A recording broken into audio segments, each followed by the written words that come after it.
Welcome, one and all, to Night Shift in the Cursed Apple, home of the brand new Trolli 10K NA tournament. That's right, Trolli getting behind Deadlock before anybody else, and with $10,000 on the line, you can expect the competition to be taken to the next level. It's Deadlock, it's the Night Shift, it's your favorite crew, your favorite players, all from NA this weekend, and I've got your favorite casters as well. We got ZP and DDK to open the show. ZP, you have not slept. You have been running brackets. You have been doing all the chaos behind the scenes. This is the biggest Deadlock tournament to date. 49 teams for NA alone. Yeah, it has been a huge tournament, but yesterday went really smoothly. We got to see a whole bunch of different looks in the NA scene, but out of those 49 teams, we whittled it down to 4 to go against our 4 invited teams, teams that are, more bedrock teams here in the North American scene, but they're all going to clash here today under the $10,000 that Trolli is giving us. Now, DDK, we had an awesome format. As everyone has seen on the Night Shift, we do weekly shows, and there's a number of top squads in North America. Those 4 teams got direct invites, but there were 4 spots open to the other 45. So let's take a look at how our qualifiers shook out and who is remaining, because this thing was a grueler. All best of ones. So there could have been some chaos, but some familiar faces moving on, with teams like Boston Tea Party taking the top qualifier spot. They'll be joined by the likes of the Unks, who we saw just 2 weeks ago on Night Shift episode 8. Yeah, it seems like it kind of worked out like really well in terms of getting the best teams and players across, obviously with the best of one format. It's a little bit brutal. At least it was double elim though, as you guys can see on this sprawling bracket. So that it was a second chance, because obviously best of one's a little high in the variance side. But ZP, I felt like you did a great job in, because for those of you guys that don't know, ZP was... We can't really thank him enough for all the work that he did in terms of the comp ops and making sure that nothing went wrong. I heard that this whole bracket went flawlessly, which is kind of crazy. So, I don't know. Shit's wild. Give it up to ZP. Yeah, I mean, it was a lot of work going to it. Also couldn't have done without the help of Killinger, who is in there at the brackets with me all day long. She is awesome. And yeah, the players were great too. I mean, honestly, the players were super well behaved. We got memes all day long, a little bit of ribbon here and there. But honestly, Deadlock may have the best behaved players of any esport. Well, tonight we're not going to behave. Why? We are going to have a sugar rush, and it's all thanks to our friends at Trolli. Damn, they sent me the trio, bro. I am going to be just munching like crazy through the green screen action. ZP is already 2 bags deep, and we haven't even started the game. So let's jump in to where we're at in Group A as you crush some of those berry sour crawlies. We take a look at Sneaky Golems, our invited top squad. They will be at the top of the heap with Kawaii Crew, the lowest of the 4 qualifier teams. Love Yoshi versus Boston Tea Party is where we're going to start, though. And Boston Tea Party, as we just mentioned, DDK, won the qualifier. They're taking on some familiar faces in the Love Yoshi squad, a bunch of NA guys. But what are your thoughts? Do you think a qualifier team can be one of the first to lock in a top 4 spot? Ooh, I don't know. It's really hard. I feel like, as you said, we have the best NA teams every week, and what we have seen, I mean, we might be wrong, but what we tend to see is that the teams that are the repeat able to make it to the Night Shift broadcast, there's usually kind of levels between each of these teams, and so going into the best of 3 format, that's where those levels you really start to see them, because we see the depth of the hero pools and the ability to adapt as a team and how to do the drafts really well. So I'm going to bias the teams that we have really frequently in the broadcast every week, I gotta say. So probably a no pocket. That's where I'm at. Yeah, I think they're top heavy for a reason. ZP, though, it is best of ones to open things up, right? So is this where you pull out a weird comp that no one's seen before? Yeah, I think if you have anything in the back pocket, here's where to bring it out, because we're opening up the day with BO1s, and then everything else is BO3 thereafter. Otherwise, it would be potentially 12 maps in the day, and that's just too darn long. But yeah, you have the opportunity to really surprise your opponent here in the first round. We've already got 500 people hanging out with us over on twitch.tv/Deadlock Night Shift. The YouTube audience is growing, and we expect this number to go through the roof. Thank you for all the support, and a big shout out to Trolli for putting up the biggest prize pool NA has seen for Deadlock with $10,000 unique to this tournament. Another 10K is coming next week for EU. And ZP, if they haven't done it yet, you still have a little bit of time to sign up if you're a European. Real quick, how do I get involved if I missed out on the NA tournament? Well, actually, that's the sad news. For EU, we had so many teams. We announced the qualifiers would be, signups would be closing on Friday, yesterday. So if you're not signed up for EU, the opportunity is lost. But we have over 72 teams signed up for EU competition next week. It's going to be an even more wild qualifier day into what could be just an amazing group stage. You're screwed. I love it that Dan and I have to do none of that. But you and Holland and the rest of the crew are going to take care of business. We love you for it. EU is next week. Tonight is NA. Solomon, if we're ready, let's jump into match number 1 with our rosters from Love Yoshi and Boston Tea Party. Love Yoshi, the invited squad. Let's start here with Lo Mein squad. ZP, there's been a big shakeup with Hydra Nation. Are these the leftovers? Yeah, a little bit. Lo Mein, of course, used to be on Hydra Nation along with Leffa. Vegas had tours of duty with Hydra Nation going back to the beginning. And then you have some players that were on Baroness Hotel. Matt, who many players in NA think was the best player on Chain Gang, left Chain Gang to join Love Yoshi here for the Trolli tournament. And that's left many that believe that Love Yoshi may actually be the 3rd best team on paper coming on in rather than Chain Gang. That was kind of the point of contention between the players. But this team could be channeling the same sort of energy that we had from Baroness Hotel, where they're a bit of a pickup team. They really didn't do a lot of scrimming, but you can't deny the individual talent on Love Yoshi. As we take a look at this roster, who do you think has the highest ceiling? Who do you want the observers to follow today, DDK? I mean, it's kind of crazy, actually. You got Ido, Leffa.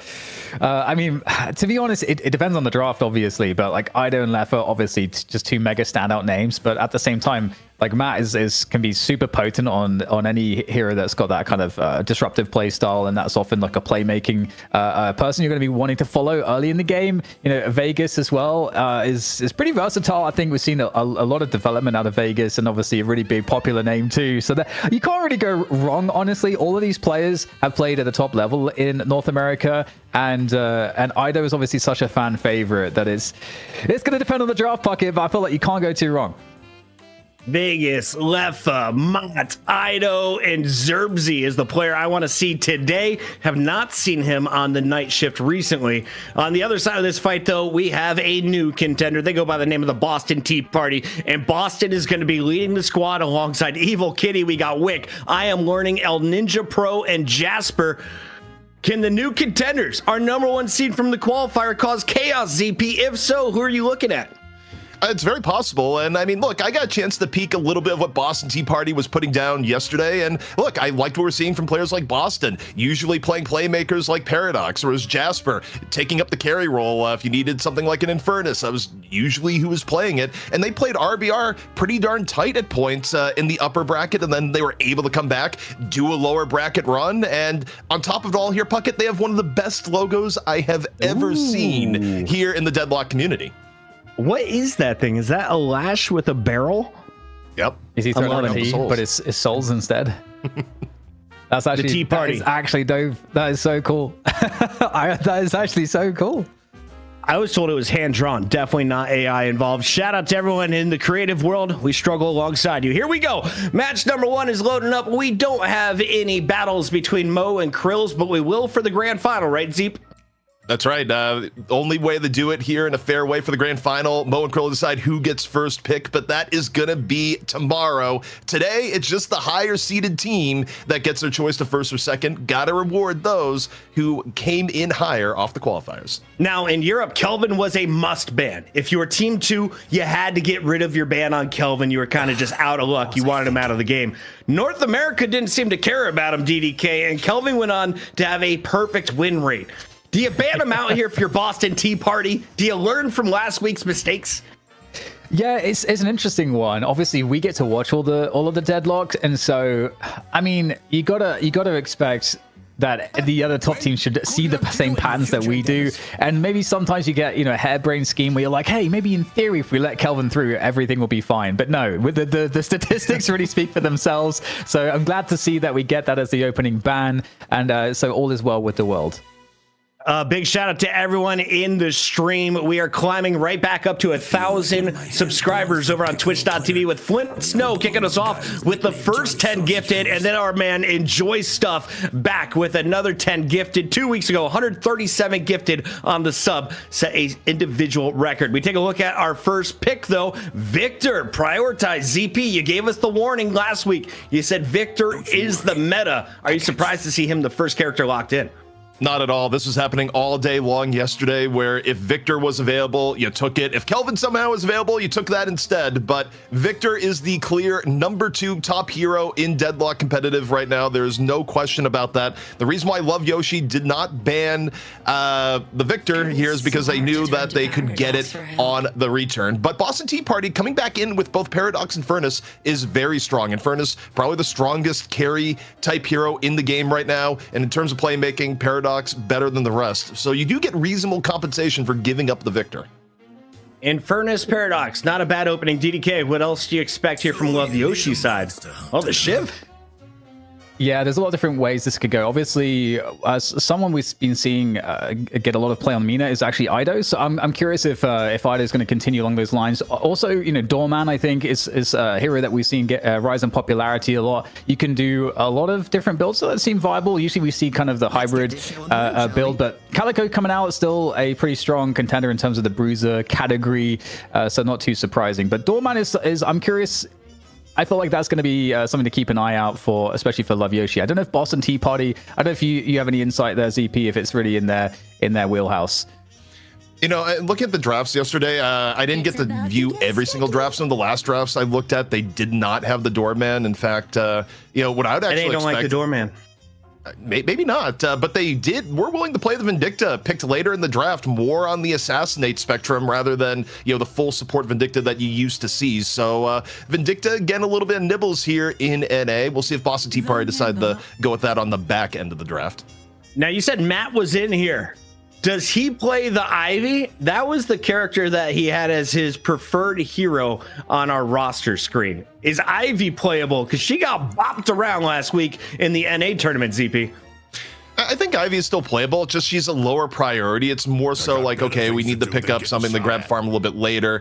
Maybe it'll be the Ivy. The good thing about Matt, too, though, is that Matt is really versatile and was generally the player that was just making things happen for Chain Gang when they were doing really well. So, you know, for Matt could still pull out something like a Pocket Holiday and make it look really, really good. So, Matt, I think just, to me, may almost be the rising NA version of Hoot when I look at how good. Right now, there's a battle for top 3 gifters over on twitch.tv. Noah dropping 100 gifted.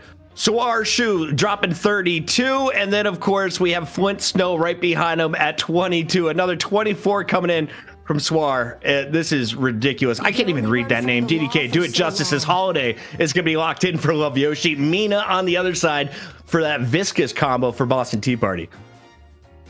Yeah, and one thing I'll make a mention of just to close the loop on the Doorman thing is that Buff Enjoyers were running it, best team in Europe, with the Page, and that seemed to be like a pretty crazy combo. And sometimes there's a bit of a lag between EU and NA in terms of like you know, stealing stuff. There is a different style of play over there, so it doesn't always translate. But we do get the Doorman, so I'm super happy to see that because it's being more and more impactful every week. The Doorman is coming on in. The Gunman, as we've seen recently, prioritizing that build. Is there a spirit only character? Grey Talon was a must pick a few weeks ago, ZP. I feel like he hasn't been used by NA.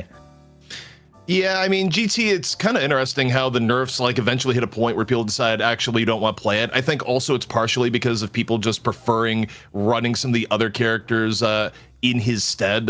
It's hard to say though, because I think GT still can have such a ridiculous impact on the mid game and beyond that I do wonder if GT is just being a little bit undervalued. But one thing I got to note here for Love Yoshi, they do end up going to the Holiday, likely going to be played by Matt. So Matt able to get onto a signature hero. Boston Tea Party also later stage Geist. So Geist, kind of interesting how she's been creeping back in both in EU and in NA recently. Yeah. Lady Geist earning MVP last week with Zergy at the helm. DDK, what do you see?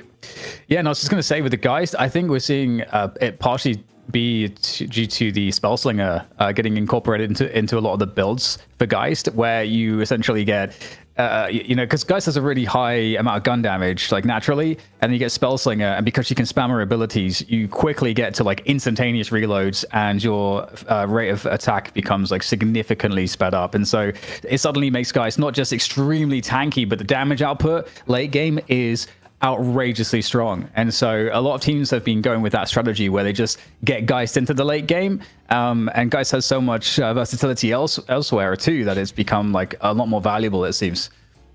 To quote Delphin AD over on youtube.com/@Deadlock Night Shift, shout out Trolli for funding this. This is awesome. And from AA1A-A4, hey, do you know what was awesome? The tournament ran by ZP. We played for Team DDS. We got rocked, but it was super smooth. ZP, thanks for all that you do. With that said, your casters are ready. Our first game from NA is underway. It is the group stages, 2 wins, and you are through to Championship Sunday. Love Yoshi taking on Boston Tea Party. On the mic, it's ZP and DDK.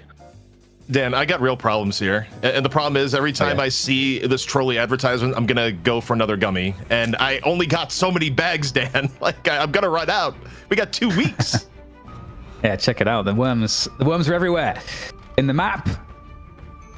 On the side of the building. Oh my god, there's more. The product placement is incredible here. Are you feeling influenced? I hope you're feeling influenced, CP. I'm feeling very influenced. Also, we got to shout out Ozzy Lion, who has always been great at helping us put together these cool little flourishes within the Deadlock modding scene. Just one of the best in the business. But we're getting started. We love you. We're taking a look here, Dan, at the hero lineup. As expected, we got Matt coming in here on the holiday for Love Yoshi. Leffa off on the Ivy, and that certainly signals is going to be more of a gun Ivy towards the end. But, you know, we'll see how the laning phase goes about here. Yeah, I'm actually so excited for this matchup because, I mean, obviously, Love Yoshi is got to be like a fan favorite team. It's just a bunch of names, you know, a bunch of names that have star power, and it's you know, Ido obviously. We thought that we were done seeing him compete for a little bit with the Baroness Hotel, you know, losing one of our recent cups, and you know, then all the players dispersing back to melee creeps, and Ido going back to streamerdom, but he's here in this lineup, and so yeah, super fun to see this roster. We'll have to see how far they can go though. And in the start of things, CP, we typically like to, you know, just see how we feel the lanes matchups should do. Do you have any strong opinions about it as we're looking at it unfolding? Yeah, I think the middle lane is very interesting. I mean, Paradox Viscous is a lot of burst damage to come out through. I mean, I think any Viscous lane has potential of just being horrifying to play against. And, you know, the counterbalance there is that Shiv is still generally pretty good. Obviously better if you can get him paired to something like a Kelvin.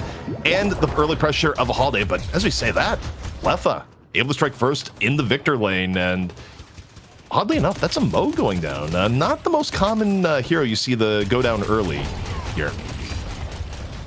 Yeah, pretty good at sustaining and healing up with the Scorn, but hey, sometimes you have an accident, nasty little accidents. Well, it's gonna be fun also to see, you know, Ido on Shiv. You know, Shiv has really risen in priority the last few weeks as well. Not so reliant on Kelvin anymore. The codependency is over. He is broken free from his codependency. Yeah, I mean, I think what put Shiv over the top, he was already pretty good in getting picked, and then he just got another round of buffs to both Bloodletting and I think his knives early on, and it sort of led us to the current era of Shiv supremacy, where a lot of players have just decided, you know what, I'm doing one tricking of Shiv. However, things getting a little bit more spicy off to the right-hand side. Lomane able to get one more pick off. Leffa diving in. Jasper at least able to even the scales here. Gets one, looking for more, getting hit by the stone form. Leffa still a little bit low, looking to burn down, and instead, Leffa tried to turn the tables. Heal comes in from the minion. But pretty tense on the right-hand side here, Dan. Yeah, I think it feels like that's always going to be the case against a really good Infernus player. You're going to have a lot of pressure on you pretty consistently. So it can be kind of nasty to deal with, but Victor's definitely one to be able to deal with that. Quite tanky, and will in fact be pushing back on the other side of things, El Ninja Pro.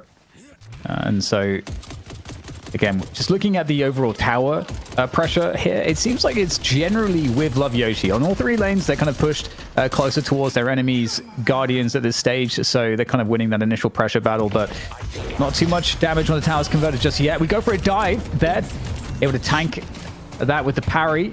that melee from the Guardian and get out with the door. That's beautiful stuff. Yeah, and this is oftentimes where, newer teams of Deadlock will struggle a little bit when you're up against the veterans. The fact is that you can talk about deeper Deadlock strategy and how you want to approach the mid gaming later, but if you can't get out of laning phase clean, it is all for naught. You will be at a disadvantage for a good deal of the game. And, for Love Yoshi, yeah, they may not have had a whole lot of scrims coming in, but this is a team that they've been doing this for over a year now, Dan, and they're some of the best in the business in NA. So the mechanical gap in the laning phase is challenge number one for Boston Tea Party here. Yeah, it's a good point for sure. Yeah, we'll see sort of how this early laning phase turns out. So far, it is a pretty sizable soul difference overall, 4K advantage for Love Yoshi, and that's something you can kind of wave away a little bit with your hands if it's the case that there are some Guardians down in favor of the team with the soul advantage, but that's not the case right now.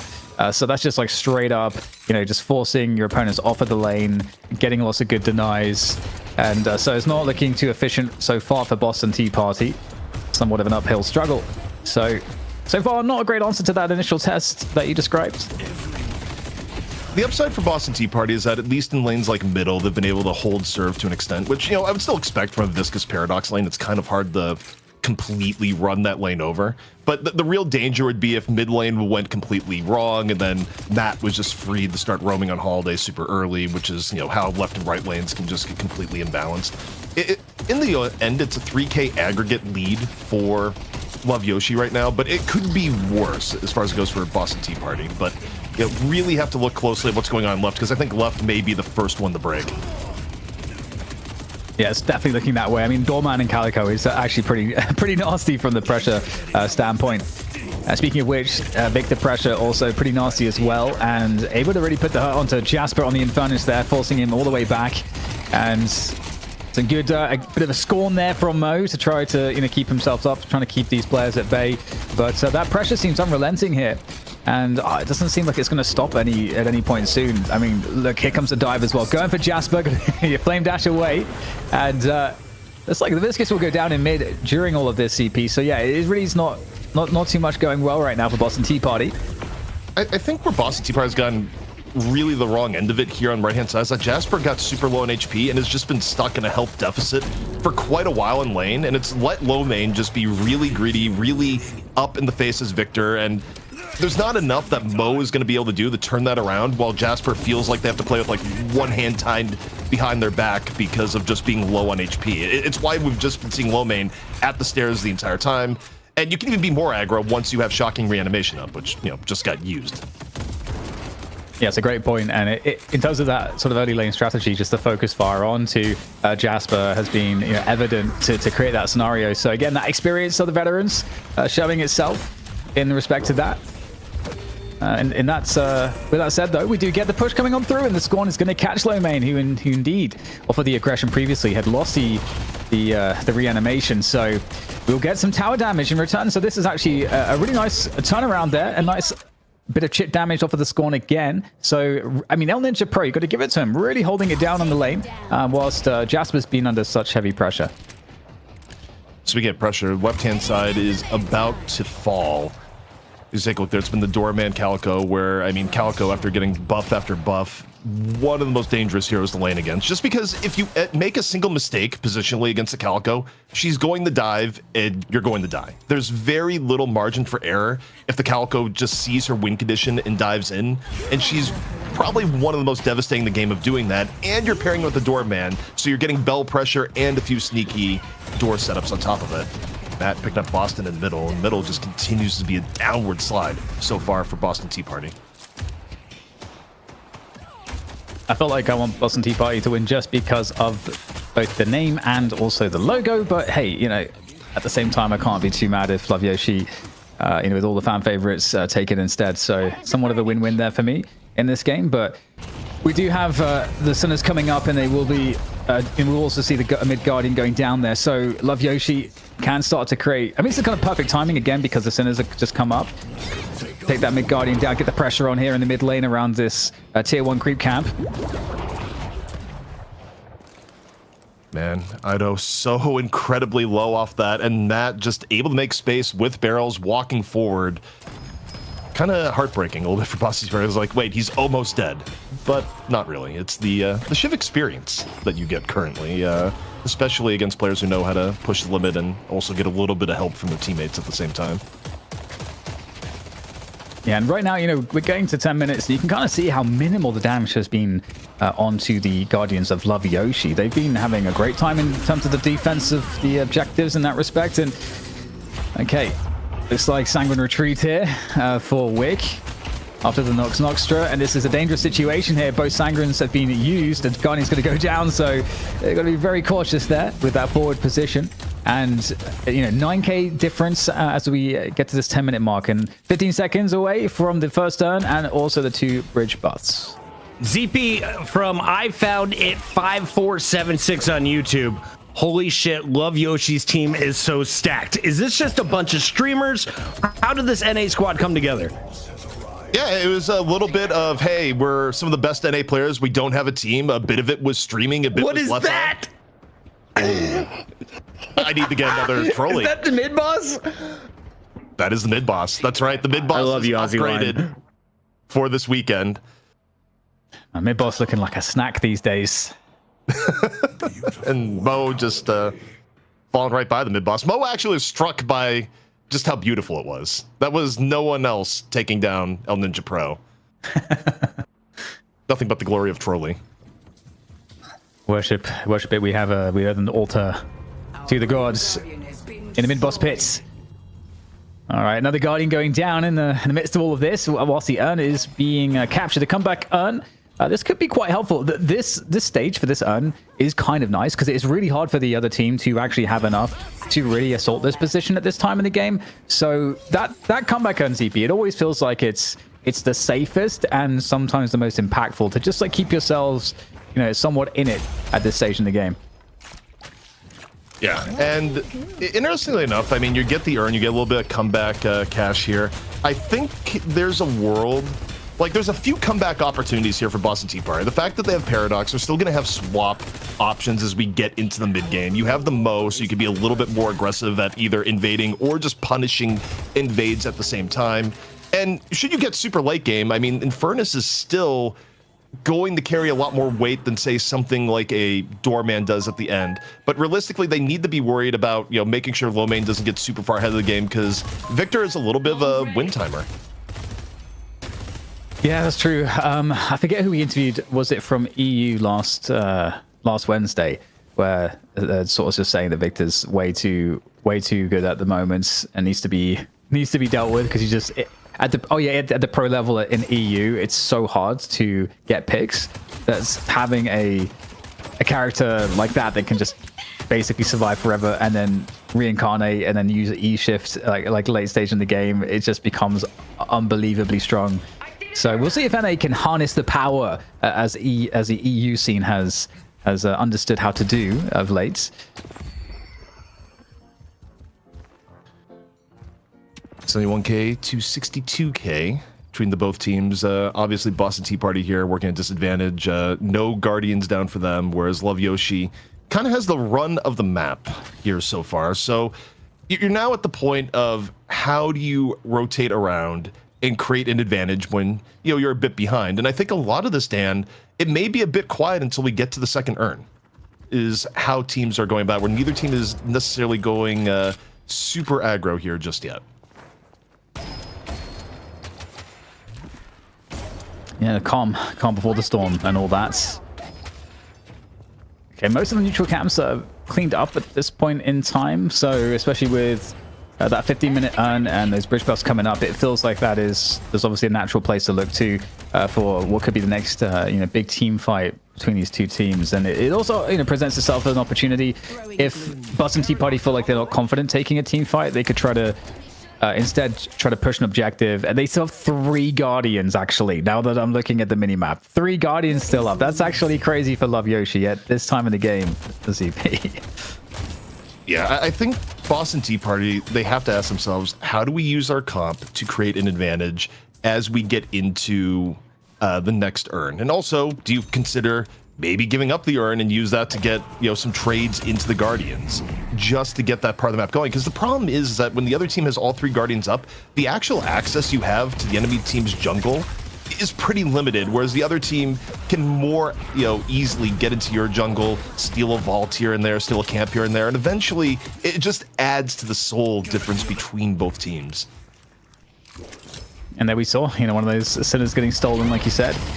So okay, here we go. We get a quick combo kill. Is there a finish off of this? Jasper is just pumping in the damage. Is it going to be enough, though? Very difficult sometimes to take down a Holiday, but it was a very good catch coming on through from El Ninja Pro off of that Mo. But here are the consequences. The quick burrow, but this is too much damage output from Vegas there on the Calico, in addition to low main on the Victor also. But here comes the reinforcements for both squads, and it's going to be somewhat about the numbers here, the advantage on the numbers. Nox Nostra coming on in hot from the skies there, trying to find low main, and good damage onto low main, but low main does have the reanimation up at this point, so can't get a full-on kill. Always nice to get rid of it though, but it still seems like quite the skirmish here, ZP. Yeah, it's still going on, and right now you're looking for Viscous. You get him right off the top of it. The connection between Ido and Zerbzi. Gonna pick up another 2. Love Yoshi in a great spot as mid buffs come up, as the next urn floats on down. Leffa gonna grab the urn, and for Love Yoshi, now you have to wonder, do they try and force a turn in, or do they just use the urn right now to make sure the other team doesn't turn it in and just more focus on map control? What I have to say here, though, is if you're Boston Tea Party, you need to get some Guardians here, Dan. This is starting to get a bit tragic. They get 1, but the flex slot side of things starts becoming more and more of a big deal as you get into the 16-minute mark. Yeah, that's a good point. That is a good point. Need to get those items in. Okay, Viscous has been found. Just gets deleted. Gets deleted. Very unfortunate indeed. And in the meantime, also, Left has stolen away the urn as well from a Boston Tea Party. That would have been a comeback urn. For, as you can see, it's going to be deposited in deep in enemy territory as far as Love Yoshi are concerned. But Leffa actually dropping it for the time being. And we do get that push onto that right side Walker. 2v1 against Leffa. Leffa is surrounded, but he has such an easy way to get assistance here. I don't think it's going to be an issue, but that does get stolen back. Yeah, that was just El Ninja Pro going to the back. There was no intention to take down Leffa, but all the intention of trying to pilfer the urn. Or are they going to be able to escape with the urn? That's an entirely different manner. Mo getting a bit of a beatdown here at the beginning. The urn turning into more of a skirmish. Love Yoshi rotating over to protect the urn. They get the punish onto Mo at the very end. Low main, though, other side of the map, going down the Evil Kitties. So Boston Tea Party finding a little bit of room to work with, but not too much here, Dan. 2-for-1 trade in favor of Love Yoshi once more. It doesn't feel too horrendous, the deficit, but I think it's more about, obviously, where are the souls going for Boston Tea Party, and I think I would be a lot more comfortable if we had Mamba on the Geist, maybe a bit further ahead on the souls, because that's going to be another late game win condition alongside the Infernus for them, and so, that's somewhat troublesome, but, a 15k deficit, it's not insane. It is recoverable. It could be worse in this instance, and once more, Boston Tea Party gonna look for the urn. While they're going for the urn, though, Love Yoshi looking to solidify their advantage even more on the map, rotating more over to the left-hand side. The Walker just about at death's door here and now. Still, a bit of pressure coming on to Ido, the Nox Nostra. Gonna force him to take a step back. Going in a little bit deeper now is gonna be Jasper, up and over. Plenty of people low, takes down Matt. Looking for a little bit more. Ido may not like the heat that's coming on in here. Still, though, season first at 300 HP, decides to push it a little bit more. The tick down here, Dan, I think at first maybe dead. Oh, that's so unfortunate. I was really rooting for Jasper in that situation. Did such great work on the Infernus. You can definitely see, why Jasper's on the Infernus. Like, very good mechanically, like putting out loads of damage in these scenarios, but a little bit too much. And the Walker's still under serious threat right now. Both the right and the mid Walker, super pushed. And in fact, the map control here for Love Yoshi is quite... I mean, it's been this way since the early game. It's outrageous. Yeah, and the gap is just continuing to grow between the two teams. Also, you have a Victor now at 20k, about to get another shocking reanimation. Love Yoshi is at the point where, yeah, they're just gonna force mid-boss down at half. And you look at the map, Boston Tea Party, not in a great spot to contest the most delicious mid-boss of all time. Absolutely. Everyone's faces are gonna get scrunched up by the sourness But now we get the sweetness of the rejuve buff coming on through for all of Love Yoshi, and that's going to be significant. Despite giving up the urn here, they're not going to be caring too much. They can just reduce the amount of objectives that they have to deal with pretty rapidly. Both those two walkers are likely not going to be up for too much longer. Already have Calico there in Vegas on that right side, pressuring the right walker, and so this could go really badly for Boston Tea Party here, CP. Yeah, Boston Tea Party running out of chances to flip this game back around, about to lose their right walker. Not much can be done. Triple rejuve against Love Yoshi, who's also ahead on souls, and I Am Mamba just getting burned down. Vegas finishes off what may have just been a knife kill out from Ido. So already down one, Swap comes in. Maybe gonna get a rejuve here out of Vegas. One crystal down, but I doubt you can stay to finish the job after. There we go. Just the pressure, some relenting, going as deep as you like. Here we're almost at 20 minutes and starting to wonder if this could be a pretty rapid finish for Love Yoshi as they go as deep as possible for all of these kills. The Acme Anchor on top of Viscous to take him down. Still 2 rejuve buffs available. The entire base now under assault. Not too much left to defend it. You can see there is some level of conservatism here, but just only a tiny bit. Warpstone back up there. And, well, goodbye to El Ninja Pro. Look at Ido just having fun, just dashing around the base at the moment on this Shiv. Sticking out that damage with the Shiv knives. And still just, the map is so insane, ZP, just to see how much map control there is. Every single lane maximally pushed. And this is what happens after you get rejuve, especially a clean rejuve, where, yeah, okay, you can use it as a resource. Finally, they're all gone, but you've taken a ton of damage on the base. Maybe you get the push here on the mat, and you do, but you kind of look at the lanes, and it's like a great fire has just spread through the entire map. And Boston Tea Party not only have to spend quite a bit of time trying to fix lanes here, but you're still down roughly 30k. And Lomane just a little bit questioning something that happened. I'm not sure what Lomane is questioning, but you know what? You're a Victor 23k. You don't have to think about things. Just run in, die, and respawn. Going for the urn. They go for the urn, ZP. It's I think for Boston Tea Party, like, this is our chance. We've got to get something done here. They managed to get an opening kill there onto Vegas, so it's a decent start to the fight, but there's a serious resource advantage for Love Yoshi. It might not matter as the battle rages on. Ido gets himself in there, and that is a very, very isolated Geist who is pretty weak. The swap is not online, so it looks like Ido's about to take down I Am Mamba. And here we go, the unpause comes on in. I respect the attempt here from Boston Tea Party. They had to try to get something done, but you can see that advantage, killing blow coming on through to finish off I Am Mamba. And the urn play that Boston Tea Party were looking for has been denied. And hey, I could see a world where maybe that would have worked, ZP. Maybe it's just, you know, the Ivy left just farming on that side of the map, and maybe they could have picked it up, but alas, it does not work. With Rejuve gone here, the soul deficit is so high that Boston Tea Party still needs Love Yoshi to make a pretty tremendous mistake. The issue is that you look at what they have, and they have a front line that just is not easy to deal with when it's ahead. I mean, dealing with a overfarmed Shiv and an overfarmed Victor, even if Jasper gets the best opening ever and you get just a picture-perfect Nox Nostra, it's still a pretty difficult fight just because of how these heroes scale. So at this point, the only thing I think that could take down Love Yoshi is Love Yoshi itself. But they're good enough players here, Dan, that I don't think they're going to make that level of mistake. Totally. Yeah, again, I think, you know, we go back to that earlier discussion about the experience that they have, and okay, nice combo. They're getting just sucked into the ground, and in fact, Ido in a little bit of trouble, and okay, he's definitely gonna bleed out. There we go, gets annihilated. Great pick, good find. Is there anything else here? Jasper getting a lot of damage onto the Victor, but of course the reincarnation is online, so that's gonna be extremely annoying. Victor's such a problem, and okay, Jasper and Viscous, Evil Kitty going down as well. Quick swap on the HP there, coming on through, but it's a little bit late. And that is also going to be the Geist down. And with that, that is the opening. That's the opening that's needed to, I think, send this home. It took 23 minutes, but Boston Tea Party got the final Guardian down. Wick had to not be in that fight just to grab the Guardian so you could unlock the final flex slot. But that was a very, very long time.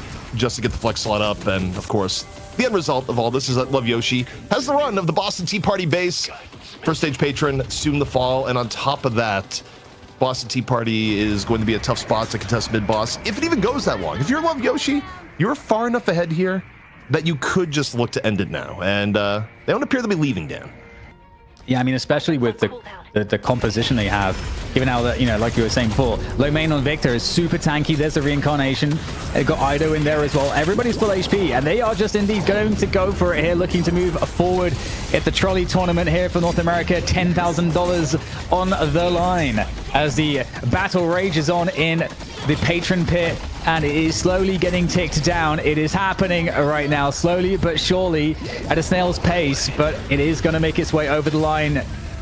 As I think it's just a kudzu bomb right now that's just doing the chip damage, as they're having some fun. They're going into the fountain. Leppers, he's had somewhat of a detour here just to try to get some extra stats right at the end of the game, but there we go. The Sapphire Patron has been eliminated, and Love Yoshi will advance over Boston Tea Party.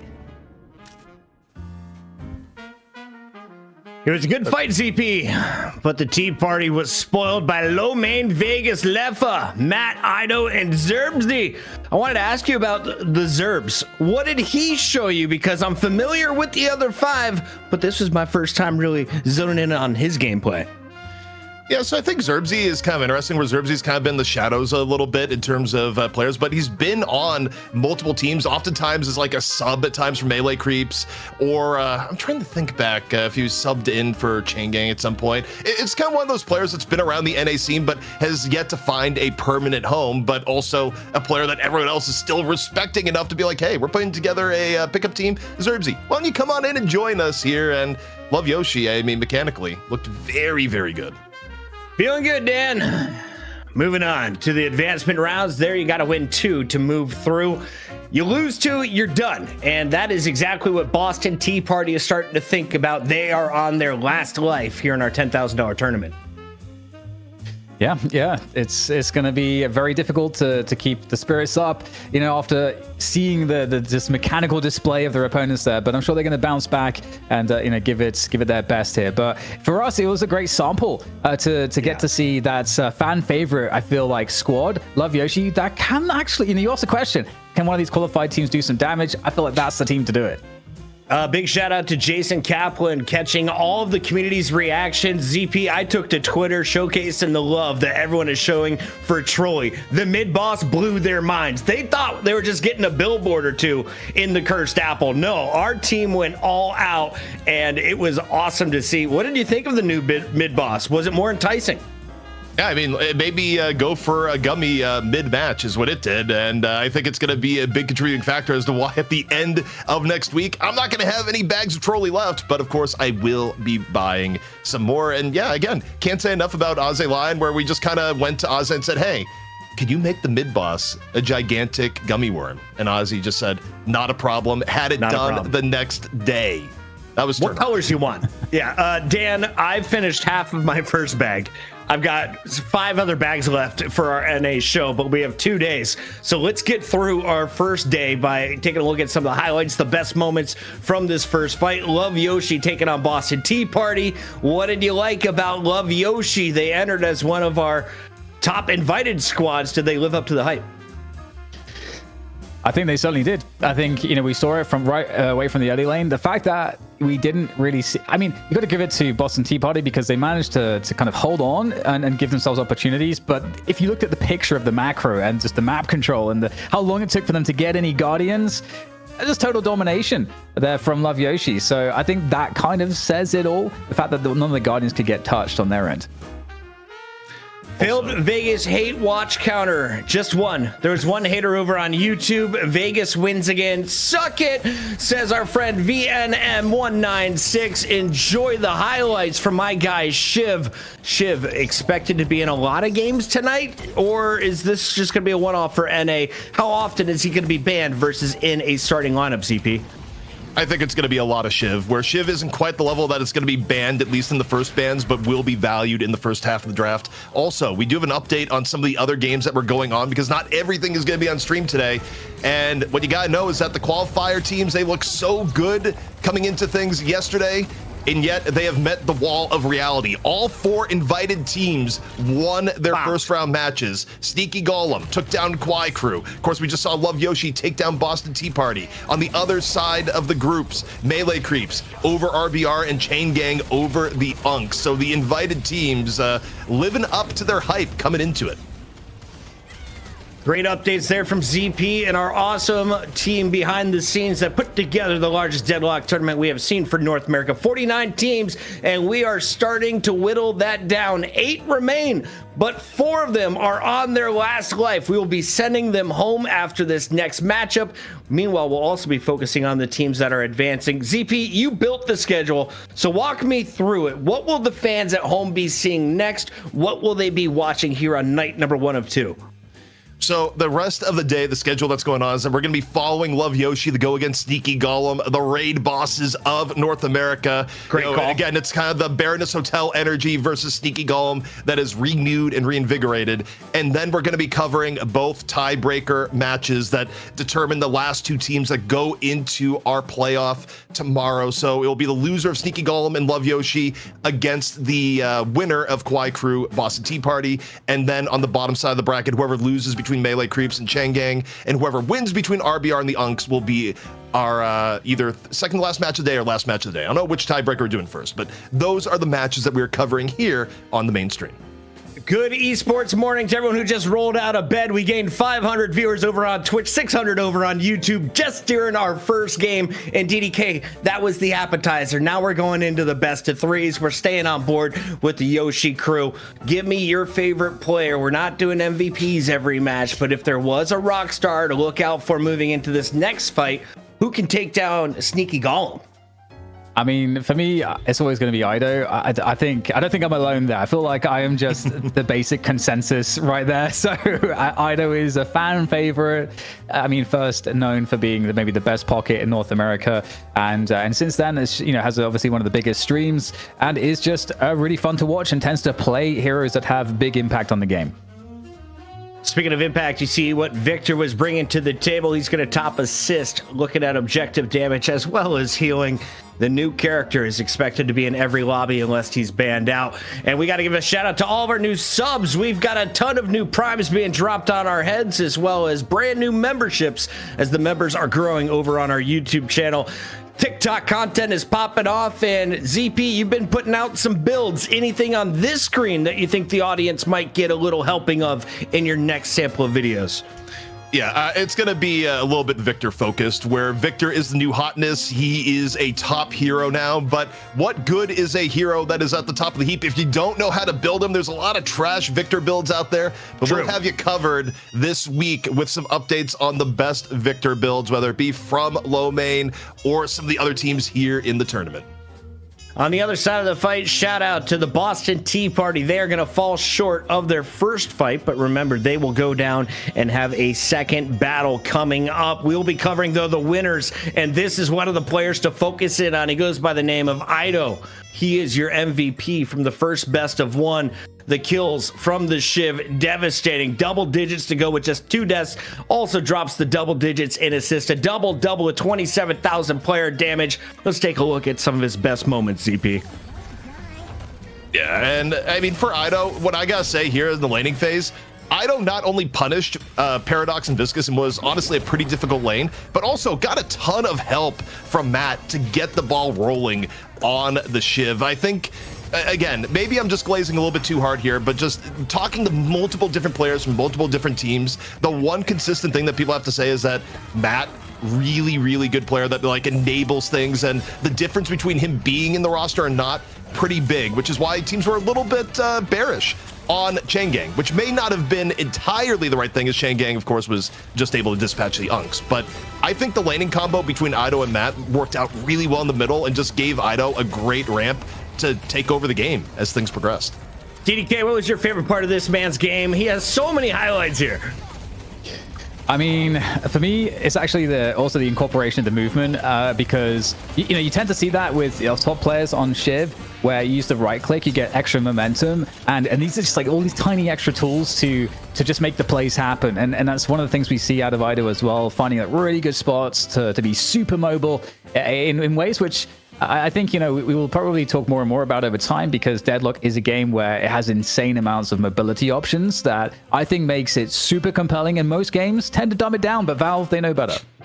All right, well, we've got Love Yoshi ready to go round 2. We have a brand new competitor, though, and they are the top seed in the tournament. Sneaky Golem puts their title on the line, at least in the Trolli tournament, to find out who is the first team to advance to Championship Sunday. We'll be right back.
Ladies and gentlemen, we are back and we are full of sugared ZP, the well-manicured Jason Kaplan, looking like Lash. How we feeling, my guy?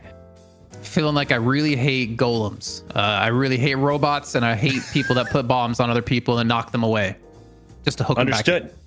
Understood. Sneaky golems, though, unfortunately, are the favorites in North America. Everyone else loves them. So let's talk about this squad that is taking on a team that just won our opening match.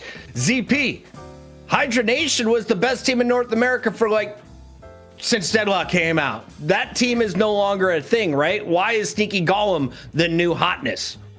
Well, it just comes down to the fact that the players in Hydra Nation realized they really liked playing with Rocker, and Rocker said, "You want to play with me? It's got to be on my team, and we're the Sneaky Golem." And that was pretty much it. So 3 players of Hydra Nation go to join Sneaky Golem with Rocker, Goober, and League, because Rocker really wanted to play with League. And Leffa got left out in the roster shuffle, but now he's going to have a chance for a little bit of revenge. But you take a look at the Sneaky Golem roster, and it's kind of stacked.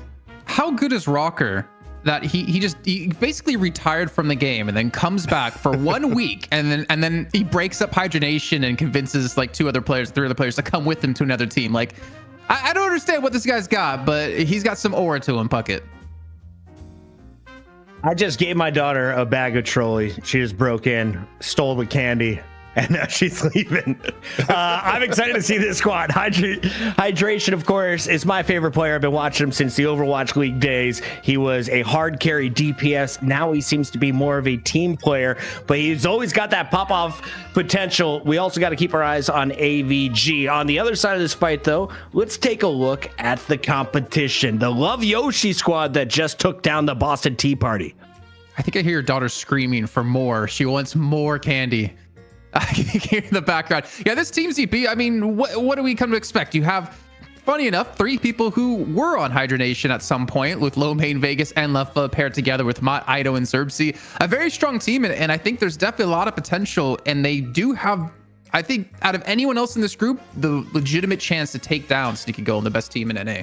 Well, 2 things. When I look at this is a team that knows how Sneaky Golem is going to operate. I mean, if anyone knows Hydration well, it is Leffa. They were lane partners for the better part of a year. I mean, it's practically just watching your favorite celebrity couple divorce, but now they get to fight on the battlefield, and I really do hope it works out that we get the Leffa versus Hydration lane. And of course, Vegas, had his tours of duty on Hydra Nation, and yeah, I mean, all in all, these are players that know each other really well, and there's no secrets between them in terms of how both teams are going to lane.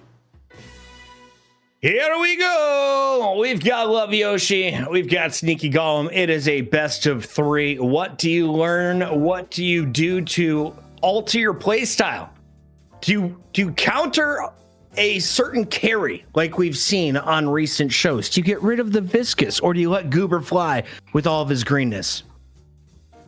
Honestly, giving Goober Viscous is a mistake, but I think the problem is that the top end of the draft is so dictated by the meta that I don't know if you can stop a priority on getting the Viscous when you have to be worried about the importance of Kelvin, Victor, Infernus, Paradox. I think that the front end of the draft is pretty close to solved, and you have to play by the rules or suffer the consequences.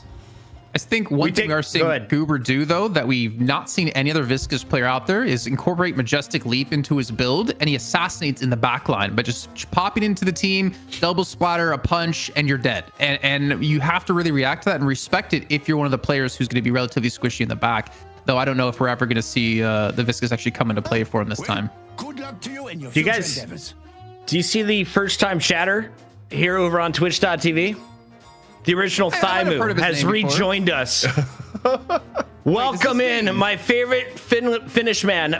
If you're ever looking for story time, this kid could have his own podcast. Taimu, when you're ready for an agent, give me a call. We're going to get you all sorted. In the meantime, let's talk about Deadlock. We've got a Kelvin being banned out first, which we never see. Normally, you make your opponent to do that, and then Sneaky Golem is going to counter with a Calico. So ZP makes sense to me, because if I was a coach, I'd be like, Love Yoshi, we just made some mistakes, right? I think Sneaky Golem, looking at this, decided we don't want Vegas to play Calco. That was our worry. You do give up Victor, but I think Sneaky Golem may just be okay with giving up the Victor. They're gonna come back with at least 1 of the 2 picks, likely being an Infernus. Maybe it's a Paradox on top of it, but they're not too scared of the Victor. And again, from the bans, banning Victor may have made more sense, but Vegas has been playing a lot of Calco in recent times. They may have just decided the target ban was better. Paradox, first one locked in. It seems to be a go-to for NA. Versatile hero, max damage. Why do you pick a Paradox? Swap potential, just so it's just too good. Plus the silence on top of that as well. It kind of alleviates needing to pick up an extra silence wave for your team if you're trying to burst someone down. I was kind of hoping to actually see like a pocket Infernus come through, since we've seen obviously those two very highly valued when it comes to being played as of late. But Paradox, shit, this is exactly what Love Yoshi played or picked in the last draft, if I'm not mistaken. Yeah, and the interesting thing though is like the 1-2 picks. I still would have thought you go for the Infernus over Shiv, but Shiv is just being that highly valued for your front line. And I think maybe there's a part of calculus here too, is that you didn't want to give up both the Shiv and Victor at the same time. That's just too much tankiness to deal with. But Love Yoshi, the almost over pick on Viscous here. I think it's two parts. I think they want Vegas to play the Viscous and they don't want Goober to play Viscous in turn. That should be a hate crime, man. Taking Viscous away from Goober as well. I don't know if you guys have seen.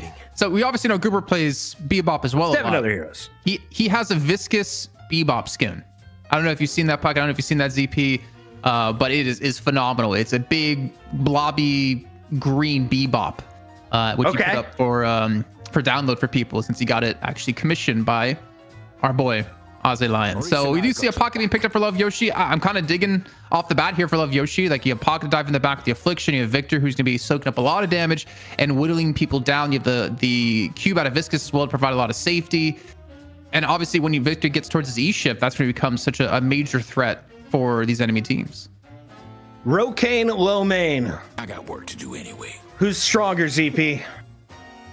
Honestly, Rokane is probably one of the most consistent players around. I feel like Rokane doesn't always get their flowers, especially from often a carry to like kind of flex carry role. You'll see Rokane playing things like the Mirage often, but it's really rare that you ever look at Rokane and be like, man, Rokane had a bad game. Rokane threw the team. It's kind of the player that, you know, even if not the flashiest, is always going to have reliable contribution. But look at the mid-stage bans here. Infernus actually making it to the mid-stage bans to get taken out. That is pretty notable for me. And also the fact that Sneaky Golem, you know, a little bit of an overpick on the Mo, but I think it's because Hydration just has Mo as a comfort pick and has now for a very long time. He does dirty things if he gets his paws on you. On the other side, you did get your pocket Kaplan, but what's got you intrigued here? Was it the Ivy? No, I'm just wondering, is it actually going to be Hydration on Mo and Krill? Because I know he's been playing like more supporty for his team. We've seen him playing Kelvin just last week in the night shift. Obviously, Mo and Krill is definitely one of the heroes that's going to fit in towards a suit. I'm also curious for the side of Love Yoshi for low main. He talked about on a stream that he's playing more of like a frontline kind of bruiser for his team, a little bit different, or maybe technically back in the day of the early days of Melee Creeps, more consistent of the role he would play within the team. So I know he's been practicing a lot of that. I want to see what he's actually going to be playing this time here for the team. But also Doorman, this fly. I told you earlier before we started the show, this thing is attacking me nonstop, and it's just back yet again. My green screen fell on a 3-year-old. I don't know who's having worse problems right now, but ZP is killing it front and center. ZP, a Lady Geist alongside a Doorman, and don't worry, chat. I know it looks like I've got a little shakiness going on here. That's just my leg. I'm just excited. I've had a whole bag of Trolli and a 200 milligram caffeine drink. I'm ready to lock in with a Gray Talon. I haven't seen you in 2 weeks, bro. Welcome back to the show. Yeah, and I'll tell you who's going to be playing it. It's Rocker, where NA, still a region that is defined a little bit by your comfort picks. And when you talk about comfort picks, Rocker and GT has just been this match made in heaven where Rocker just has really good game sense, uses owls to control the flow of battle better than basically other GTs, still really good in lane, and you pick up the Mirage at the very end for presumably Rokane. So, you know, Sneaky Golem here, whether it be Mo and Krill going the Hydration, GT going over to Rocker, or Mirage going to Rokane, this is a draft that is less 100% on the meta and more so on just play what you're really comfortable on for the players involved. I'm so excited to eat gummies while you guys talk about this game. Who wins the draft, Jason Kaplan? Holiday, Mirage. We got Mirage on Sneaky Golem side. The Holiday lands alongside the pocket on Love Yoshi. I don't really know. I think ZP brought up a good point of like comfort picks and look on the other side for Love Yoshi. I think it's a pretty decent comp. I think the one thing maybe it's missing is that it's very spirit heavy. So I'm assuming Doorman's gonna be going like gun Doorman, like we've seen over in EU with like Hoot in particular. But they have pick potential with Holiday. They have the safety net of a Viscous. You do have Ivy naturally built into a capacitor because I think there's going to be a gun Ivy as well to kind of fit that suit. I I want to give it to Love Yoshi, ZP, but the fact that you have like so many comfort picks for Sneaky Golem really does scare me.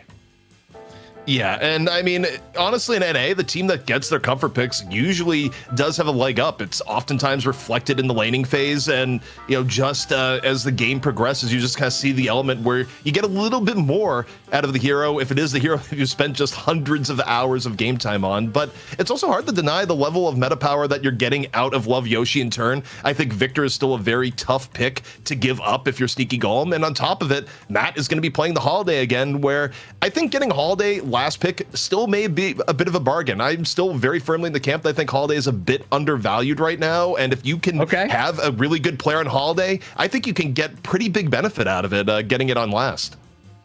No Calico, that was Vegas's character. So what is Vegas going to be playing in this game? Expectations for Love Yoshi.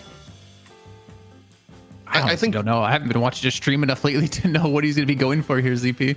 I think Viscous. I 100% think Viscous, because you get rid of the Calico early. They think they want to protect Vegas's hero pool and simultaneously hit Goober's hero pool. So, Vegas has played a ton of Viscous over time.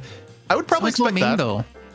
Yeah. If you think back to when he played on the Hydronation, I remember he had one game where he yelled at us to show the stats from the match because he had over double damage from anyone else on his team. He was on like 36k and the next closest was like 16k. But I think they have a lot of flexibility. I think Ido, are we expecting him to go Doorman or Pocket here? I would assume Doorman, because he's shown a lot of Doorman as of late. Ooh, that's a good question, because the other times we saw Ido go Doorman or Pocket, it was when he was with Baroness Hotel and you had Do that was on Pocket. Yeah, I don't know. I think you could make a case for Ido being on the Pocket here. I think there's multiple different ways it could shake out. Maybe more Doorman, though, just because in competitive play and even on stream, Ido's been playing Doorman a little bit more. So I don't, it may almost sound sacrilegious, but I think Doorman may be more the comfort pick for Ido. But realistically, either option wouldn't shock me. I was going to say, for Love Yoshi, we've got Lomain on Victor from game one, Zerbzi on Doorman, Mott on Holiday. Those are the characters that return. Ido was on Shiv, Leftwood was on Ivy, Vegas was on Calico. Well, Calico got banned. You see the Shiv is going to go to Sneaky Golem, and Ivy is there as well. So we'll find out who is who in game. And I want to know from you, chat, who do you think is the future MVP? You can go ahead and just name a character right now, or you can wait 15 seconds to find out who is actually playing who. Here we go. It's game number one, the best of three. Who will be the first team to advance to Championship Sunday? It's either Sneaky Golem or Love Yoshi from Group A. ZP, this is I think such an important match too. It's a best of three, so you get a little bit of breathing room here if things don't go your way. Unlike the best of one, and considering you would come out, I believe, if I'm not mistaken, as the number one seed from Group A, meaning you play the lower seed from Group B, making things a little bit easier for potentially to get into the money match where it's $5,000 for first place. A lot of money for these teams to win. But man, I'm excited to see how this one's going to break down. I'm excited to see, not to mention the mid boss yet again, because that is a thing of beauty. I didn't get to talk about it when we had it on air before, but it looks fantastic. Yeah, again, the mid boss has never looked so darn tasty. But yeah, I'm curious to see the lanes here. Okay, so we got Hydration off in the left, partnered with AVG. Who's up against it? Who we got on Victor? We got Lomain on Victor, and we got Ido on Pocket. LeBron has been given the ball, Jason.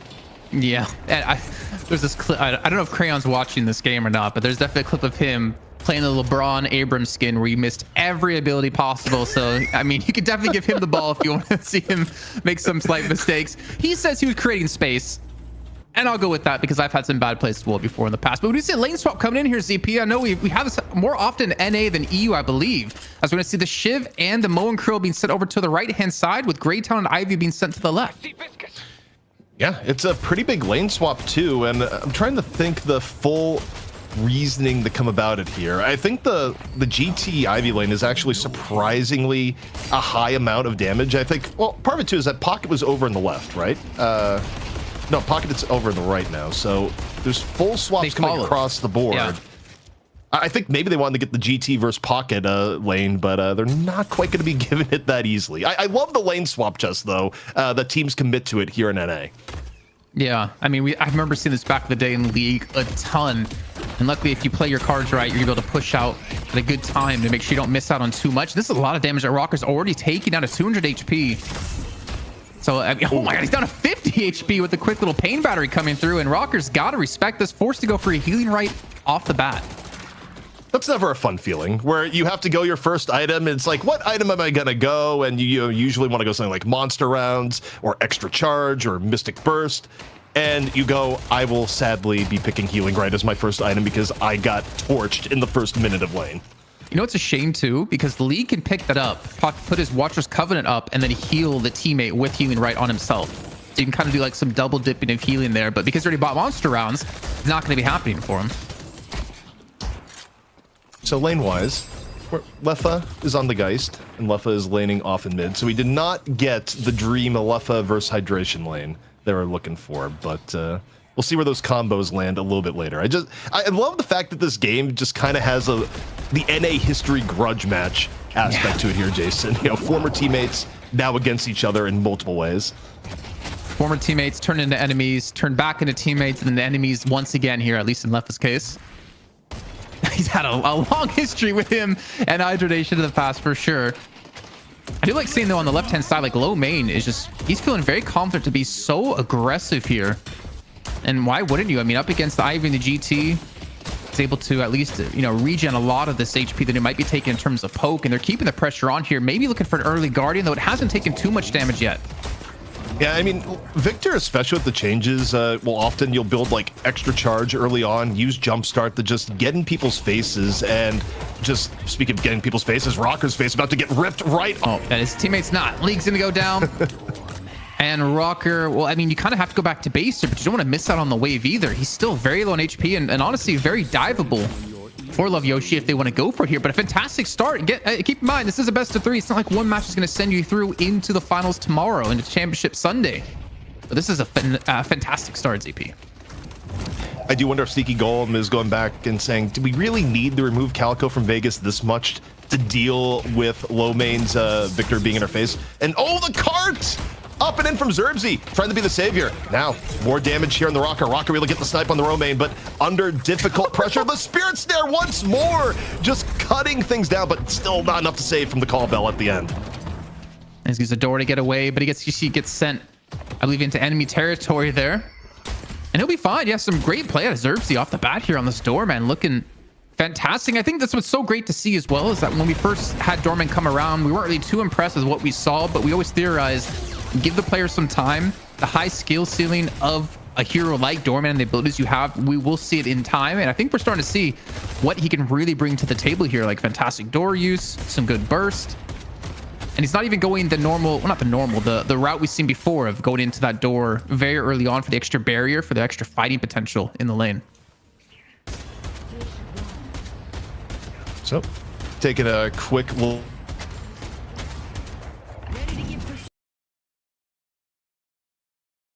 More consistent players you're going to get on Mirage, not necessarily the flashiest. Yeah, and I'm also curious. I mean, if people have been looking at Reddit at all, you've definitely seen some compressed cooldown build for a Mirage early on in the game. If you kind of rush that item, you get your Jin's mark up to level 3, you can put out a ton of extra damage. That's really kind of unexpected. But I don't actually know what build Rokane's going for here off the bat. Yeah, I mean, there's a few different ways to build on Mirage. Rokane doesn't necessarily do something like Rush Spiritual Overflow. I'm just trying to think back to the last build that I ended up building here. You know, he'll get some of the green items a little bit early, things like Battle Vest, Enchanter's Emblem at times, and, you know, be more of a tanky Mirage rather than 100% focused on max damage. His build also usually a little bit heavier on Scarabs early on, Siphon Bullets getting hit before things like even Ricochet. That you might expect.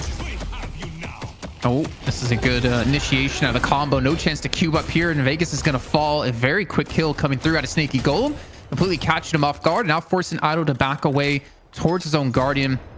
Killing Blow still up as well here for AVG, so the kill potential is going to be there. But I think the respawn is going to be here momentarily to get back into that right-hand side. Left-hand side is still all sorts of dirty right now, where low main continuing to push limits, diving right near the Guardian as you kind of see League just kind of dancing around the Guardian, looking for ways out. Back over in the middle. A little bit of barrel time in from Matt as Matt and Leffa look to keep some reasonable pressure in lane. Spirit Lasso, good to go. Oh, there's the first Guardian on the right-hand side. Gonna be followed up with another as well here. It's a good start. Nice little 3K soul lead for Love Yoshi. See if they can turn this into more, though. As we have a big push on this right-hand side with 3 players, leaving Vegas and Ido to defend against this. No Affliction, no Goo Ball, no chance to save this Guardian. And that's a good response here to Sneaky Golem to keep things a bit equal here. And I think part of the reason why Sneaky Golem, did the reorg and got Rocker in over the old Hibernation is that the macro calls that Sneaky Golem makes, it's generally a more cerebral team, and a lot of people attribute that to Rocker being on it. Ido, though, able to find the moment, taking down Hydration off here on the right-hand side. So a little bit of payment for the Lost Guardian coming on in. Isn't that weird, though? Because wasn't Ranger? Oh, okay. A little lasso and a paradoxical swap to actually keep Rokane in his own place here so he doesn't get pulled in towards the Guardian. Nice little mini play here. It might actually net them a couple of kills as well here for Sneaky Golem because they do have enough players to defend against this. That's going to be a combo I heard going off to make sure to confirm a kill on the bot. 41 in for Lefa. Yeah, that was a 41 HP swap. Lefa was dancing dangerously, but ends up with a big bounty of life at the very end. Goober falling at the end. So Sneaky Golem getting tested and then some here by Love Yoshi. Up 4K right now. Ido, though, getting caught at the end. Rokane with the Tornado. Rocker on the finish. Guardian now being under assault. Sneaky Golem looking for one more. Gonna get it. Rokane, though, low HP. Can't underestimate the level of burst coming in here from Lefa. Well, someone was sent to the Baroness Hotel. I'm not sure who it was necessarily. Looks like it was Rocker, actually, as he comes out of it directly into a puddle punch, into his own death. He's going to fall. And one thing that's getting scary, ZP, that I'm keeping an eye on. I was looking at Ido and thinking, no, he's having a pretty solid game. But, he's also having a really good game. Low main, almost on 9,000 souls so far as we hit the 9-minute mark just now. Fairly far ahead of everyone else on the other side. And, of course, his own team. And when Lome gets involved in these fights, he's going to be really hard to deal with. He has Torment Pulse already picked up as well. He's pretty damn deadly already. Vegas, a little bit of splatter. Getting Rokane off the very tail end and is going to Goo Ball for a quick escape down the other way. Things are still getting hot and heavy here in middle. Rocker looking for a little bit of revenge. Damage out. Lefa 1 HP and down. No swap to save him this time around. Still on cooldown. Let's see, a minion wave crashed into the right lane. Walker already taking a little bit of damage as we obviously eye up flex thoughts. That's going to be very important here for these teams, especially as the game does drag on. And you know what, ZP? I'm getting a little bit of a sweet tooth here. My trolley delivery hasn't come through just yet, but you know what?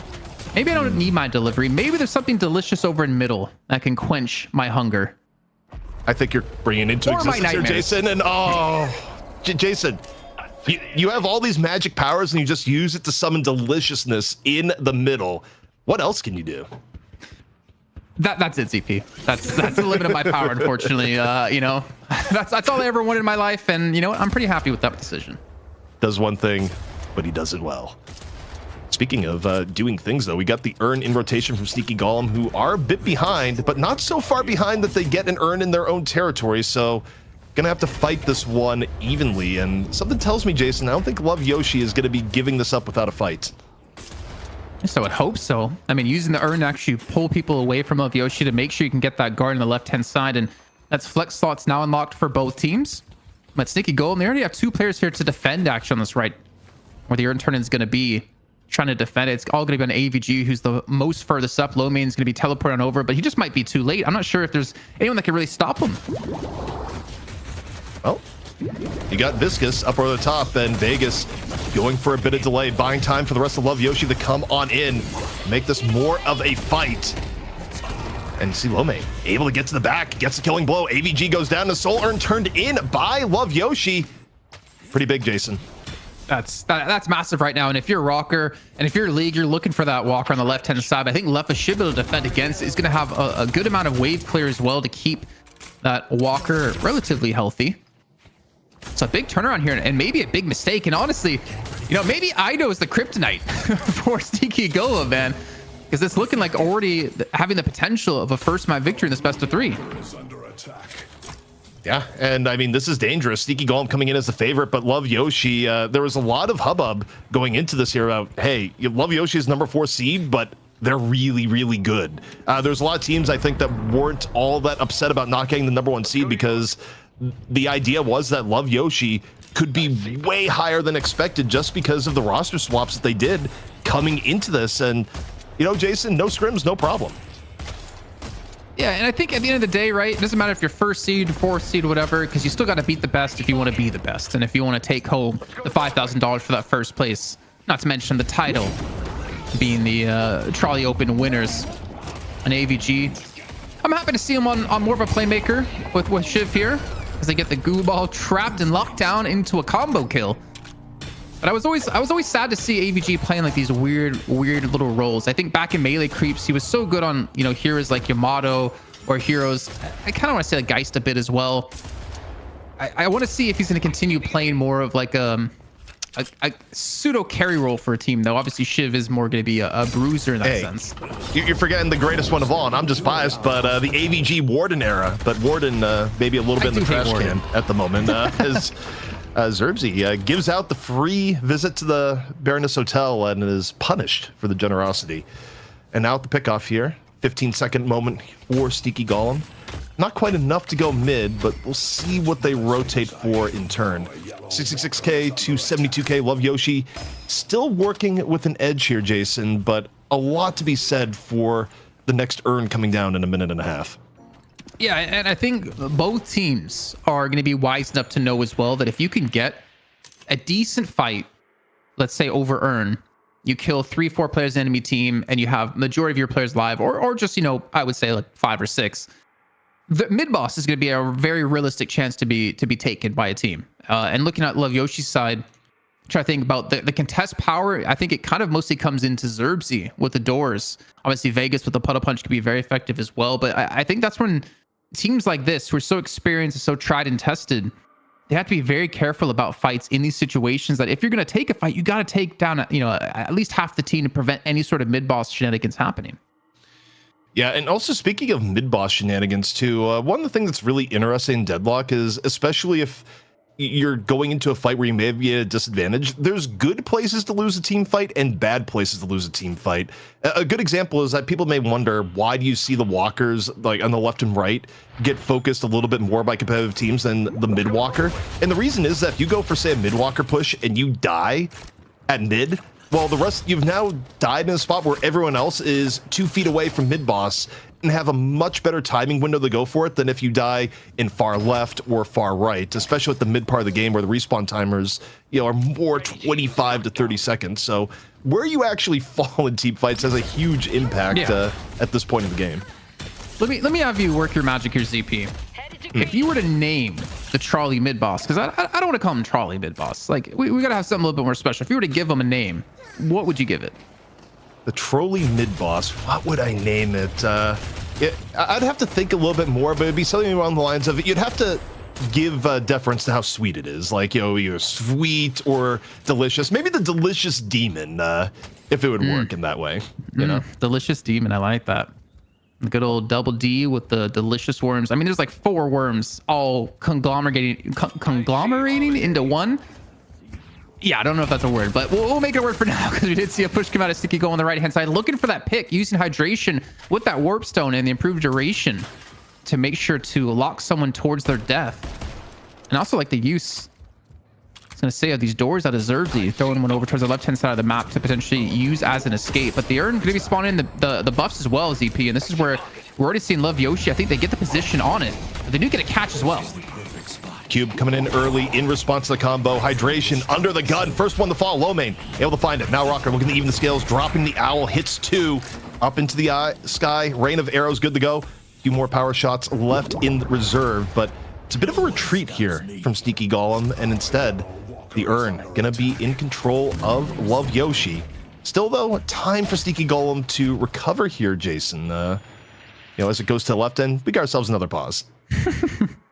Wouldn't be NA. Well, I was gonna say wouldn't be NA without pauses, but let's be honest. That's mostly EU when it comes to people disconnecting. Ida's having some tough issues here. Maybe you shouldn't be playing Arc Raid or Sun. Maybe you should be playing more Deadlock. So, you know, our PC doesn't crash. But Lefo, you already pushed up the left-hand side, so he's in position to assist in the turn-in. And we can see Goober and AVG doing something similar to rotate over towards us, or maybe kind of catch him on the rotate. But you know what, ZP, since you got to, you know, cast DLNS this last week, with the changes to the urn and how much slower you move, how are you kind of feeling about how it affects the game or how it affects the play?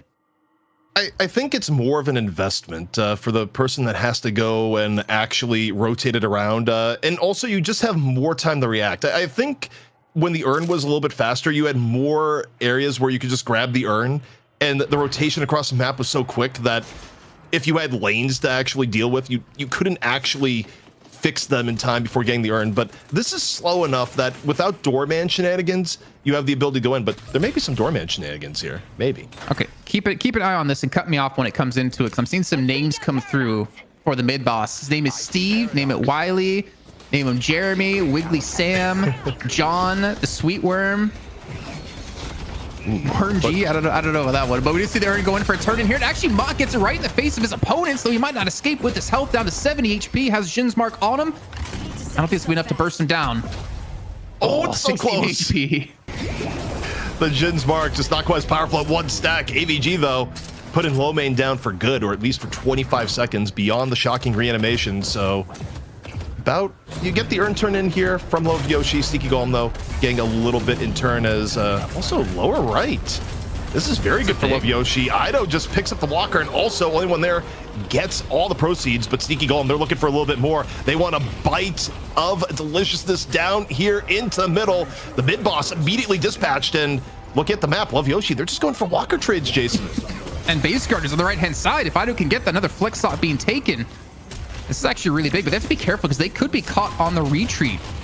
And you don't really want to commit your lives to this one. They get the left lane walker. They could actually port out of this one with the help of the door. Ido committing to the base guard as he goes up against League here. And I think he's going to get that, though. It might cost him his life. Might be time to meet up with the others. All right. Combo catch. Ido is just about to mantle and absolutely gets told no way. Hydration. Last hit. They need to change, I think, the verticality on those combos, man, because there was no way Hydration was close to him on that one. But yeah, he goes down. They get 2 walkers and base guardians. Yes, they lose mid boss, but I think that's a pretty decent trade they're going to be relatively happy with. But the one problem from that might be Sneaky Golem, as you see, getting aggressive, taking away some jungle camps, knowing that they have the positional advantage and the man advantage, more importantly, to do this. All right, so Sneaky Golem, interesting spot to be in where you don't see this all that often, Jason. The team that's behind has mid-boss because of the trades that ended up happening. Giving up mid-boss overall is kind of rough. Like, if Sneaky Golem were to do a full team fight versus team fight right now against Love Yoshi, they would likely win because of the mid-boss advantage. So, but Love Yoshi, overall on the hero basis, is generally stronger, so if you're Sneaky Golem, your ideal situation now, Jason, is getting a full team fight. Whereas if you're Love Yoshi, you kind of want it to be a little skirmishy if you can. I mean, ZP, one thing I'm looking at, and I suppose you haven't mentioned just yet, is the economy allocation. Look at Rocker, 13,000 on Grey Talon. He's not going to be hurting whatsoever as he gets lassoed into the walker and stomped on. He's going to fall from this one, going to res up here in just a few seconds, but this is the full 6-man squad out of Love Yoshi trying to commit and defend this one while League pushes the right-hand side. Rocker will fall a second time. And League, I mean, all their money's on him, and he's on the right-hand side getting a walker for free.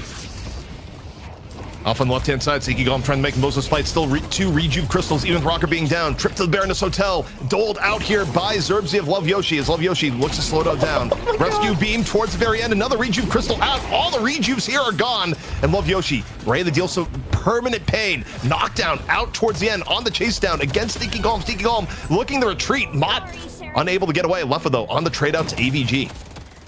Gets hyperline and gets finished off. League rotated him from behind with the airdrop, trying to catch out Love Yoshi. A little bit overcommitted, but honestly, if you look at how it's broken down, it's still a man advantage for Love Yoshi. And more importantly, they got rid of all of the Rejuve crystals on the other side from this one. And yeah, you could push the left-hand side. There's no objective to take anymore for them as they have to rotate in towards middle. That was interesting. And League, I mean, 30,000 souls ZP. He's got more than double the amount of souls of some of the players on his team right now. He has to go big here, and if he gets bursted down or gets caught out, they lose 30,000 of their net worth that they have. Yeah, the upside here is that your gun Ivy is loaded to the gills. You got Capacitor, you got Leech. You're a difficult kill, but if you do go down, and there are ways of getting isolated here, not the least of which is just getting hit with a hotel guest at the beginning of a fight, the rest of your fighting power is quite weak for Sneaky Golem, especially, even the front line. You got AVG at 17K, low main at 21K. it's a tough spot to be in where you're just all in on Ivy, laying in the damage. I mean, they do have some protection for him. I mean, Sparkbreaker is going to help a lot, especially with the burst spirit damage that's going to be coming through out of like Letha or Ido, for instance. Even low main with those pain batteries. I think if they get this urn, it would be huge, but Hydration gets caught out here right off the bat by Mott, but there's no teammates here to really defend it. Instead, they're going to turn this around with a combo coming through. He gets knocked away, though. He gets knocked back. It doesn't matter. Mott's still going to fall, and Hydration going to retreat back towards the urn as the rest of Love Yoshi try to come in for a fight, but they catch on Zerbzy here. This is a huge comeback ZP for Sneaky Golem. Yeah, Lovely Yoshi went in, thought they had the edge on the pick. Sneaky Golem, though, was able to rotate more manpower in, a much more significant punish, and that's huge. You get 2 members down here from Love Yoshi. Yeah, it's not quite time for mid-boss yet, but you now get the edge on setting up the urn if you wanted, and now maybe even find a few extra pickoff kills. Lowmain takes a look at League and says, no way, I don't want to fight this, but do you want to fight the other end is the question. Rokane getting picked off, though, towards the end, so it's not 100% clean for Sneaky Golem. You know, I feel like this game could be so different if Rocker wasn't so far behind in Souls. The amount of free damage he would get with these power shots would be kind of ridiculous. That Lee could easily like come back in, not even come back in, but just like engage in the fight and clean up a lot of the damage that he's done. Oh, like you said, AVG low on Souls, Goober, Hydration, Rocker as well. There really isn't a front line unless they can get these catches. I mean, I think the one upside for them is there's no one really on the enemy side that's going to be like a strong gun hero, because even Zerbzy's only at 15k. So all you really have to worry about is a lot of the spirit damage coming through, and then Letha, I'm assuming going that standard like Berserker, Spellslinger build for Geist is going to be starting to pump some damage. But I don't know if you have to worry too much about him at the moment with League there. Well, Love Yoshi, you look at where they are on the map, they are highly defending this urn turn, and it is the crux that both teams are looking to fight.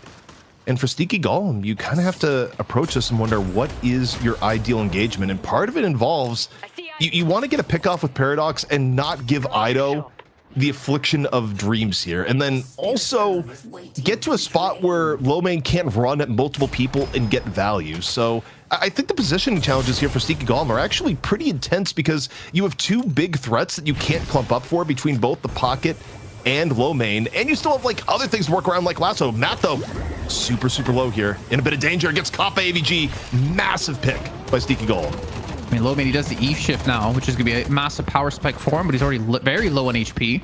Still has the ultimate to reanimate and get back in towards the fight, and League's just looking for some damage, but the problem is all these targets are so hard for him to find. Finally catch it onto Ido, but gets sent straight into the Baroness Hotel, allowing Ido to survive for a little bit longer.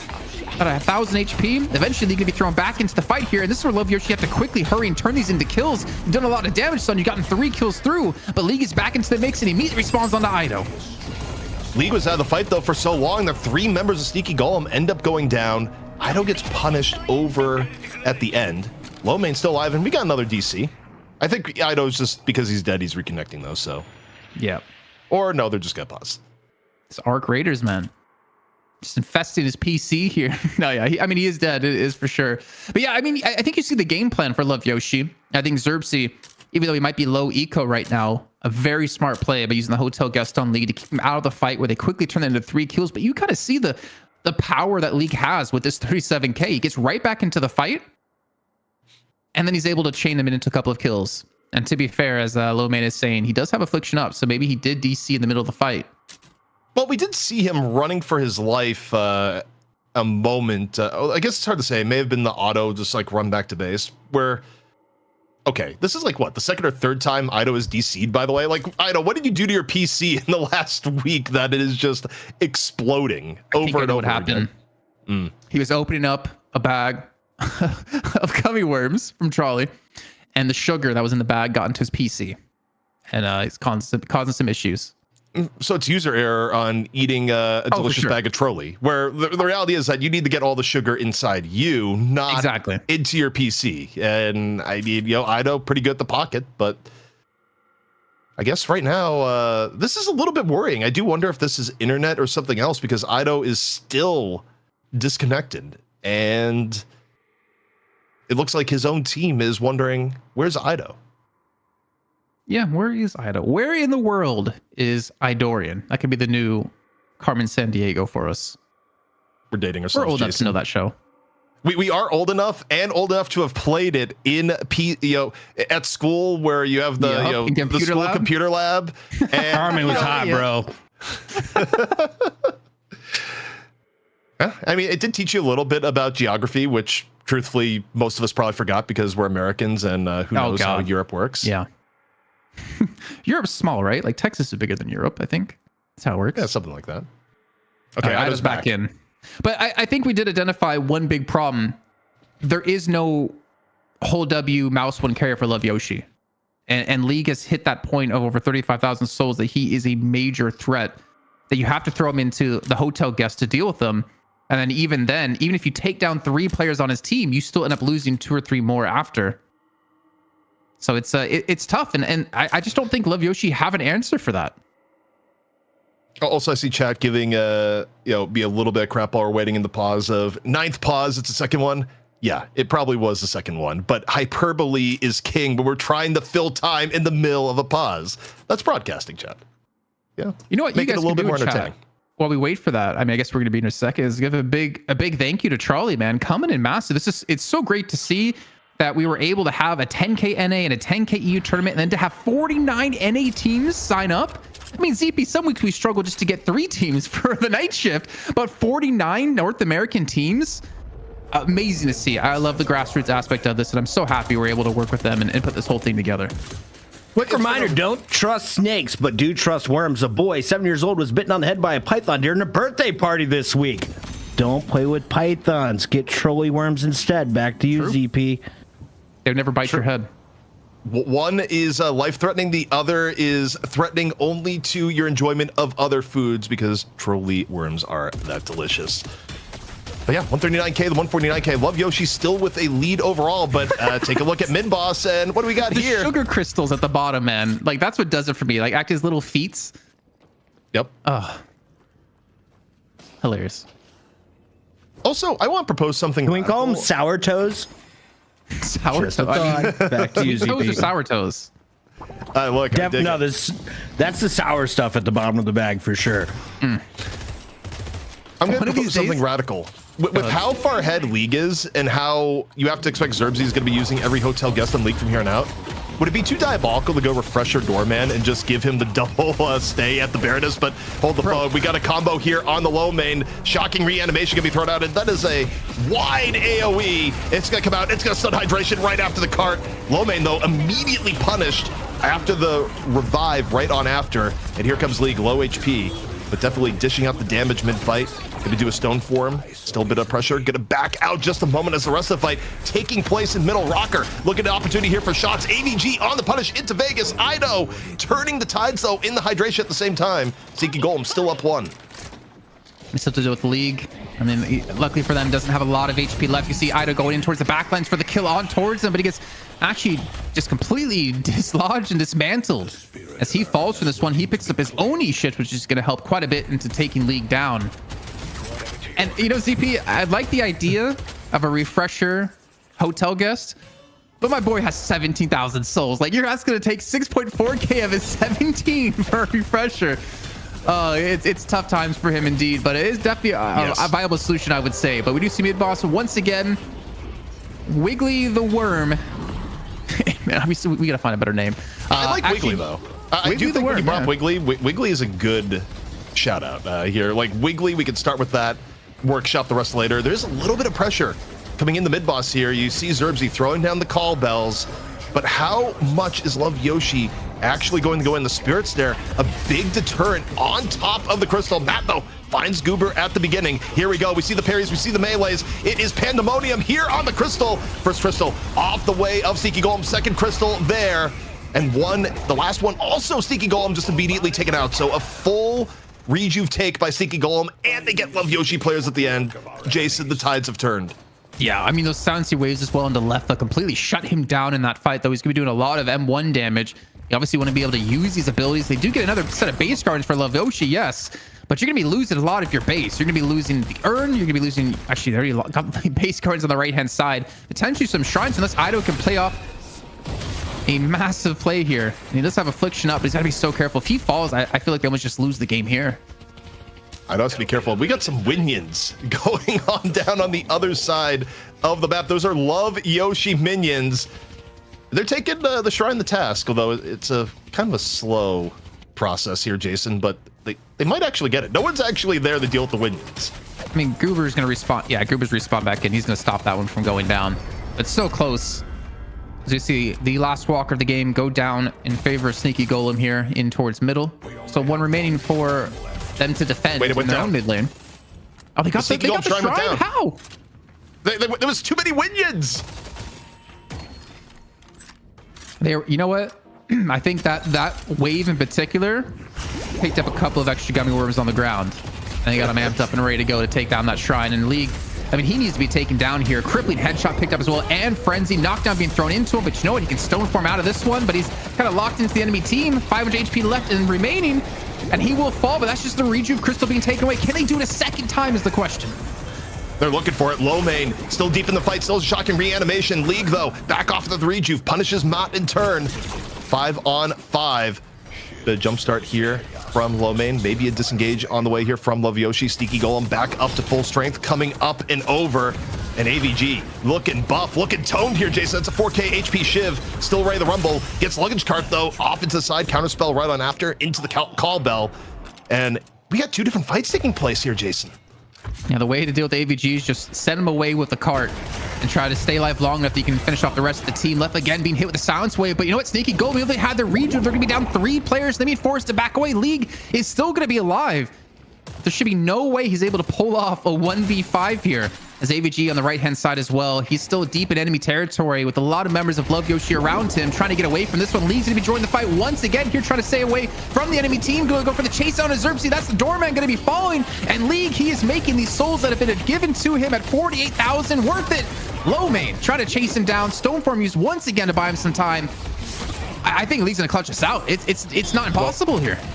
The problem is that the team has gone down all around him, and now League himself under the gun. Low main on the chase down, 100 HP, and Ivy goes down. Vegas with the killing blow, and Love Yoshi able to deal with the Ivy Storm, take out the other members first, get a huge advantage. Every member of Sneaky Golem is now down, and Love Yoshi, they're heading for the base. I think he messed up his active reload there. I'm not sure if that would have saved him in a 1v3, but the extra bullet lifesteal might have helped. These base guardians looking worse for wear.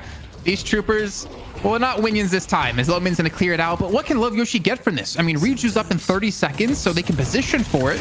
They have Rokane down for 50. They have League down for 40.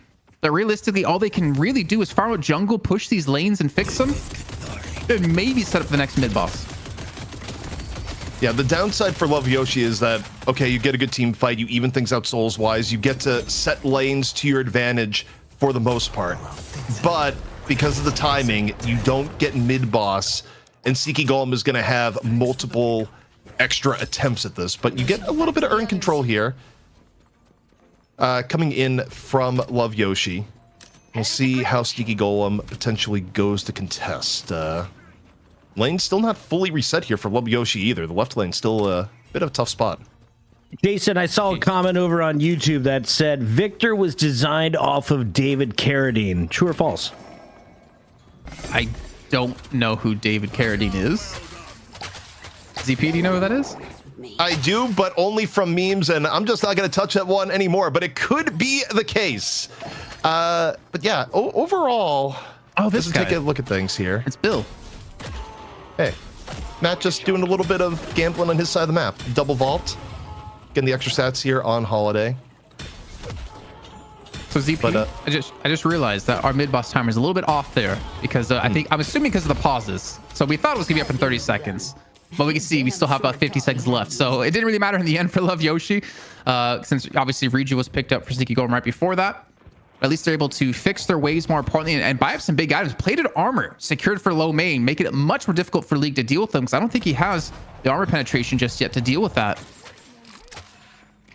Well, 40k Victor is a kind of trouble to begin with. Yeah. And even though, yeah, you got a Shiv on the other end with reasonable farm, I do wonder who you give the edge to. Is that, you know, Gun Ivy is a little bit weaker than she used to be here. Victor, pretty good. Especially if Love Yoshi, if Ido's able to land a good affliction at the start of fights, I actually kind of feel like the team fight for Sneaky Golem is tough if they can't open up with the Paradox pick. I kind of like the Love Yoshi team fight a little better here. Well, you can see they're trying for it too. Goober, you hear that Kinetic Carbine come out. Love Yoshi immediately back away. And here we go. Wiggly the Worm is back alive in towards middle. And, well, I would actually hate to see Love Yoshi use it as bait, but instead they get a lasso and hydration, gonna take away the combo. No chance for them to get their own pick, but can hydration escape from this one? I saw the warp stone go off, but I didn't see exactly where he went. Eventually he'll fall to low main. It looks like Goober was sent into the Baroness Hotel, and Love Yoshi, they have the man advantage, but they still have not dealt with League. We're all in the full fight engaged here. The Frog's coming out, and it's just on the AVG when you gotta make sure the Shiv dies. Up to so far, Love Yoshi looking to push the advantage on the chase down. The call bell out towards the end. Clean 3 for Love Yoshi here so far. They're not holding S. They are going full W. Looking for a little bit more. Low main on the chase down. Still a shocking reanimation. 4 down. Mid boss is up. It's Iki Golem, the #1 seed here, Jason, could be losing the first map in this upper bracket group. I think it's very possible. Mid boss is going to be the call. Ido gets the kill in a Rocker too. It's all on the Rokan in a 1v6. And you know what, Rocker? I mean, you're good. Or sorry, Rokan, you're good, but I don't think you're going to be that good. I think all you can really do is push these waves out and give this one up for free to Love Yoshi. Phenomenal engage. A great lasso out of Mod as well. I mean, I know you talked about him in the first series being maybe the hoot of North America. And I mean, the plays, the picks he's been able to provide to his team have definitely given them a good amount of success. Especially in this game where they I think they were down like 20k at one point. Now they're up over 20k. So a little 40k swing. It's been very back and forth. I mean, Sneaky Golem was behind at one point, then got mid boss and had several good plays, ends up getting ahead, and Love Yoshi end up gritting their way back into the game. But I do wonder how much of this is comp, because when I'm thinking about who you're funneling your farm to, I think you like being the team with Victor here over the team with Ivy. Especially the fact that Zerbzy is able to just repeatedly give Ivy all expense paid trips to the Baroness Hotel. I mean, League must feel like they're in Vegas because it's just hotel comps all day long. Man, this is so cool to see as well. But just the state of North America. I mean, it's been almost like a full year of just hydration, always winning everything. Obviously, we had a stint with Melee Creeps, we had a stint with Big and Brolic. But to see like teams just come together for this event and be able to take on who is, you know, the crown champion 2 weeks in a row in the night shift. It really gives me a lot of hope for North America, especially when we get into these international lands kicking off. And I'm curious to see what EU is going to have next week, because we do have the qualifiers on Friday this coming week. And then, of course, Saturday and Sunday are going to be having the group stage into the playoffs as well. I think that's where, you know, honestly, I think NA might be ahead in terms of like caliber teams, like quality teams. NA, I think, has the edge over EU. EU has heard you. They have your address. They know that you are currently on EU soil. The agents have been dispatched. Jason, good luck. Bro, good luck finding me in Italy, man, because you can't even recognize my address. That's why I don't have my gummies just yet, because they couldn't find the address. It's true. The post could not get the worms to Jason in time from no fault of Trolli, just entirely the fault of whatever handles Italian mail delivery is where we're at there.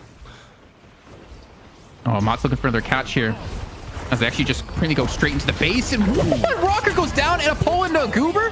This might be the game here, CP. They get 2 kills, and I think this actually might be it. I think Love Yoshi will get the first map in this series if they just pull off maybe one more kill. They just need a little bit more. And yeah, for Sneaky Golem, the ability to defend is going to the wayside. Rokaine caught towards the end. Now down 3 versus Love Yoshi with 3 Rejuve crystals. This one just about all over but the crying. This is not going to be one of those times, Jason, where you go, let's go back and get more of the map. Nah, you got 3 up. You got a huge advantage for all and 3 Rejuve crystals. You send it, you take down the patron, and you take your well-earned map 1 victory if you Love Yoshi. Oh, poor Goober. He just wanted to join the fight. He wanted to stop them from the patron. And a phenomenal showing. Was this our worst seeded, well, quote unquote, worst seeded team out of the qualifier? Actually, no, yeah, Love Yoshi got invited into this one, but able to pull things off. Not really showing much before this because they just kind of came together for the event. But you know what? Taking the best North American team 1-0 in the series so far. They are very close now from getting into the money, because if you win this series, you have a minimum of money you've already won because you make it into Sunday. That was right. Love Yoshi is 2 stacked. Not only do they take down the Tea Party of Boston in the first round, now they are 1 game away from securing a spot on Championship Sunday. Top 4 walks away with money, right, CP? That's right. If you get to Sunday, the worst you can do is walking away with $1,250. That's $1,250. Another way of saying it. So you're in the money. Good stuff. All right, we got one more to go, but first let's reflect on what went wrong for Sneaky Golem, because as an invited team, it's always nice, but the fact you don't really get a warm-up can catch you off guard. Now, they had a quick best of one before this match, but it wasn't even real competition for them. Now they get slapped in the face by Love Yoshi. What went wrong? Does it go back to the draft? Was it the early phase? Where did you see Love Yoshi establish dominance? I would say for me, there was one fight where they were able to kind of like catch out like multiple players. I think it was on the second reju. They were able to force a fight on Sneaky Golem's side of the map. And they were able to take away all the crystals and win the fight off the back of that. And then they turned it into another one fight as well.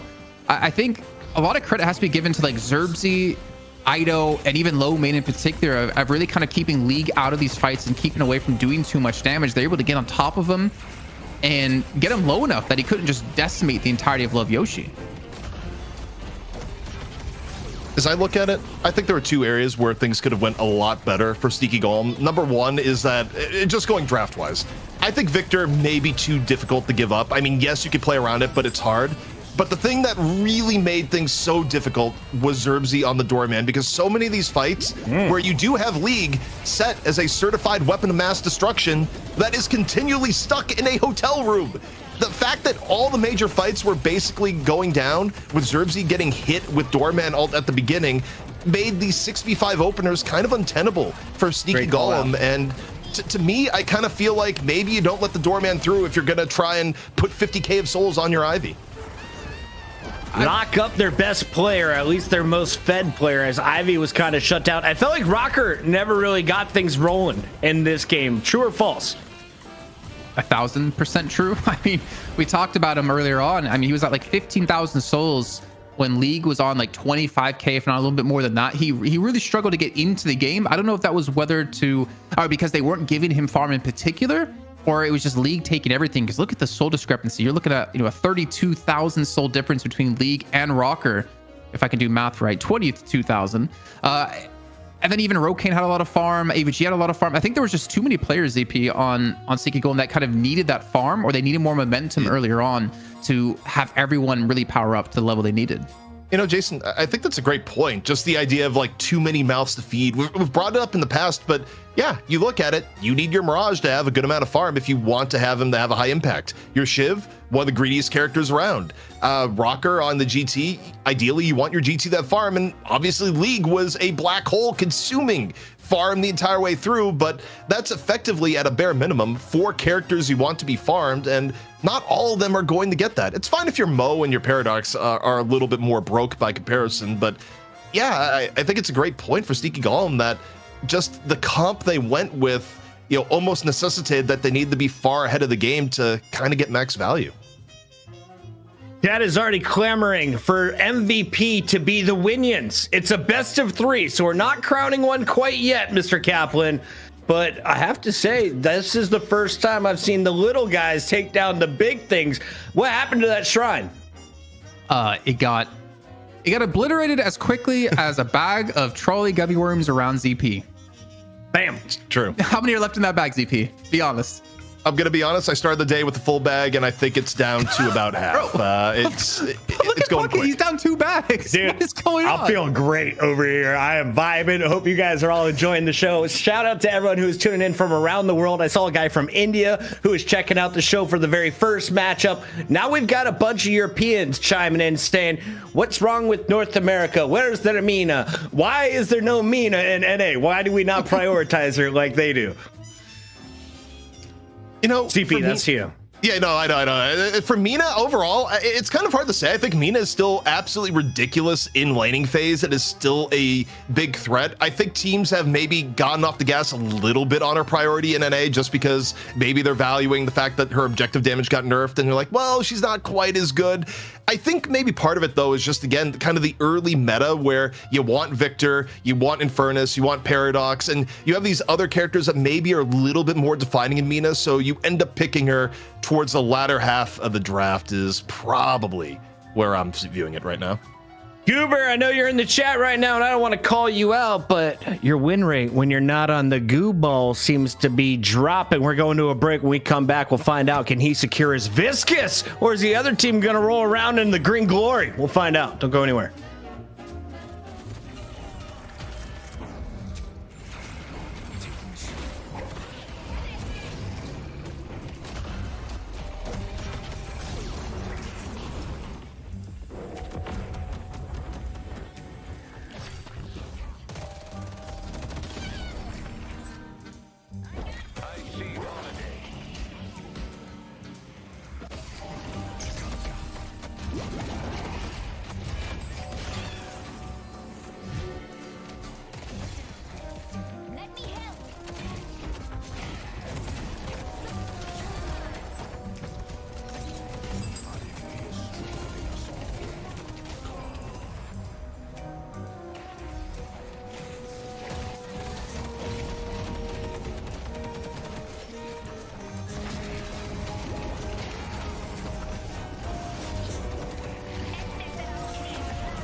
Welcome back. It's your mother's favorite caster alongside Jason Kaplan and your host, Chris Puckett. ZP, we're getting fired up for another game here with Love Yoshi, the underdog, taking on Sneaky Golem, and they are on match point. It's a best of 3, though, and we could see Sneaky Golem rattle off 2 in a row. If they're going to do so, what do they need in their composition? Is there a must-lock character right now? Yeah, for them, I think don't give up the victor, or ideally get the victor yourself. You can choose to be first or second ban as the losing team, so use that to your advantage and at least change things up a little bit, because I think their read on the first draft was a little bit awry. Now that bracket, or sorry, that matchup is coming up in just a second, but first we got to take a look at the bracket. Kaplan, big news. We have our first team locked in for Championship Sunday. Melee Creeps is guaranteed at least 1250. Of course. I mean, it's got to be Melee Creeps coming through, right? But to do it 2-0 so quickly, I think is a bit of a surprise to just win it that fast, considering we've only done the first match in our best of 3 here to kick things off. But yeah, I'm happy to see Melee Creeps make it through. So that means now Chain Gang or the winner of RBR and the Unks will go through as the second team from Group B, which of course we're going to be covering that match, if I'm not mistaken, after the following matchup. I say it's Matt's fault. Do you agree, ZP? Matt was the strongest player on the Chain Gang. He jumped ship. He's now on the Love Yoshi squad, who's 1 game away from joining some more folks in Championship Sunday.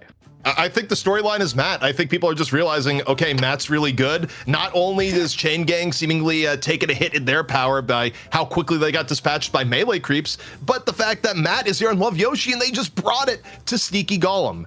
But now going into this draft, it's going to be Love Yoshi with first pick, and we'll see how Sneaky Golem adapts their draft here as we go on. I have to say, Kaplan, chat is loving the stash today. I am as well. What are we loving in the draft? Kelvin is not going to be played in America tonight. I think you Victor ban here, right? I think you got to. I just want to say, by the way, ZP, I'm digging your hair today. It is looking great. This little like coif you have down here on this side. I'm loving it. My mom as well. She's just sending messages like that. ZP. I wish you was my son. Oh man. The hair's in the wild stage right now. It's kind of the part where I'm like getting close to getting a haircut, but I'm still trying to style it. It just kind of it does what it wants to do here in the situation, but we do have the change up. Sneaky Golem says, nope, we're not dealing with the living dead anymore. Get that shocking reanimation out of here. It's done. Shiv also is going to be stolen back. Remember, they played it in game 1 against Boston Tea Party. They lost it to Sneaky Golem last game, and now they're making sure Love Yoshi will have it. On the other side, Sneaky Golem's first player pick is a Paradox. I feel like that's a weak pick. Am I wrong? I don't think necessarily. I think... Is he still a first rounder? Is he that strong? I think she. Yes. Yeah. To be honest, I'm confused by that all the time because it's an hourglass inside the helmet. But I think she's insanely it's still insanely good. We saw the power of a particular Holiday. But what we are also see is a switch up. Goober's going to be on the Goo Boy once again, which is the thing of beauty. Majestic leap. We're going to game 3. Him majestic leaping to the back line for some free kills. I'm a little bit sad to not see Infernus being heavily invested into, or again Pocket not being picked pretty early on. Yeah, I mean, Pocket not getting picked early is a little bit interesting. I think it may be coming out here for Love Yoshi. Abrams getting picked a little bit earlier than we've seen recently. Abrams and Billy kind of going a bit down in draft priority with how people have been running the early game. But I think the intent is clear here from Love Yoshi is that in absence of a victor, they still want to come out here with an absolutely fierce front line. And as a result, first 2 picks, Abrams, Shiv, and they back it up with the Pocket for Ido.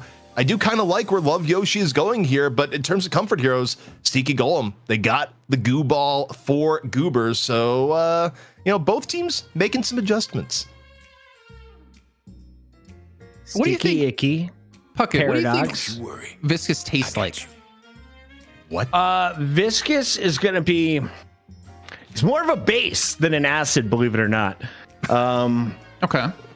Yeah, I'm thinking like baking powder with a little hint of celery root, just the dust celery root seasoning. Okay. That's probably where he's at. I think because we're all older, I was thinking it would taste like Surge. If you guys remember that drink. Surge. Gives you energy. That was hands down my favorite drink ever. back in the If day. I could have before they- Surge, Celsius, and my Trolli worms, I would be on Cloud 9. Cloud9. I'll just have to settle. Disappointed. What do you see For these Furnace coming guys. through? Oh my. Wait, did you eat a whole Dude, they another sent bag in the break? much. They sent so much. Yeah, we're down 3 bags right now. My toddler has one upstairs. We're gonna run out before Sunday's over. So Trolli, if you want to send some more, I will happily eat them. In the meantime, Goober got his goo. Who plays the Infernus though? ZP Sneaky Golem. I'm told this is a key character. Yeah, it's going to be Leffa. When you're in danger and you want comfort heroes and you think about NA, Deadlock, and what players have done it, Leffa's heroics on Infernus, too many to count. They're still going to put hydration on the Mo and Krill. So a lot of the draft looking similar, just instead we're going to go all comfort heroes. We get Leffa with the Infernus, you get Goober with the Viscous. And in turn for Love Yoshi, in terms of a hero that people do think is a little bit better now with some of the shop changes and her carry potential, Wraith does come on in. They banned her last game. Yeah. So must appreciate this character. What does Wraith bring to the table? Because she was in the game quite a bit 2 weeks ago. We only saw her once last week. Just a lot of damage, right? I mean, telekinesis can be nice to lock down one person in particular. Like the silence is very, very annoying to deal with. But just it gives you a mouse one hero for Love Yoshi. You do have decent survivability with your card trick to get away. What I'm worried about though right now, ZP, there's no pick hero for Love Yoshi. Holiday's been banned. Paradox has been picked. Does that mean we're going to see them go towards Bebop? Or are they going to have to just catch people out with like Phantom Strike Warp Stones to get in their face? Yeah, I mean, you can kind of use Abrams a little bit in that role, but you're right. I think it could be a Class S Bebop alert coming on in, because I also think it's a very big testament to how much Sneaky Golem does not like dealing with Matt on the holiday. Probably his signature hero over time, and it's kind of respect in this meta to go, we're going to ban Holiday. It's not that common of a ban since they're nerfs, but in this case, it does create that conundrum from Love Yoshi on what they're going to pick. And Jason, I think you're right to be on the lookout for a Bebop. I don't know necessarily if that's what they'll go for here, though. You were looking to summon a god, right? Crash! Well, My brother from another mother right now. Let me fluff it up a little bit. You need the sparkles, Jason. Like you I was need gonna the. say- Yeah. We need to get you a gold one of these guys. And then we're gonna need to find you got a the little chest blue.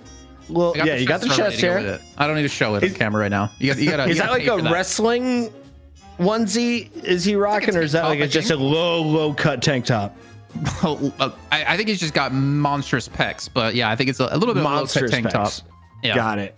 Understood. We're going to get a better look of Lash here in just a second. Who's playing him? We're about to find out. It's Love Yoshi. It's Sneaky Golem. It's game number 2. If the Golems lose here, they drop down to a final elimination matchup. Meanwhile, Love Yoshi would power through to Championship Sunday. We've got Worms here to celebrate. Thank you to Trolli, who's putting up the $10,000 for North America. And reminder, this is not just a bonus Saturday and Sunday show. We're doing it 2 weeks in a row. This week is all North America. Next week is all Europe. And ZP, we sold out our Europe bracket. It's no buy-ins, but we filled that baby up. No more entries. We can expect 70 plus teams to be competing for the 10K next Saturday. Yeah, it is going to be a long qualifier day, but if EU, if there's anything to know, there's going to be some surprises. There are grinders out there. EU has this culture of when a big tournament comes around, teams just prop up out of nowhere. Rumor has it we got the old one-win squad coming back with a team of their own. It's going to be a good weekend for EU, but we still got so much left here at NA as Sneaky Golem is going to try and bring things back. On behalf of our sales team, if you've got a buddy in marketing who needs a production squad, we got the best in the business. Trolli found out about it. Now let's tell the rest of the world. Game 2, ding ding, Sneaky Golem, Love Yoshi is on. ZP, did we reject the original logo sent to us from Love Yoshi, make them hand draw their own one? Yeah, for legal okay. reasons. Like something that like is a green blob, like is probably not going to get you in legal trouble. But actually using AI to do the recreation of Yoshi, yeah, the stream will have been shut down probably by minute 5. The ninjas are everywhere, Jason. But you know, I think in the end we landed on a good result.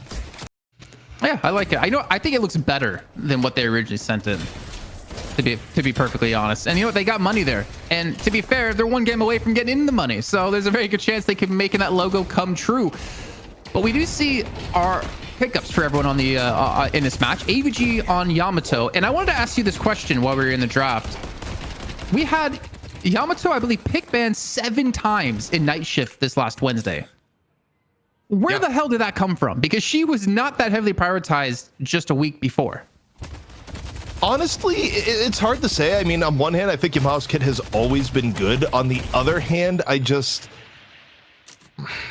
don't know. I think, to me, it almost feels like people just collectively remembered, hey, Yamato's really good in lane phase and still pretty good later on as a frontliner, and there's just sort of this collective realization of Yamato's pretty good. There's also, I think, some shenanigans going on right now where if you use split shot, her alt fire is doing a lot of damage, which may or may not be intended. That's been another hot topic issue, but I don't think every Yamato player has necessarily been using that. That even may be something that we disallow for tomorrow. That's again, a hot button issue for the players beneath the scenes. What is the literal back shots he's referring to in the chat, ZP? For those on the cell phone, they can't keep up with the player discussion during the pause. Was that Lil Main having back issues that they paused for? Was AVG lagging? Why'd we pause?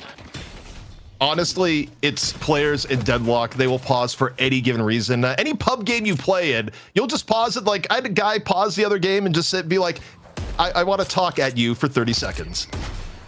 Yeah, I mean, they're doing it for us. Let's be fair. They're letting us talk more about things we want to discuss. So I appreciate that, AVG. A little bit of a tech pause coming through. Not sure exactly what. But as we do, kind of look at who's playing what, we were wondering who's going to be on the Lash, and we have it. It's going to be Matt indeed on the Lash. And the funny thing is, normally low main to me would be the Lash player of this roster because of how damn good he is on it. Thinking back to the melee creep days, thinking even back to Hydronation a bit. But also, maybe we should talk about Leffa on the Wraith.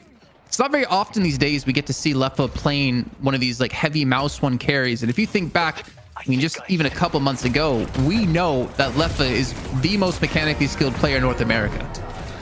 He's really good, but also it's really good is Ido on Pocket. I feel like almost we haven't talked about that as much. There's a point where it was the death knell for any team to give that up. But also speaking of death knell, this middle Guardian is getting crunched by the power of this Yamato Paradox lane. So yeah, I mean, the idea of Yamato still being good at laning, quite strong. I also do think, though, that I'm a little bit skeptical of the Lash pick. Lash nerfs hit the character pretty hard. It's the reason why he's been out of the meta, and as good as Matt is, I'm not sure Lash was the play here, so we'll see if it pays off. I mean, I think it comes down to then who would play Bebop if they played Bebop here. Like, who feels comfortable enough to play Bebop?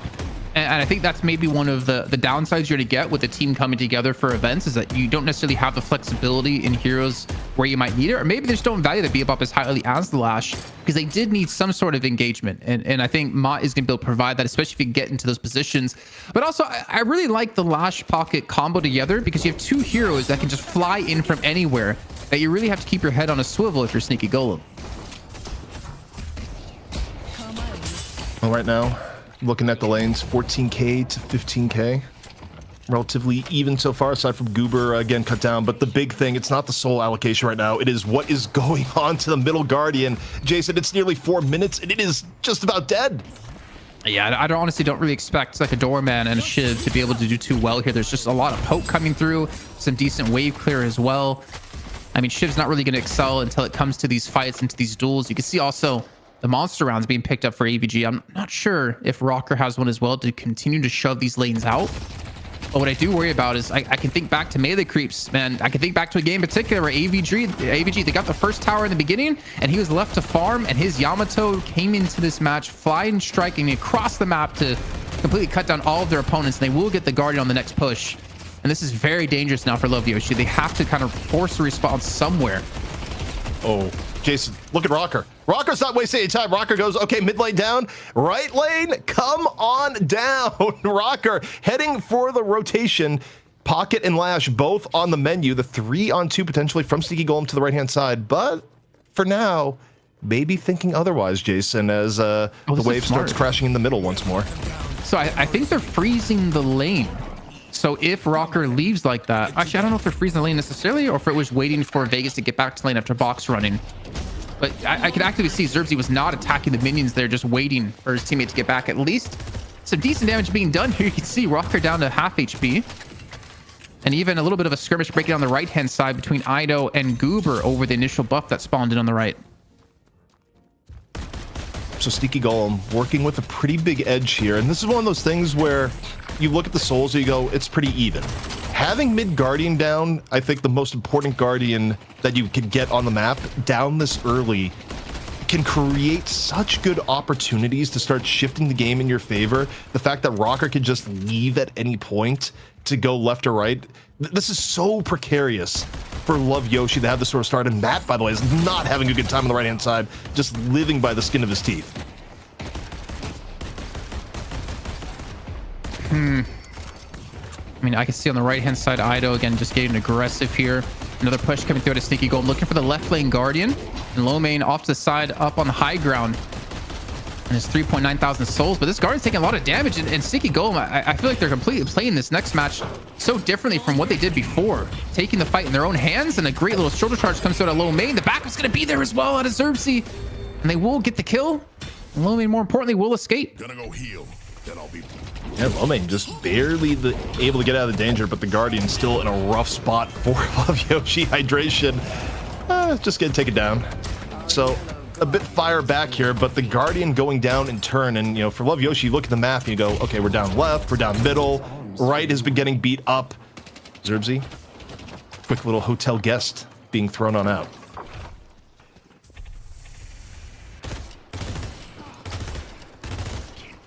I mean, look at Rocker as well. He seems to be just flexing between so many of these different lanes. You see AVG being left to go up against Vegas in the mid lane, and AVG is just going to be having the ability to farm up so much now, even taking away some enemy camps. And this is kind of what I was talking about before out of AG. I kind of like this old school like play style for him. Get him set up, get him somewhere where he can carry these games as long as he can play safe and not get caught out here. I think there's a very good chance we could be seeing a third map in this series. He's already at 6.3 thousand souls, man. He is very far ahead of everyone. If he keeps his pace up, this Yamato is going to be almost impossible to deal with. This is a very, very tough start so far here from Love Yoshi, and they have to find something to stabilize. But the problem is that this early into the game, Jason, when you're behind and the other team has all their Guardians up, you can't really do that much in the way of rotations, not without suffering big losses to your overall soul economies. So it's a rough spot to be in. The final Guardian goes down as Rocker rotated over to the right-hand side. A few melees coming from AVG, still gonna fall off in mid. And now a bit of counter pressure the other way against Sneaky Golem. Oh no! Comboed under the Guardian. That wasn't parried. So not only was Mo and Krill beating on him, so was the Guardian. That is a dead Low Main and maybe a dead Matt. A very dead Matt at the very end. So in review here, Jason, we're a mere 8 minutes in. All three Guardians down from Love Yoshi, a pause, and a game state that is going to be pretty difficult to recover here, where you look at it, you go, oh, it's just 4K souls. It's about to be a lot more, because look at yellow on the map and look at how the yellow is just going into blue territory. And Love Yoshi, they're going to be scrambling for quite a while. You know what? I think we have a new flavor for Trolli here, because if we looked at the worms, you know, we have a green and yellow mixed together. We have a red and blue mixed together. We need a blue and a yellow mix. It can be the Deadlock gummies, the Deadlock worms. I'm here for it. Oh, especially, you know, you get blue mixed in there. What do you need for a full Abrams color set? You know, blue plus, I don't know if it's blue and yellow, though. I'm thinking about, you know, your ideal Abrams gummy combination. Oh, you need green Abrams, best Abrams. Question from the chat. Well, actually, it's more of a note. Noda Grill says, I watched a ton of Leffa. He has been grinding on Wraith leading up to this tournament. How is the Wraith performance? I know it's a little early to judge. I don't think we'll really know until later on, no? That's kind of what I think. It depends on how he plays things out. I mean, he's at 6.8 thousand souls, so he's off to a very strong start, but I think it's more about like the mid to late game where you really see the Mouse 1 heroes excel. CP, agree? Disagree? Yeah, I agree. Sorry, I'm reading the chat here. There's a lot of interests, like, we're pausing, and there's like, we have VOD evidence he was lagging. And also, that affliction didn't actually hit AVG. That was going on there. Ido drops the frogs, and AVG was just somehow perfectly spaced to not partake in the frogs, as we get another pause this time. So back to the gummy talk. You know what? Forget making like worms looking like the heroes in Deadlock. Why not just make gummy heroes? Like, I would love True. to eat. Okay, I'm gonna be very careful about how I say this. Yeah, who are you putting in your mouth first? I mean, it's got to be Viscous, right? He's the one that's like perfect for a gummy. Easy shape. Great call. He does say Safe in a voice answer. line, he's like, I'm squishy. And, squishy is what kind does of he like say? your average gummy. He says, I'm What does he squishy. say, CP? I know you're trying to get a voice line for it. I see what That's you're what he doing. says, yeah. Yeah, I see what you're I have to be fishing very careful because that button overlaps another button. If I'm on a different part of this, that is really bad, and I should probably take off my soundboard, to be honest. So I had to make sure I was hitting the right button there. You ever feel like Jason's soundboard is Chekhov's gun, that we keep mentioning it and we know it's going to be at the end of the story when our Twitch account gets banned? Yeah, that's Jason's soundboard. We knew it the whole time. It was his soundboard, but we just didn't have the foresight to disable it from him. If only we had warning that this could be a thing. Speaking of things that are happening, Goober getting quite low in middle on the retreat for Sneaky Golem, who, with all the pauses and all the worm talk, we got to bring you back down to reality. And the reality is that Love Yoshi, they're struggling for map control, Jason. And that's understandable because, well, they've lost all their guardians. So not only are they down a flex slot, but they're also down the ability to back away to some sort of safety in their own lanes, meaning their jungle is susceptible to being taken. I think for them, they almost need to start grouping up to look for guardians themselves to deny that away from Sneaky Golem. It's a fine strike. Yeah, it doesn't take him exactly where he wants to go here for AVG, looking for the chase out onto low main. But I mean, again, AVG's at 9.3 thousand souls. The only one to beat him right now is Leffa, who's just been left alone completely, given that good old league treatment in this left-hand lane. Bit of a cart here. You just want to do a little bit of casual gamba, and the bell or the doorman comes in, but swap into combo into dead. The immediate punish on the low main, and AVG a little bit hungry for more. Flying strike on the Ido. Ido looking to escape here on the pocket. Pocket usually a lot of tools, but not much HP this time around. Let's see where this is going to go. Is able to get away, but just by the slimmest of margins here, Jason. Way too used to almost die. Yeah, I think if AVG just continued to chase instead of going for a power slash, that would have been a kill coming through. I do see, Goober, he has the express shot up. So he's going to put a lot of damage into AVG. I think this is where he starts to feel himself. He's denied a lot of sinners. I really wish we had the tracker of how many golden statue buffs they've been able to get, because he has a ton. And it's very hard to deal with him. He's at 17,000 souls. We already saw before how much damage he can possibly do. But maybe he'll have the first urn. Oh, okay. Do you think he picked it up now to make sure it didn't go into an enemy turn-in? I think so, because it does lock it in for the next 5 minutes. So Yeah, if you know it's smart. going to be neutral and you're ahead, you could just pick it and you set it, basically. And it could go the other way, too. If you're a little bit behind but don't want to run it, but you know it's going to go in your territory, just quickly tap the urn, lock it in. A little bit of a grouping, though, out of Love Yoshi on this left-hand side, looking for a guardian. As on the side with the urn, Matt's going to get a catch onto League. This should be converted into a kill. Don't tell me he escapes this one. Combustion comes in. He actually gets locked out and in the cube all at once. And somehow League will survive for now. But Lumi comes in with a shoulder charge. They threw everything they had into League, and they couldn't take down the Burning Man. Goober, man of the moment, able to go in, drops the cube. League gets a little bit of revenge. The burning to the back of Abrams at the very end. 2 down from Love Yoshi. And that is the supportive power of Viscous, where he makes plays, he saves your players, he chases down Leffa when you need it most. And now Sneaky Golem, after taking down 3, decide it's time to run this urn. This is not a good sign here for Love Yoshi. That Walker could be taking a good amount of damage here as the respawns are still looking to come through. And they're leaving Rokan alone to defend this right lane Guardian, which, again, it's not even the last Guardian for Sneaky Golem, so they're still denying the flex slot either way. It looks like Love Yoshi's not too confident to go for the push, because if they did, they might be losing the urn turn-in. And Hydration is off to the side, ready to go for it. They do have the manpower as well. Look how many players on that mini-map are surrounding this urn turn-in here for Sneaky Golem. Urn turned in successfully. Off the 3 picks, Hydration just able to run it across the map, and the Sneaky Golem lead gonna go up even more. Speaking of things going up, I was wondering, okay, is Goober gonna be chasing that down? Not quite yet, but look at the map situation here, Jason. It's just yellow, pretty deep in the blue territory, although some trade outs off in the left. Oh, Matt. Let's hit the slowing Hex. It's a good movement to get away here, though he's still relatively healthy. Trying to deal with this chase out of Rocker. He doesn't really have any backup coming through. Instead, it's actually going to be Goober rotating in to potentially deny this away. It looks like Matt will survive another day here. So no Majestic lead build up for Goober. I was wondering if he would go for that route here. Maybe try to go for a catch onto Leffa, because there is a world where he could instantly burst him down. But honestly, I mean, with the way the game's going for Sticky Golem, you don't really need him to do that because they're up 10,000 souls 13 minutes in here, ZP. They're in a really good spot, and also you kind of brought it up a little bit in the draft where, okay, you've gotten Lash as your pick hero, but Lash historically isn't as good at creating opportunities as something like a Paradox or a Holiday. So even the win conditions for Love Yoshi are a little bit harder to realize here. They don't have the obvious hero to clutch on to make a quick play to get back into it, unless Matt is just the best at Lash. Swap though, in onto low main. We'll see if the fall through is there. Low main, looking to get away. Goober in hot pursuit. Puddle Punch still a bit on cooldown, not able to get the displacement he was looking for. That corner jump, that was amazing to see in such a high pressure situation too. Not sure if he caught that. He jumped extra high because of that little corner boost coming through. I have yet to be able to pull off any of those ever, even in just testing. One day I'll be able to do it.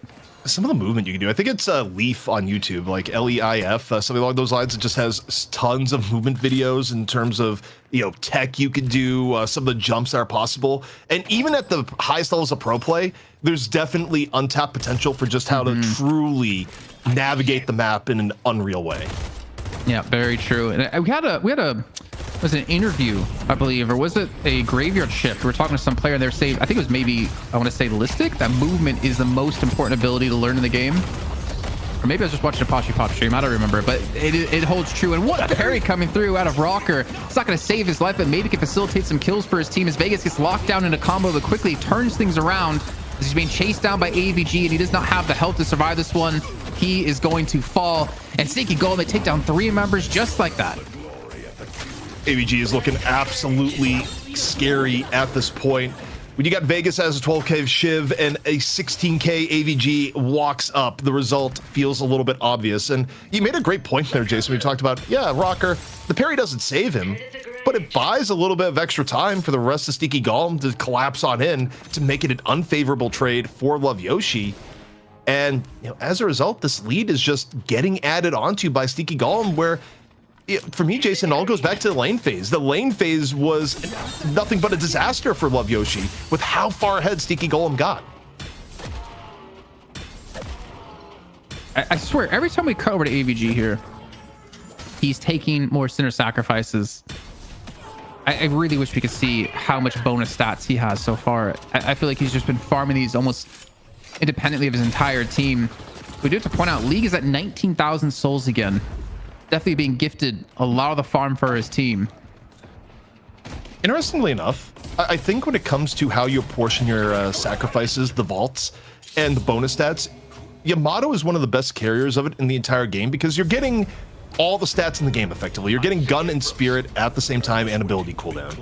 So hybrid heroes like Yamato or Warden that get a lot out of both gun and spirit at the same time are your ideal carriers to just continually hit the sacrifices and get powered up. Well, the telekinesis came through. I believe that was onto AVG. Shot transformation comes through as well, but it doesn't have anyone to flying strike to just yet. I think there was a parry coming through on a low main. Combustion comes through as well. Gets him low on HP, and there's the flying strike finally through space and time. The low main is able to escape for now, and Vegas picks up a very important kill onto Goober, which gives them an advantage. Oh my god, the seismic impact gets completely shut down by hydration. Just pulls him to the ground. The power of the tome not going to be enough to deal with an old-fashioned beatdown from Mo and Krill. 2 down from Love Yoshi. Goober falling in turn. League, a late kill on the mat at the end. The urn comes in, and Jason, this is low-hanging fruit, given your history with the hero, the love-hate relationship, even as you look like the hero at times. But the Lash pick for Love Yoshi, has it panned out? No, it just means I hate myself if you're going to call me a Lash lookalike right now. Yeah, it hasn't worked out. And I mean, obviously, I kind of respect that they did go for it, realizing they need some sort of pick potential, but it's just not providing as much value as they need. And to be honest, I think he's kind of fallen far enough behind that even if he does get I mean, if he gets a Death Slam off, that'd be great, but he could just be killed in the Death Slam, I feel like, with how many souls he currently has at 11k. This is tough to come back from, man. We're like at a 20k deficit so far for Love Yoshi, and we know Sneaky Golem. We know how good they can be when ahead, and they know, and we know like also with the addition of like Rocker on the team, their macro play is going to be pretty spot on. Swap, combo, dead. Matt just getting shanked in the streets of the Cursed Apple. And That's one thing mid-off. that's worth noting here, Jason, Leffa has been secretly running the ultimate gambling ring at 23k as Wraith. I mean, the deck has been stacked, but I don't know if that farmed of a Wraith is going to be enough with the rest of the team struggling. Yeah, I mean, it's not as safe as your Ivy if you look back at League in the last game, but we might see contests come through. Love Yoshi, they realize we have to do something. AVG pops a Shadow Transformation to make sure to get these parries off, and it hits quite a few of them. But Zerbsy Vegas, I know, how the hell does Love Yoshi get every single Rejuve crystal from this? That is ridiculous, the turnaround from Love Yoshi. Just when you think they're on death's door, they're able to go on in. They get the rejuves. They get the kills. 4 down on Sneaky Golem.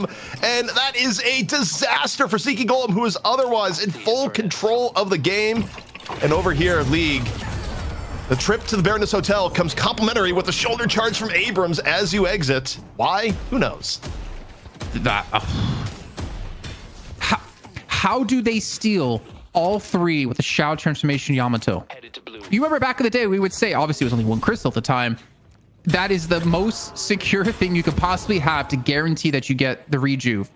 But they get all 3. I wish we had instant replay. Oh, we have instant. Oh my God, production, I love you. We have to see how this plays out, because how? ABG pops Shadow Transformation. He doesn't even fully get on top of the crystal. And I just see Vegas just constantly punching towards like the close side of the camera. I think it was Ido who got in there first with not only the affliction, but also the parry on top of it. I'd like to go back and see Ido's point of view, but I think it was just Ido getting in there super early. Kind of need the slow-mo, high resolution image, but either way, Love Yoshi. Their time is now. Last rejuve is going down, and so may Matt after. The extra life may not be enough, but the overall state of the game, a little bit more winnable for Love Yoshi here, even though Sneaky Golem is still in the driver's seat. I mean, it helps stop the rot for sure, but they lost all their crystals. I think if they're able to maintain 1 crystal, they could start to go for like another team fight and use the extra stats you get to get a fight that you might be able to win. But to lose that and maybe a mid-walker here, and I don't even think they can get the Urn Turn-In at the moment. I feel like he almost has to drop it and get towards his team here because they need to defend this walker, and they need to maybe look for a fight, knowing they have a lot of ultimates on cooldown with Goober and League out of this one. They also don't have the manpower here. We need the camera on Matt right now. Everyone is off in the middle. Matt is coming in, going to be in off the zip line. Maybe time for the death slam of the ages. We'll see. Up and into it. AVG under pressure. Drop Shadow Transformation. Dive. Flying Strike. Looking for Leffa in turn. 300 HP and down. Vegas there. Off the killing blow. And now looking for the scraps here. It's Matt. Renewed. Reinvigorated. But Sneaky Golem, they've scattered to the winds. Bro, he has no Majestic Leap. I don't want to I mean, these players are way better than I am. I'm not gonna deny that. But no Majestic Leap for a Lash when you're struggling to look for avenues to get in. I don't know if that's an oversight or if I'm just misjudging this. Yeah, it's What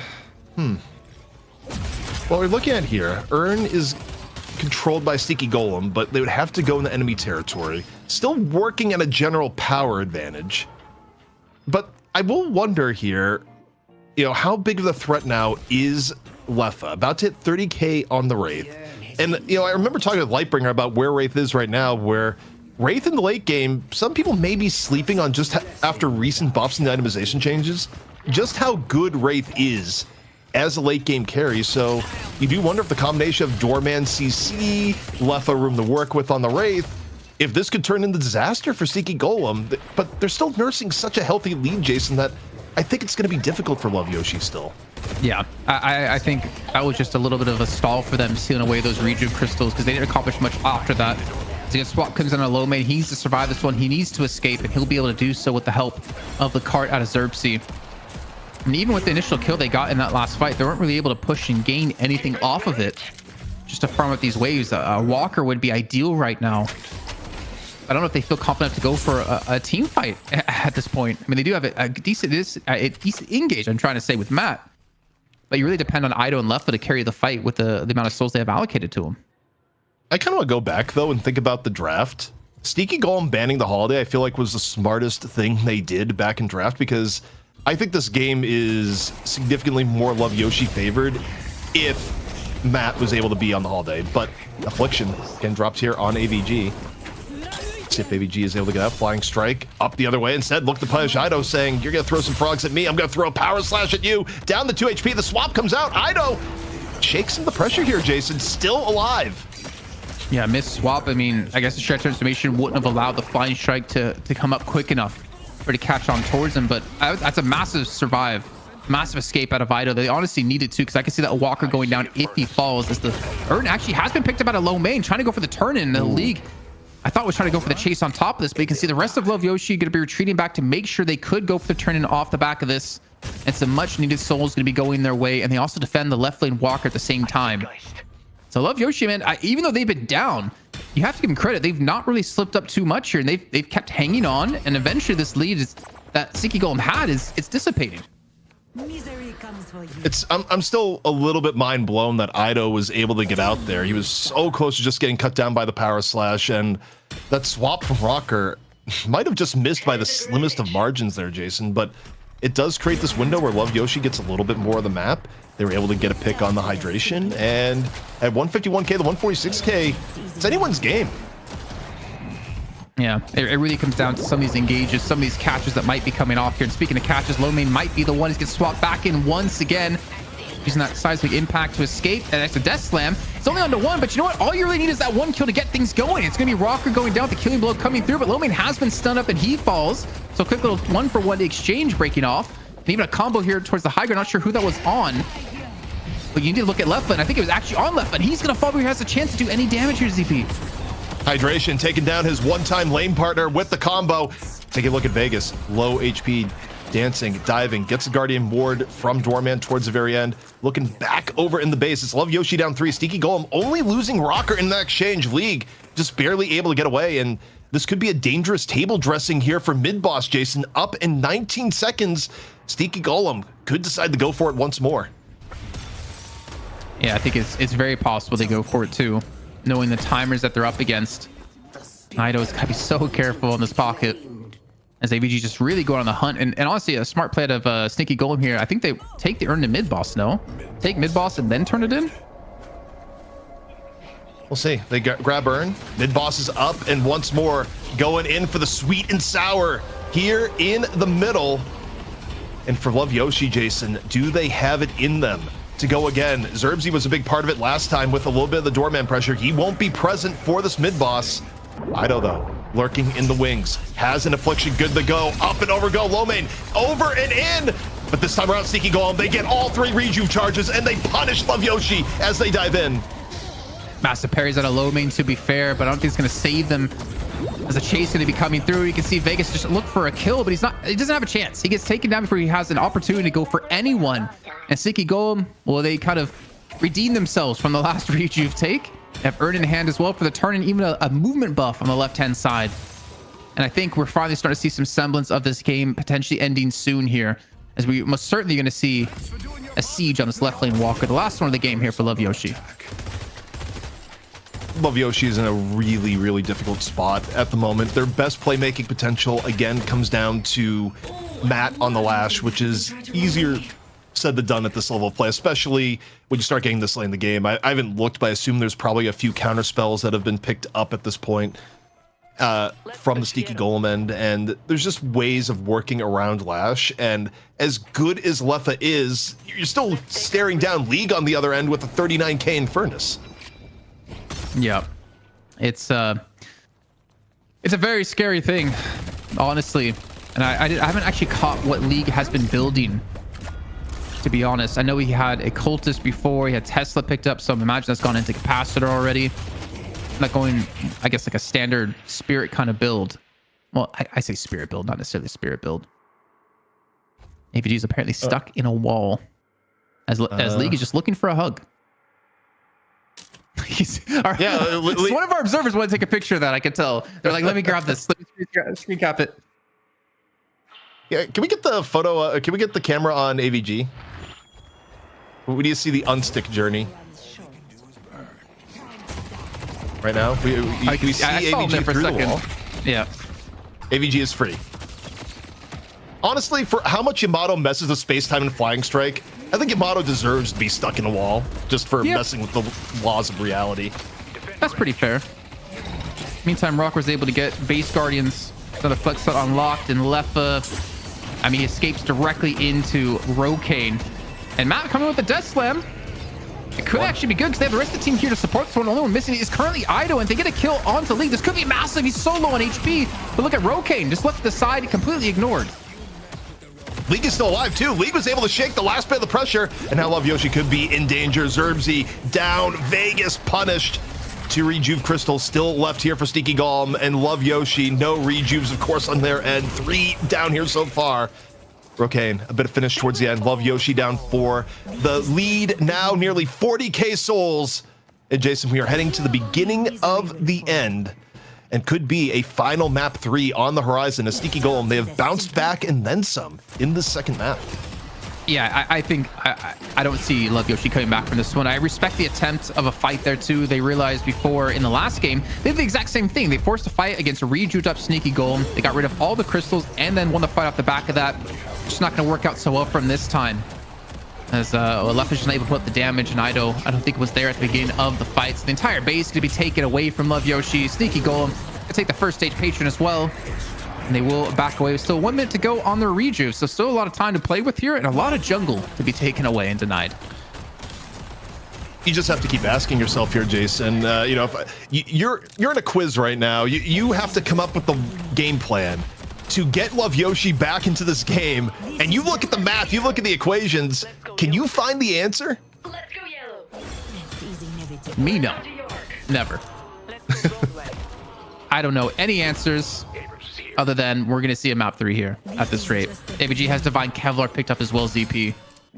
He's saying, let's go blue, let's fight blue, let's just look for a fight because he feels confident enough to do so.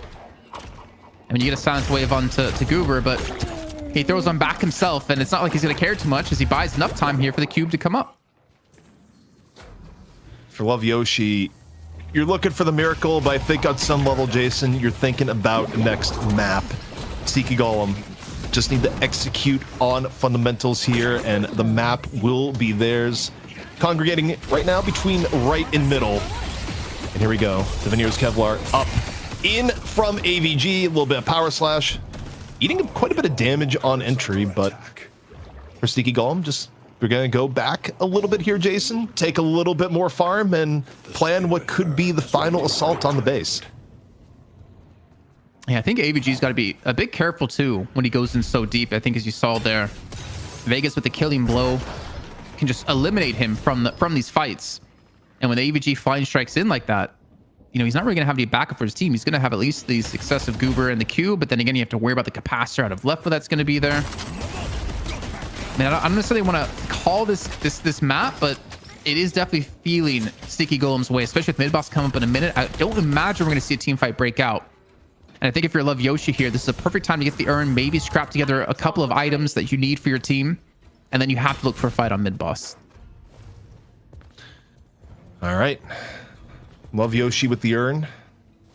A very terrain-sided urn for them, but not necessarily safe at all. You look at all the members of Sneaky Golem over there, and yet somehow for Love Yoshi, can they find a way of making this work? Is there a pick on the table, something that Leffa could just burn down? Their options are slim here, Jason, but maybe Love Yoshi can find the way through. It has to be Affliction. It has to be a massive Affliction to come through. They have to keep that urn away as the seismic impact going to be coming through, and it's going to connect. Actually, it does hit onto one, onto Rocker. Maybe they get the kill on towards it with a great melee coming through. They do, and that's a pretty decently sized bag. And that's going to be the Death Stun coming through as well. Only onto one target, but again, you only really need that one target. Keep your distance away from Roka's. Silence Wave comes through to stop any sort of swap from coming in, and Lowman gets a second. A decent start here for Love Yoshi, but it's still a 2-for-2 trade. This is more than you could ever expect. Love Yoshi not going down without a fight. Ido, Affliction has already been used, 300 HP, and a Dream versus Goober. Goober taking the fight up close and personal. AVG and Hydration finishing off on the side. Love Yoshi down 5, only low main remains, gets a parry for good measure. A few left hooks up and over in the AVG, but AVG is not alone. Has the support here in from the Viscous. It is going to be cutting down low main, who does a few squats before heading back to spawn. decent fight, to be honest, for Love Yoshi, considering the comeback mechanics. But the first stage page was already knocked, and Sneaky Golem are going to walk directly into the base. They have the Winions there. And we will, in fact, ZP, see a map 3 here between Sneaky Golem and Love Yoshi. The winner looking to advance through it directly into tomorrow and directly into the money. And this has been a fantastic series so far.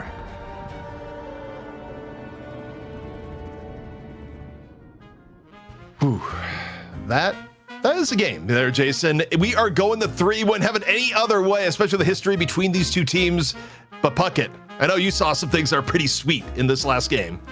Oh yeah, we saw some big old worms, some mid-boss love, and at the end of it all, it's a team we thought would win, taking map number 2, forcing a game 3. But I'm with chat. As soon as I saw the goo going to Goober, I was like, we're going to game 3. It's done. I don't need to see the rest of the draft. I feel like this man is popping off on that character, but the rest of the team coming alive as well behind it. What's most exciting in this game, though, because these pauses keep throwing me out of my loop, ZP. I'm like dialed in, I'm watching the game, hit with a pause. Then is it just looking for the next pick? Is it going for a big objective play? What was the story of game 2 for you? I think the story of game 2 for me, it was 2 things. One, the Sneaky Golem laning was devastating. Love Yoshi started with 1 foot in the grave already with how quickly they lost Guardians in this game. And the second part is what we just saw right there. Hydration, continual good picks on the Moe and Krill, oftentimes working in tandem with Rocker, swap, combo, dead. These picks kept happening all game long, and Love Yoshi continually had the fight from behind. So get rid of Moe. He's been in both games so far. He doesn't seem to be the most crucial. Jason, I think if I'm looking at Love Yoshi, the one character I know not to ever pick again is Lash. Does Lash suck right now in the meta? Be honest with chat. How dare you say that about my brother? Be honest with chat. Yes. Yeah, he's pretty trash. Yeah, he kind of sucks a little bit. I think it's, we don't know necessarily if it's like hero pool limitation, if there's a different plan at work when it came to the Lash. I want to say it was hero pool limitation a bit. And this isn't to make fun of Matt at all, but there wasn't really great opportunities for the Lash to work out. I think AVG got really far ahead that he was so punishing. He could absorb so much damage, bait out a Death Slam if he needed to, and then just Shadow Transform so he doesn't actually get thrown out. And then, of course, the league just being constantly pumped full of farm here. I just love Yoshi just didn't really have the appropriate response. Low main was kept really far behind in this game, as we saw before with those combos out of hydration. But at least for me, one of the highlights is seeing AVG get back to kind of his old form, man. Give him a lane to farm up, and he can put out pain. ZP, can we talk a little bit about the Infernus? I have a feeling he is going to get banned out after topping the leaderboard in game number 2. We're going to see the numbers here in just a moment, but chat was talking about it from mid-game to end game.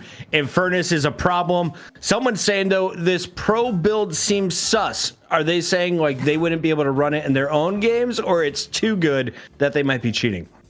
I think it's something where sometimes the pub builds can pretty radically vary from what you see in top end comp. Like one of the best examples would be when Page gets played, and I feel like every Page you see, at least sub Eternus level, is going to go, I'm going to run split shot Page. And then you ask any comp player, what do you think about Page? They're like, well, don't build split shots. So you do have a little bit of difference of opinions between what you get in the pubs and what you get in pro play as far as builds. But as I'm looking at this here, it's so interesting to me because, yeah, Sneaky Golem came ahead and you had some players like League just tear it up on the damage along with AVG. But to me, I just think the early game was where this game was truly won.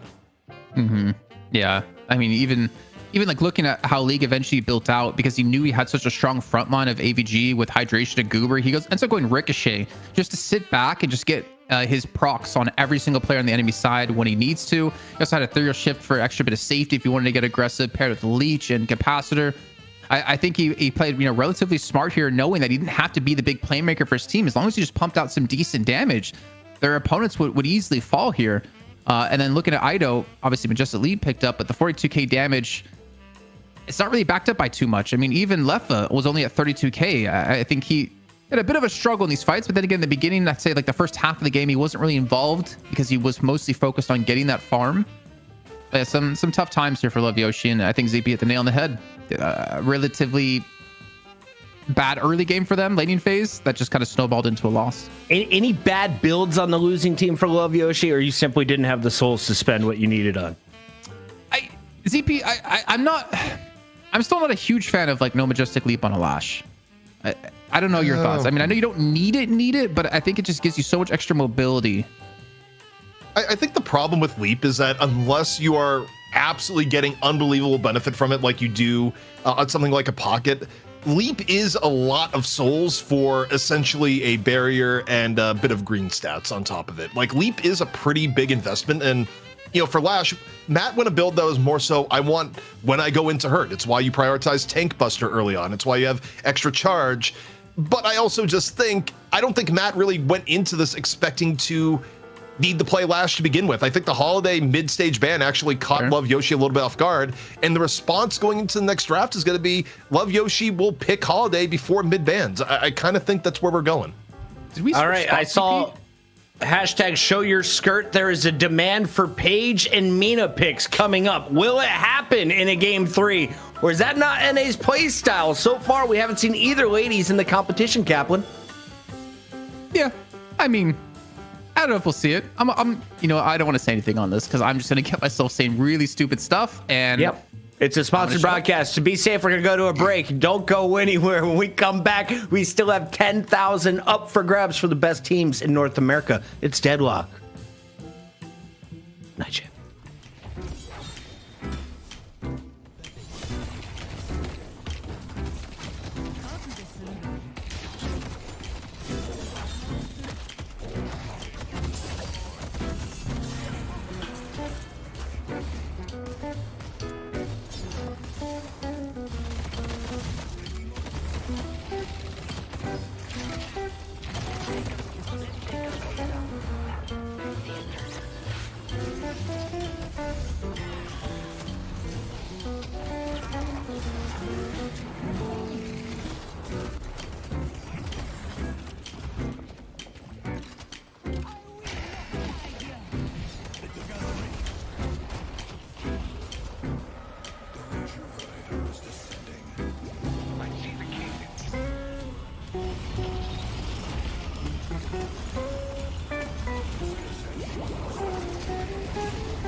Welcome back, Trolli 10K, brought to you by our friends at Trolli Worms. And reminder, with Halloween just around the corner, now's the perfect time to stock up on your favorite sour sweetness. We got Jason Kaplan and the sweetness himself, ZP, joining us from Minnesota. ZP, let's jump into the recap so far, because we've got over 2,000 viewers on Twitch. We've got tons of people co-streaming, nearly 6,000 supporting the Deadlock competitive community at this moment. So what did they miss if they're just tuning in? Well, right now we are in a slobber knocker of a match between Sneaky Golem and Love Yoshi. Multiple players used to be teammates across both these teams, and it could not be any closer. It is 1-1. And really, the last game, if you missed it, Lash may not be all that good right now, as Love Yoshi found out the hard way. A difficult game for Matt on the Lash, but I do think if any team is going to adapt on the draft, probably going to be Love Yoshi coming up soon. Yeah, Lash has been the sour. Kaplan, for you, though, what have you enjoyed so far? Is there a specific hero that you want to see more of today? Is there a lane duo that you've liked so far? You know what? I'm not going to let you ask me a question. I'm going to ask you a question instead. If you call ZP the sweetness, does that mean I'm the sourness? I didn't want to say that sour wasn't as good as sweetness, so I didn't imply anything there. I feel like you Let's take a look at the bracket. As we take a look at all of our NA teams. ZP, melee creeps 2-0'd their way through, and the Unks are going to survive their losers bracket matchup against RBR. That means we got Chang Gang versus the Unks, and I'm told you told production to hold that match because you want to watch it. Why is that one supposed to be so good? Well, because it's going to decide which of these two teams goes home and which of the two teams goes into the playoff tomorrow. And also, whoever wins Chang Gang versus the Unks, they're in the money. They're getting at least $1,250 for winning that match. And also of interest here, one of the off-stream matches, Kwai Crew versus Boston Tea Party. That is neck and neck. That is also going to map 3, Group A. Just the group of struggle, the group of death, as it were. But it's close matches all around. Kappa, what do you think a moldy lemon tastes like? Huh. Well, it's going to be sour, of course. Is it? I mean, lemons are sour. I don't think you lose. Okay. Well, I don't know. Maybe it does turn sweet. It's decomposing if it's got mold on it, I think. And then it would be sweet. So a lemon drop. That's probably what it tastes like. I wouldn't. Thank God we don't have to discuss that anymore. We do have the draft ready. They still had Puckett Phil, and then they said we're good. So Sneaky Golem's at their computer. They're ready to go. Love Yoshi on the other side. ZP is officially on the third different flavor bag. What do you have right now? Is this wild berry, or are you on the tropical ones? I had to go with the old classic here, Puckett. That's right. The tried and true, what got Trolli off the ground, the normal version. Just mix it up a little bit, but I do really like the very berry. But look, I figure today I want to focus more on the OG. We'll mix up a little bit tomorrow, just like Love Yoshi is about to be mixing up in the draft, and they won't be going Lash another time, or I'd be shocked. If we get all right, Kelvin and Victor gone and gone. Whole bag in your mouth. Will you do it? No. 20 subs right before the draft is over. 100 gifted, whole bag in a mouth. I would do it. I would do it. I'm not strong enough. I'd be chewing for a long period of time. I've seen you go eat sushi. I think you could handle it. But you know what? I won't press you on it anymore. We'll talk about the game because we do have, once again, Paradox being picked up right off the bat. But we saw Shiv so highly contested between these two teams. I'm surprised to see Shiv not being grabbed right away. He's going over here. Love Yoshi got him last time and they still lost. So I think they're going to get him. They're still going to be confident, but Golem's not worried about it. Yeah, I think Shiv is a good guess here for Love Yoshi, Viscous. but also Viscous. Okay, The goober denial. Big brain strategy. I said it going into game 2. You either got to ban out Viscous or you got to take it yourself. Get it away from the goo man. Love Yoshi wins game 3. Sorry, Goober. I haven't seen you perform on another hero yet. That's not true. He's performed on a lot. So you need a monster. Yeah. And also Shiv comes in at the very end, but it's interesting to see the priority on Viscous going, okay, we're not going to give Goober that hero again. And I'm calling it right now. I think Love Yoshi secures the holiday as pick number 3 because they got to get Matt on his best hero. That's my take. I mean, they also need like a pick too, because I would not be surprised to see Sticky Golem ban it away again on the turn when we get into that part of the draft. But a Calico, first time, actually not first time we're seeing it today, but first time we're seeing it in this series. And it's so funny to me to see Calico have this kind of glow up where she was just untouched for the longest time.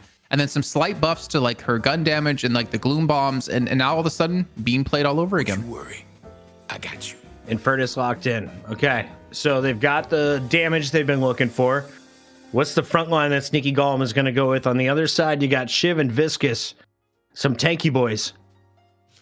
Yeah, I mean, you got Shiv as part of the front line. Maybe you consider an Abrams, but again, I think with what happened last draft, you secure things here from Matt. You don't get punished, and there it is. They go for the holiday before the mid-stage ban, so that is the adaptation coming on in, as Matt did not enjoy the Lash experience.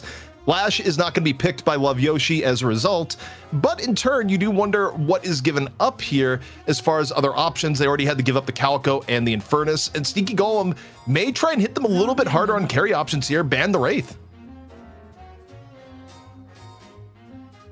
Oh, we do see Yamato being taken away. So AVG not going to be playing her once again, which is a massive pain for Love Yoshi in that last game.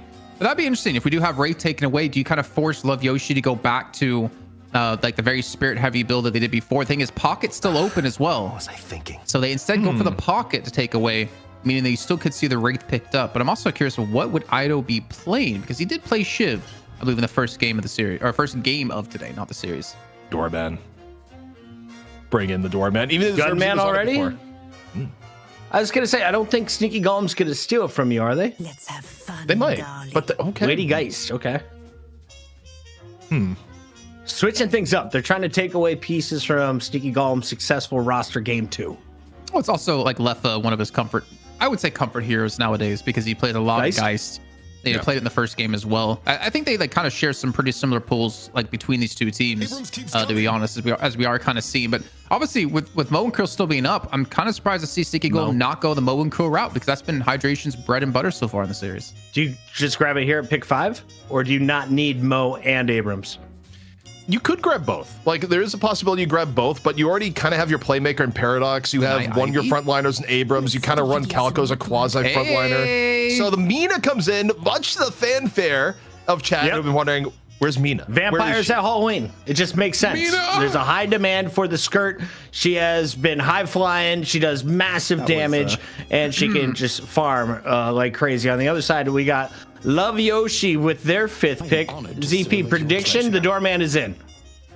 Yeah, I think Doorman makes a lot of sense. It could be something that Ido's going to end up playing. It still could end up going towards Zerbzy, multiple Doorman players there. I also think Doorman's just been really good at hurting the potential of late game carries by just buying time with the hotel guest. The final pick here, going to be a little bit more interesting in what they go for. And they go Mo and Krill, they go Sneaky Golem. We're not going to give you the opportunity to potentially double up and give Hydration Mo and Krill with the final pick. They're missing a lot of damage, I feel like, though. Gunman, Geist. We've seen Zergy go for a hard carry Geist build. I mean, you look at the other side, though, and you have Mina, Infernus, Calico, and Haze. Like, you have so much damage on Sneaky Golem's side that Love Yoshi, I feel like, is drastically missing it right now. Llama is live, says Spirit Doorman is too fun. Maybe they know something I don't. Does it work at a pro level? We haven't seen it quite yet. It's time to find out, though, which way we go with this qualifier match. Let me lie, Kaplan. We're going to game 3. It's Sneaky Golem versus Love Yoshi. It's just qualifier day 1. Championship Sunday has 10,000 on the line. 5K going to first place. Listen to the mustache. All right. I'm kind of curious if you heard what I said before when we had Mina picked. And I don't know which way to turn my knob. So I'm going to experiment with that when we get into game. On my Go XLR, I mean, of course. No, I did hear a soundboard thing. I didn't know exactly where it came from. It was Mina. Oh, okay. Whoa. okay. Well, it wasn't supposed to be so deep, but you know, that's my real voice. This is my fake voice.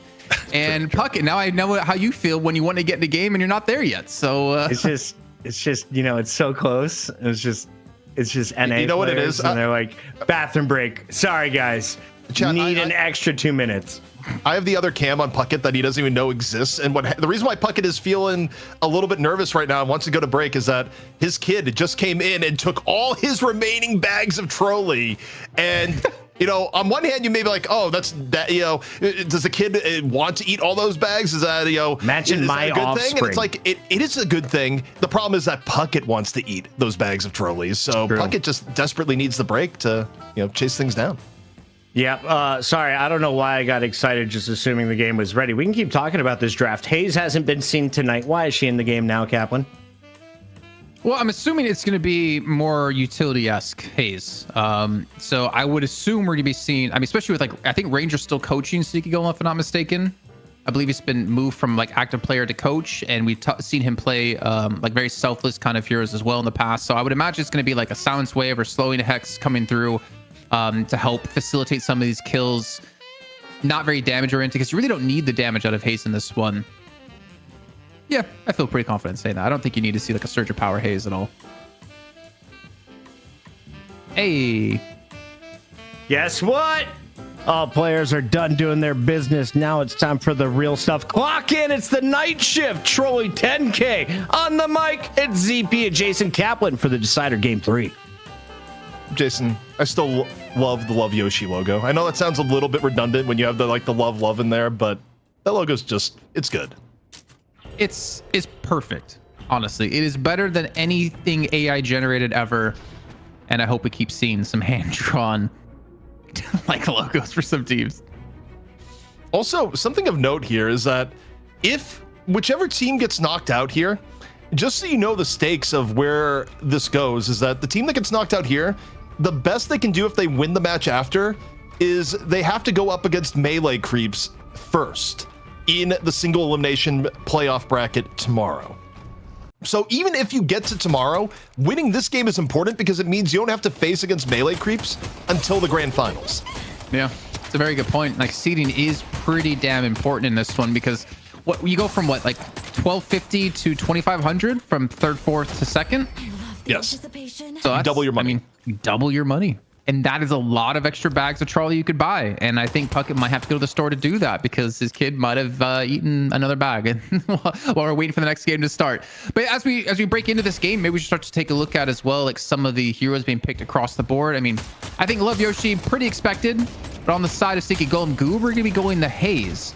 Hydration going back to an Abrams, which you haven't seen in quite a while. And AVG going towards the Calico. I think the question mark for me on this is, on one hand, Goober is a longtime Haze player. Like, Goober has actually had Haze as a stealth, like, pocket pick for a very long time.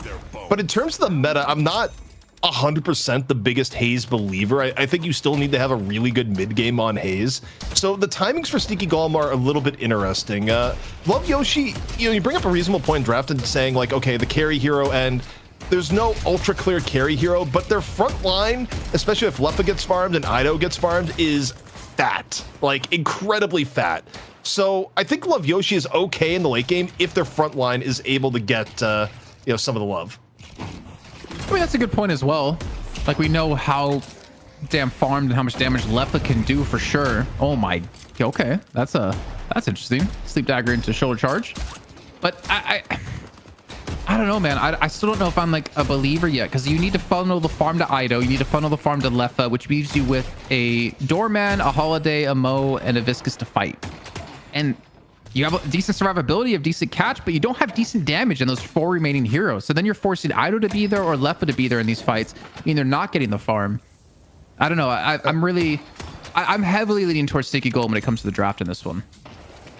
I think the question for Love Yoshi is how well can you utilize both Zerbzi and low main to lock down League's threat in the late game? If League is just able to hold down mouse 1 on Infernus without much pressure, I think it's quite bad for Love Yoshi. But in theory, I mean, also you add in Vegas on the Viscous, there's things you can do to interrupt League and make him have a bad day in some of these team fights. So I think team fight engagement is going to be so crucial. But oh boy, Zerbzi right now getting chased down. That's a real healthy Goober, and a not so healthy Zerbzi in turn gets a little bit of R&R inside the cube, but not out of the danger zone just yet. You know, thinking about if Goober is going to be on the Haze, I actually might need to take back what I said earlier on about like the supporty utility kind of Haze, because we've seen him in the past when he gets fed farm. He's actually like an insanely accurate player when it comes to tracking and doing damage, as we saw with his Bebop. And Haze can do something, you know, pretty similar if you want to feed farm over to him. Obviously, I guess it's a problem if you have too many mouse to feed once again. As Lefa gets extremely low, and the Stomp comes in last second, and they finish him off. Well, the Stomp didn't kill him, but AVG did. Also, I had a quick item observation. You talk about a lane where you're playing a little bit more defensive. First item for Vegas, reactive barrier. I mean, which makes sense. Like, both hydration can trigger it via charge, and it can be triggered by sleep dagger. But that is a very much a sign that it's not going to be the classic aggro Viscous lane. Like, you're not opening up with burst. You're not opening up with some of the items that can let you get people out of lane immediately. It's more just our goal here on the right side lane for Love Yoshi is just survive.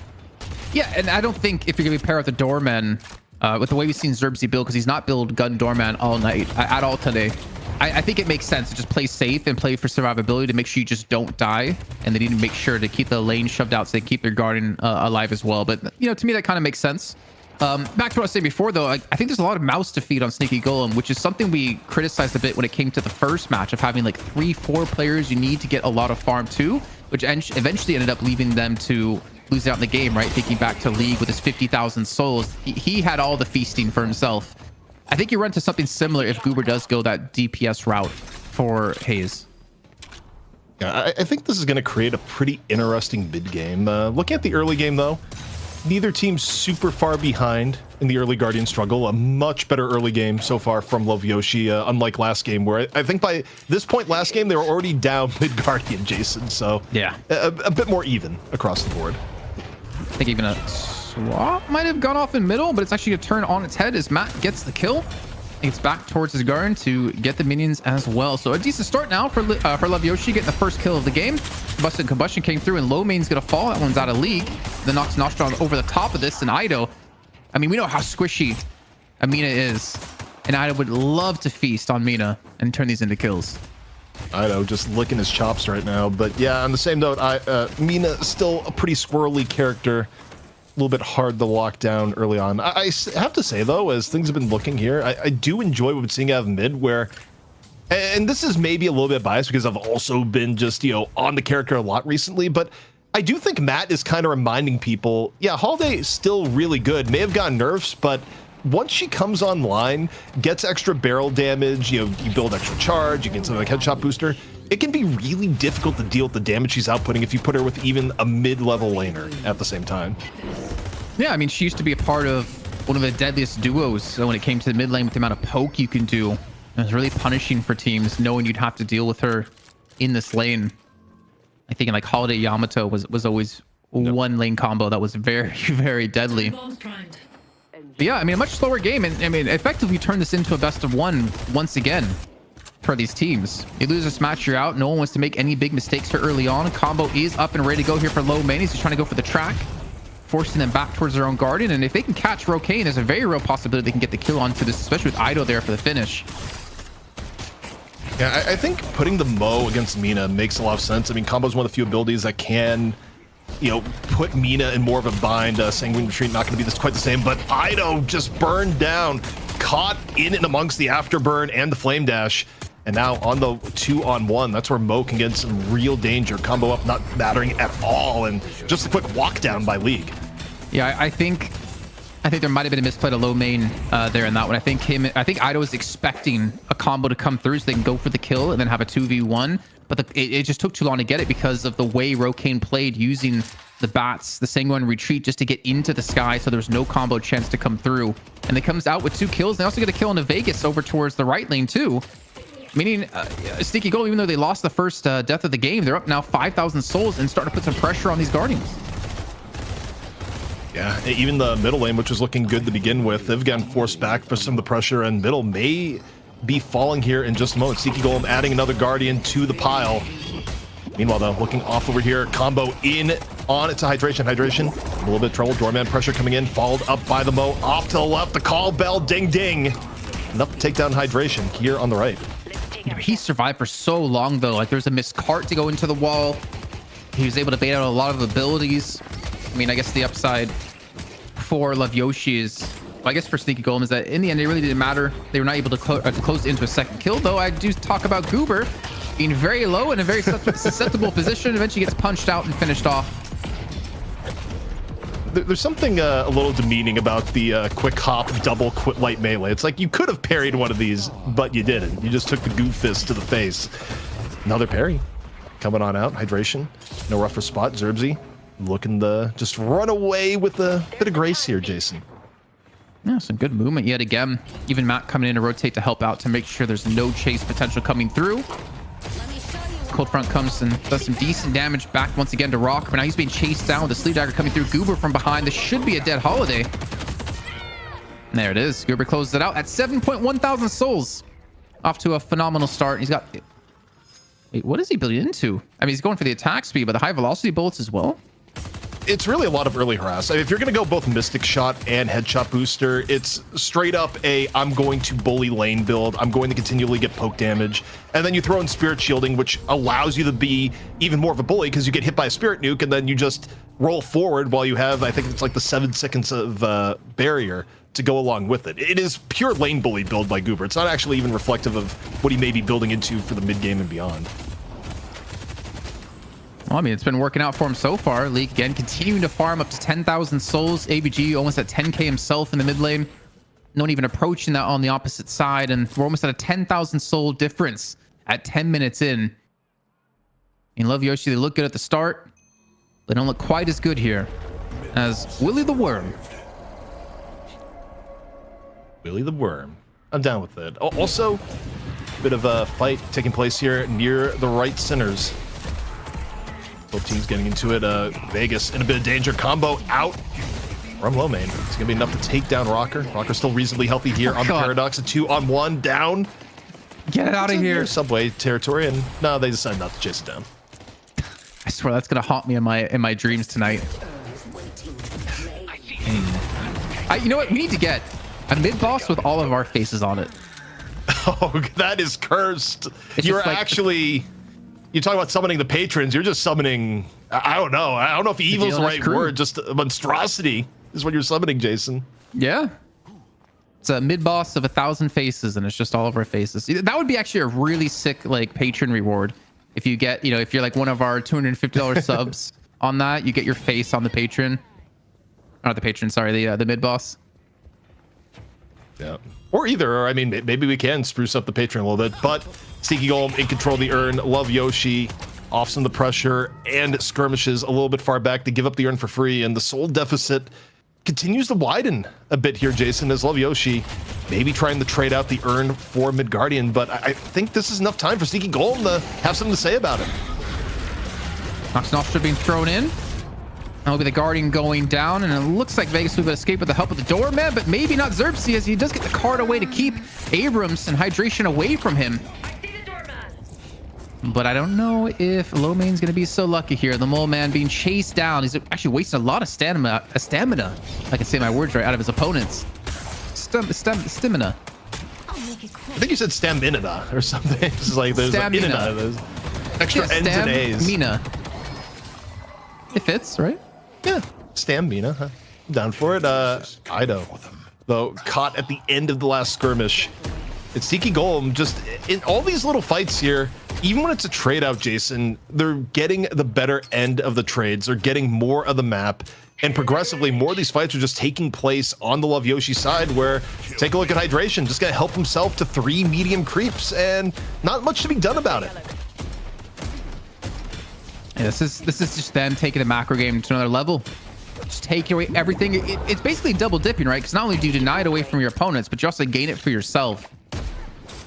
It's up to 3,000 souls already ready to spend. It's got Rocker off to the side to help out here to look for a fight onto the goo ball. And Vegas only does go into goo ball form, trying to get away here. Matt does get a lasso in, but does the damage to finish off Rockers. He's going to escape in the meantime. Maybe look for the refight off the back of this as he swaps Matt away. Looking for the seismic impact, but it doesn't matter. They get the kill nonetheless. Also, while this is going on the left-hand side, it was a punish by League onto Love Yoshi, and gonna be looking to clear out the lane, get things going their way. Sneaky Golem, though, they lose 2 in the main fight there, so it's not all good for Sneaky Golem. Here another moment now. A bit of a chase down on to AVG. AVG just going, please get me onto the jump pad, get me out of here. But the mid jump pad, just one of the better escape vectors, especially when you combine it on the Calico, who can leaping slash and return the shadow and mix the two together for what's usually a pretty effective escape vector. I wonder if you've noticed this, ZP, because I kind of just realized it in the last fight. We don't see backstabbers that often anymore.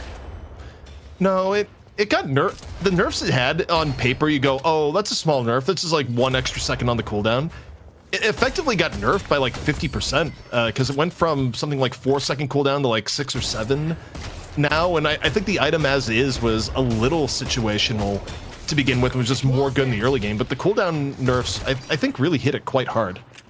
Yeah, it's kind of crazy to see that item just completely fall off when you would see at least 1 or 2, if not more, every single match before the patch actually happened. Also, it was kind of a core item on Billy, even to this day, and we just haven't seen a bunch of Billies. So one of the main heroes that would be building it, one just pick gone in the last DLNS from going from one of our most picked or banned heroes to 1. It's crazy to see the meta shifting up so much as well, and every week I feel like it kind of adapts on itself. Except, Kelvin, he's still up there every time. We do see the Blade Dance coming out. I don't really know how much damage it actually. It wasn't a blade. I thought I heard it going off. Maybe it did. Either way, nothing. Yeah, it did go off. The bullet dance. Blade dance. I don't know why that rolls off my head. But we need a haze that actually shoots knives, that actually changes bullet dance to blade dance, and just make haze shiv. Just swap the models. Someone's probably done that. Oh, parry into buff capture into Ido, just having a bad time. Return the shadow from AVG and deal with any extra damage in and about, but gets to escape with the vitality buff. I mean, trying to back away from the chase. I think he should be fine for the most part, though Goober is still on the chase, and actually, since he's going to be going in towards the closet, he will be killed off here. Not a good sign for Love Yoshi, as they've now fallen still about 10k between the two teams. They're kind of keeping themselves in it. Again, the comeback mechanics very strong for them at this point in the game, even this early on. You know what the comeback mechanic is called for Love Yoshi, though, in the end game? It's called Lefa, who's trying to get ahead of the game on the Geist. Hasn't quite gotten too much clearance, but that is the plan. Sneaky Golem, though, their plan, Jason, is give us your walker. Give us your walker now, and they're not going to have too much opposition. Instead, Love Yoshi looking to be putting more of their efforts on the left side of the map, defending the earn turn in, and maybe getting left walker in turn. Yeah, I mean, it's obviously a good play for them to go towards the right lane walker. We're running the earn towards the left to pull Love Yoshi there. But if they lose a walker themselves and a couple of deaths, which they might be able to catch, a full combo comes through into Rokane, and yet he survives with a Sanguine retreat to get away, sitting on 4.5 thousand souls. And this walker, it still might be going down here, but there's a chance for Sneaky Golem to turn this fight around. Another 2 picks, or 1 pick rather, from Love Yoshi in on the left. Left is still looking pretty healthy after the swap. Cube in from Vegas, can't get away. The Cavalry coming on in for Sneaky Golem. Post Walker, no problem. This time looking for Zerbzy and doesn't even complete the check-in. That was quick. That's where you walk into the hotel room, you go no and find a new reservation, Jason. I ordered a king, sir. This is a queen. I am not taking this room. There's no mini bar. No thank you. There is no Trolli gummy worms here. I don't want to stay here anymore. Mid boss, though, there's definitely gummy worms there, as we can see. Going straight for it here. And Sneaky Golem, I mean, again, back up to 10k in the lead after getting these kills coming through, but trading out walkers. This should be a relatively free take, though. I can see, is that low main off to the side looking for potential steal? It's a possibility. I mean, you do have Oh, he's above him. Viscous, Okay. but is Vegas going to get there in time for puddle punches? No, Vegas not quite there. It's a little hard to judge the terrain on the minimap, but yeah, not enough time for Vegas to get there for disruption. Or Vegas might have just looked at it and said, yeah, this is not the time. We'd rather just defend. But this is a difficult spot to be in for Love Yoshi because generally speaking, when a team gets a free mid boss like this, 3 rejuve crystals, everyone's still alive, the 2 walkers that Love Yoshi has left, it's likely both are going to be gone by the end of this rejuve, unless there's a big misplay by Sneaky Golem. I mean, you're looking for Love Yoshi to get a catch, and I hear a combo going off, and that might be the catch they need. There's still quite a few members of Sneaky Golem going to be here. You can see Goober was caught out. They get 1 crystal out, and they get his life as well. But the Urn, in the meantime, has been ran and has been turned in here for Sneaky Golem. So as long as they don't lose out on any more players, it's still a fairly good trade for the boys from NA. Yeah, and the rejuve lasts so incredibly long that, and this is, I think, part of the area where maybe if you could argue mid-boss should be toned down a little bit. Not on the gummy side. The gummy side you tone up, but on the actual impacts, you have so much time with Rejuvenator that for Sneaky Golem, you can roll around, you can be a little bit more aggro on the map because of the power of your Rejuvenator, and still have enough time to push down 1, if not 2 walkers as a result. Okay, maybe a chance for a catch here. Maybe take away another crystal. Knockdown coming on top of this. Keeping hydration locked down. He has shoulder charge already used. The backup's going to be there. Comes at cost though, Jason. You end up losing the Mo towards the very end. 1 crystal is down, but the rest of Sneaky Golem looking to punish in turn. I think overall this has been a reasonable defense from Love Yoshi. I mean, they've whittled down the crystals. They haven't given up the walkers yet. They gave up Urn, so they're way more down in souls than when it began, but you know, for how powerful mid-boss is, this hasn't been too bad so far for Love Yoshi. Yeah, especially if they can get the last crystal gone too. Only lose out low main. I mean, it's a 1-for-1. Well, it was 1-for-1. Now it's a 2-for-1 in favor of Sneaky Golem. And I don't think SG is really going to get much accomplished off this. Any objectives they were looking to take? I mean, they're running out of time here. Still have 1 minute and 45 seconds left to go with it, but you can already see the reinforcements towards the left lane. Walker's going to be here, and there's really no point to send AVG towards the right-hand side unless he's looking for those base guardians, which, to be fair, on the minimap you can see very low on health, so there is a very real possibility that AVG could sneak those away and the flex shot unlocked. Wait, Jason, rather than going for walkers, do they just go for another Urn? That is the other option they have here with the rejuve timing. Like, it's a little bit tight, but they have 1 minute 20 left. That's enough to grab Urn, run it over the other side, and just look to expand soul lead rather than focusing on a walker push. I would have expected them to hard push left, but the way they're playing around here, I think they actually care more about the Urn. I mean, if you defend the Urn on the right, you get a free walker on the left. That's also a very real possibility if you want to leave AVG there to do so. I think they're leaving towards the right. But yeah, if you play for the Urn here, you maybe can force a fight around this rejuve crystal while you do have the buffs. That can net you a lot more in the long run in this series, and potentially a minimum of $1,250 for your team. 40 seconds here. left on the rejuve. And yeah, they're just going over to the Urn, and even fighting 1 rejuve at Urn, it's a difficult prospect. Love Yoshi decides, no, we're just gonna do a little bit of doorman stuff and nothing more, but still Vegas gets caught in the aftermath. So they give up a pick, they give up Urn, and now the rotation on the middle walker here seems pretty simple, but Matt was able to get Goober while this is going on. It's not without a price for Sneaky Golem. Yeah, but Low Main and Zerbsy are both very low on HP. They're gonna have to go back to base to heal up here, which might be the opportunity to push in. Did Low Main? He got hyperlined. That's not good. Whoops. Okay, I'll let you go. hey, Zervers, chill. All right, now take the screenshot. You're good. Now take the screenshot. Now draw Mo falling towards the Urn. He just wants a hug.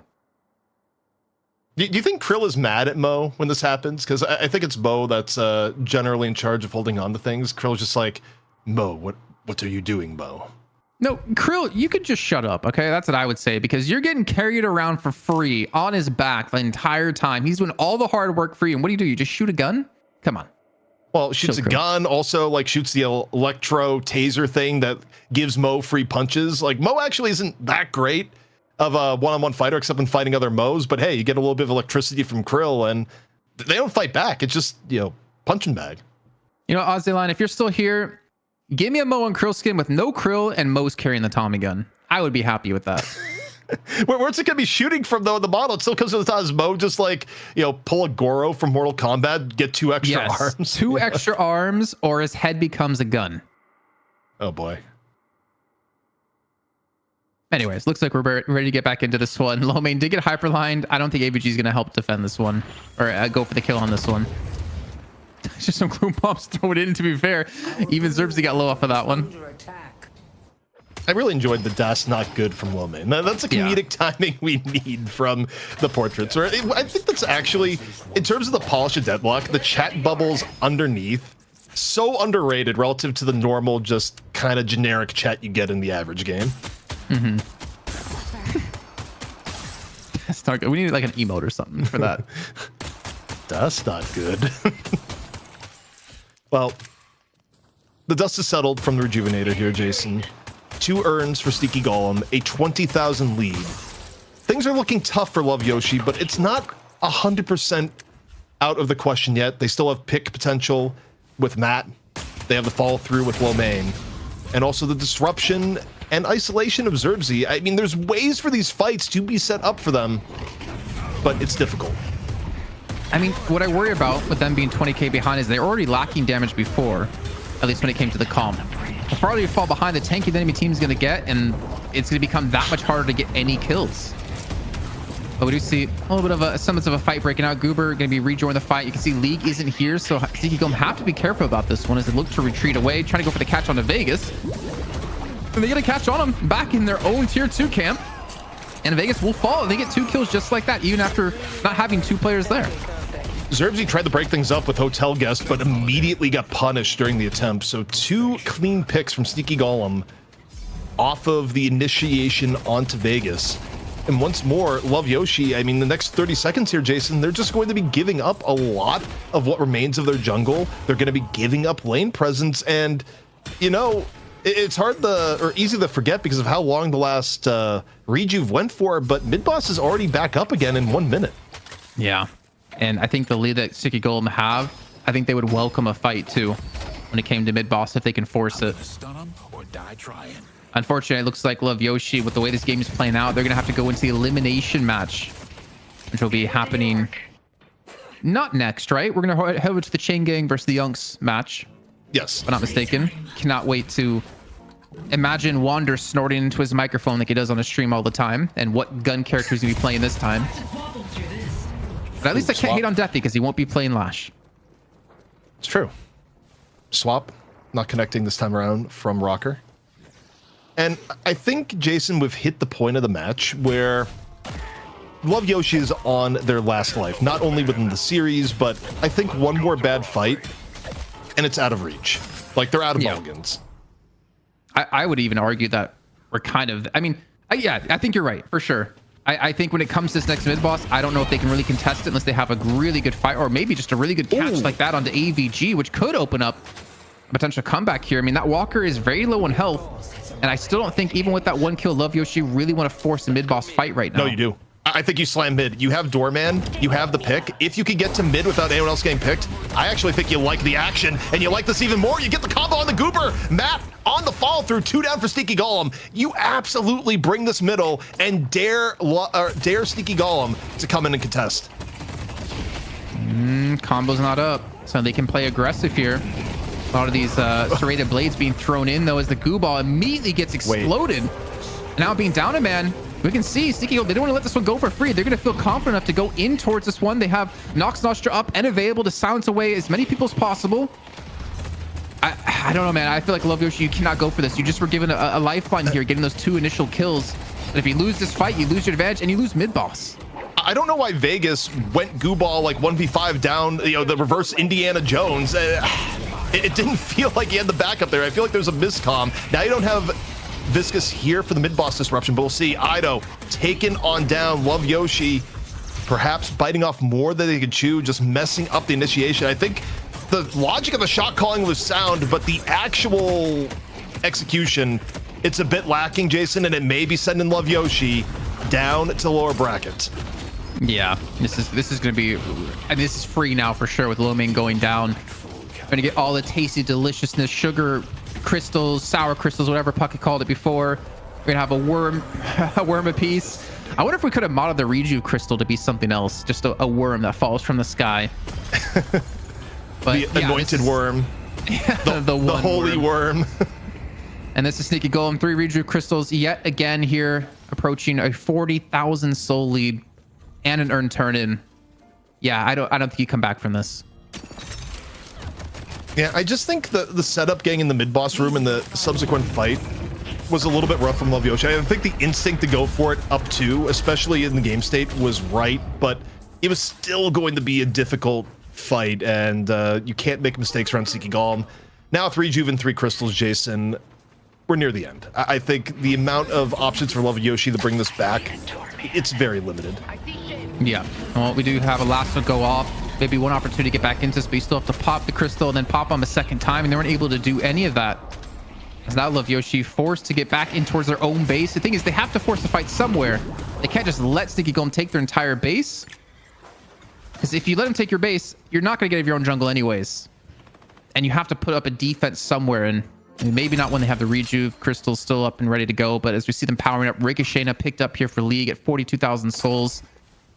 I mean, you have to look for like some sort of lifeline to get back in the game. You don't want to give up just yet, but I don't even know what it's going to be. You have to get a catch somewhere, but you have to invest like 3, 4, maybe 5 players just to get that one kill. You know what the sad thing is, from a holiday perspective, you could get the best pick ever when mid boss is up and they're just going to get right back up and your lasso's still going to be on cooldown. Vegas punished mercilessly outside of the base. Another 2 down from Love Yoshi.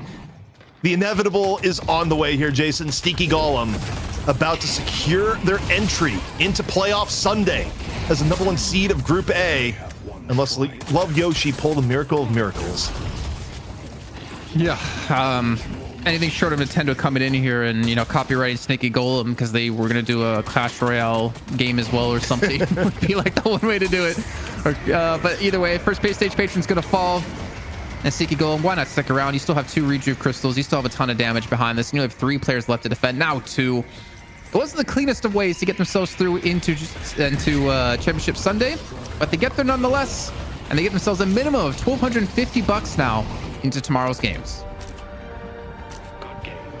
Sneaky Golem. It's not clean, but it's effective. We thought they'd be the #1 seed out of Group A. They are the #1 seed, but Love Yoshi, they gave him a fight. Pocket, how many bags of Trolli you got left? Oh, I got 5 bags left downstairs. We got 3 bags that have been tracked down from the toddler upstairs. We're ready to rock. More importantly, so are the Sneaky Golems. They will advance with $1,250 already guaranteed. They're very much favorites to make it to the championship matchup. Question is, who was their best player? There's a lot of highlights to get through, and I want to hear from you first, Mr. Kaplan. Who gets your gold star of the day? You know, I think I want to give it to AVG, honestly. I think it's easy to talk about League being an impact later into the game, having so many souls farmed up, but I think AVG deserves a lot of credit of creating a lot of space. Thinking back to his Yamato game, even here when on his Calico game, he was able to pull up a lot of early damage, some great timings on his abilities as well to take down Vegas once the cube did fall. I think he has my vote. UZP? I think it's tough. I think you could also make a pretty good case for Rocker, especially in Game 2, where Rocker's Paradox was just writing a symphony with Hydration's Moan Krill. It was swap in the combo and just a great mid lane on top of it. Got a little bit of sweetness in the middle there. What a shot of the boss. Sour toast. That's what Chat and I decided on, by the way. It's either that or Sugar Mama. Sugar Mom. Yeah, that's from Jamanda Joe over on YouTube. Shout out Jamanda. So Rocker, okay. I mean, obviously, like Paradox, the pick's super important when it came to it. I think honestly, everyone, just like most matches, we have their individual moments. I don't think anyone stood out so far ahead of everyone else. But yeah, ABG for me in that second game on the Yamato was so important. I see the Mina clips as well, and I'm like, why didn't we see Mina earlier today? She wasn't involved in bans. She just simply wasn't selected. What was it about this game that allowed her to come through for Sneaky Golem? And do we expect more teams to pour out as the night goes on? 20 assists to go with the 37,000 souls for Rokane on Mina. League is going to top the souls in the lobby. And you mentioned the impact from AVG. Player damage, it's best of everyone. 29,000. That's like combining Letha and Zerby on one hero. That's what AVG did.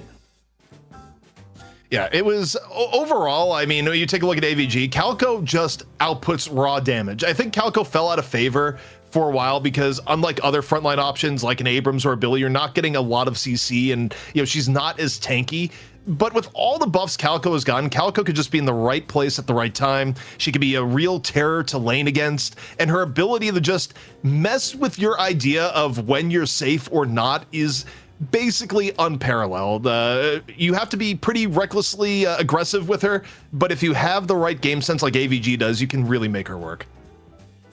Goober doesn't get his goo ball, and he still gets the dub. I was wrong. Simply stealing the Viscus will not be enough to take down the sneaky golems. Vegas learned it the hard way. In fact, 1v5, probably not something he should try again in the future, right, Kaplan? Yeah, I think that's respectable. I did like his build, though. Went through the Majestic Leap with the Express Shot. Just wasn't given opportunity to really pump that damage to track down Rocane, because that was like, honestly, I mean, the Rocane wasn't doing anything amazing when it came to the Mina. You saw like when a shoulder charge would land, he would pop his Nox Nostra on top of that target, so they would silence him and they would have no chance to really escape that one. But he was like there for so many of the fights, and there was very real potential. He could have been bursted down, but honestly, damage was still for me lacking on Love Yoshi. I don't think it was necessarily like a comp issue or the way they played things out. I just feel like the comp didn't really. Well, I kind of just contradicted myself. I just feel like it was missing something for Ido to get those resets. I follow you. ZP, is it time for MVP? I think the selection is officially in. Who did you and the production team decide to go with tonight? Well, it's going to be Rocker. I think Jason brought up great points. It absolutely also could have been AVG, but I think when you look at how Sneaky Golem got back into this, they went back to the basics of good, clean macro play. And how do you make good macro decisions? You take little advantages and turn them into bigger ones. And Rocker was a master of this on Paradox. Swap into combo, into good calls. And yeah, Puckett, the IGL call, absolutely on point. As we take a look at some of the best moments, he showcased us the Talon, but who did you like best from Rocker tonight? What is his best hero? Well, it wasn't the Talon, I'll tell you that. Yeah, I didn't want to say Talon sucks, but he had a bad game. I mean, he only played Paradox and Talon today. I think he has a very deep hero pool, and I do wonder if he's playing this kind of role for his team just because they want him to play it, because I think he excels maybe some other roles as well, but you have so many people who can play so many similar roles. I mean, his Paradox, you can't deny it was good. And he definitely played things well. He's seen there as well, jumping over the door, so there's no way for Xerxes to actually stop him from getting the turn in, even with a puddle punch coming through out of Vegas. He had some very, very clutch plays there to make things work for him. Jamvu is a first-time viewer over on YouTube who wants to know, why is Mohammed Krill plays with skin on? Well, you must be referring to the brand new Zoot Suit Riot suit that we've got rocking on the Mo and Krill in game, thanks to our friends Ozzy Lion. Ozzy Lion also put Trolli all over the game. If you're just joining us, this is a Trolli broadcast because they're putting up $10,000 for the NA teams to compete for. The team you just watched, Sneaky Golem, just secured at least $12.50 they keep earning tomorrow as we kick off the broadcast at 1 p.m. But this show ain't done. Two more teams are going through. Love Yoshi gets a second life against Kawaii Crew, who got the best of Boston Tea Party in a game 3. So there's second life for Love Yoshi and a big win by Kawaii Crew. On the other side of the matchup in Group B, it's Chain Gang after falling to melee creeps. They will be taking on the Unks. And ZP, you're sitting this one out, right? So give me some predictions. What should the fans be excited about? I think what the fans should be excited about here is that the Unks are not like afraid to change up their draft. You know, they're half playing for the content, but Chain Gang, I think they have something to prove here. I think they're kind of annoyed at the talks of like, well, what is Chain Gang without Matt? The answer is still probably a pretty good team. Yeah, melee creeps may have got one over them, but they beat the Unks earlier. And I think Chain Gang is going to hold serve and take down the Unks in the next match. Melee Creep, Sneaky Golem into Championship Sunday. Two more teams will be joining them. We decide the next one on the other side of this break. It's the night shift Deadlock special Trolli tournament. Will be BRB.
Welcome back, one and all, to the Night Shift Trolli Open. We've got logos stamped all over the cursed apple, and we've got some beautiful faces stuff in their face full of trolleys. DDK alongside Jason Kaplan. And guys, it is true. I am a failed golf pro that is now working in esports. Trolli has bailed us out. I can pay my rent for the next 2 months. Jason Kaplan, what pros from this matchup are you expecting to be able to pay some rent, making it to a championship Sunday? Either Chain Gang or the Unks are going through. You know, I'm probably one of the biggest Deathy haters out there. I think that's what, number say. One? Maybe number one. I like the Buckeyes. Number one. But for me, you know, I kind of want to see the Unks get through. I don't hate Chain Gang at all, but I kind of want to see them make it to Championship Sunday. I want to see what Zera and Wander and Deathy are all going to bring to the table. Aiden the Destroyer. I have hopes for them, and they already played them once. They know what to expect now, and hopefully they can redeem themselves. DDK, we saw this matchup just 2 days ago, basically, on our Night Shift episode 10. Deathy and crew have been tooling with their composition. They think they know what they want to run today, and they're coming off a big win. On the other side, Chain Gang started red hot and then got boppity bop 2-0'd by the melee creep. So, as a former pro yourself, what's the mental state of the squads? Does it matter that you're having a rematch 2 days later? I think there's always an advantage to the team that lost, because they don't have to, or rather the team that won doesn't have to like change anything necessarily, but you as a team that lost, you get to kind of figure out what exactly it was that you needed to adjust. So, you know, they got some brain power on that team. Obviously, you know, Deathy is kind of one of the thought leaders in terms of the content world of Deadlock. So I think he's gonna have a lot of fans. People really pulling for him to be able to like move forward in the tournament. But it is gonna be tough though. It's gonna be a tough game. I don't know which way it's gonna go on the rematch. You know, I think ABL made it through for Kaplan. His favorite player is through. Now will his second favorite player, Deathy, make it through? That is the big question. Go ahead, Kaplan. Break down this lineup. Who are the Unks? They had an 0-1 loss in the opening round to the team they're about to take on.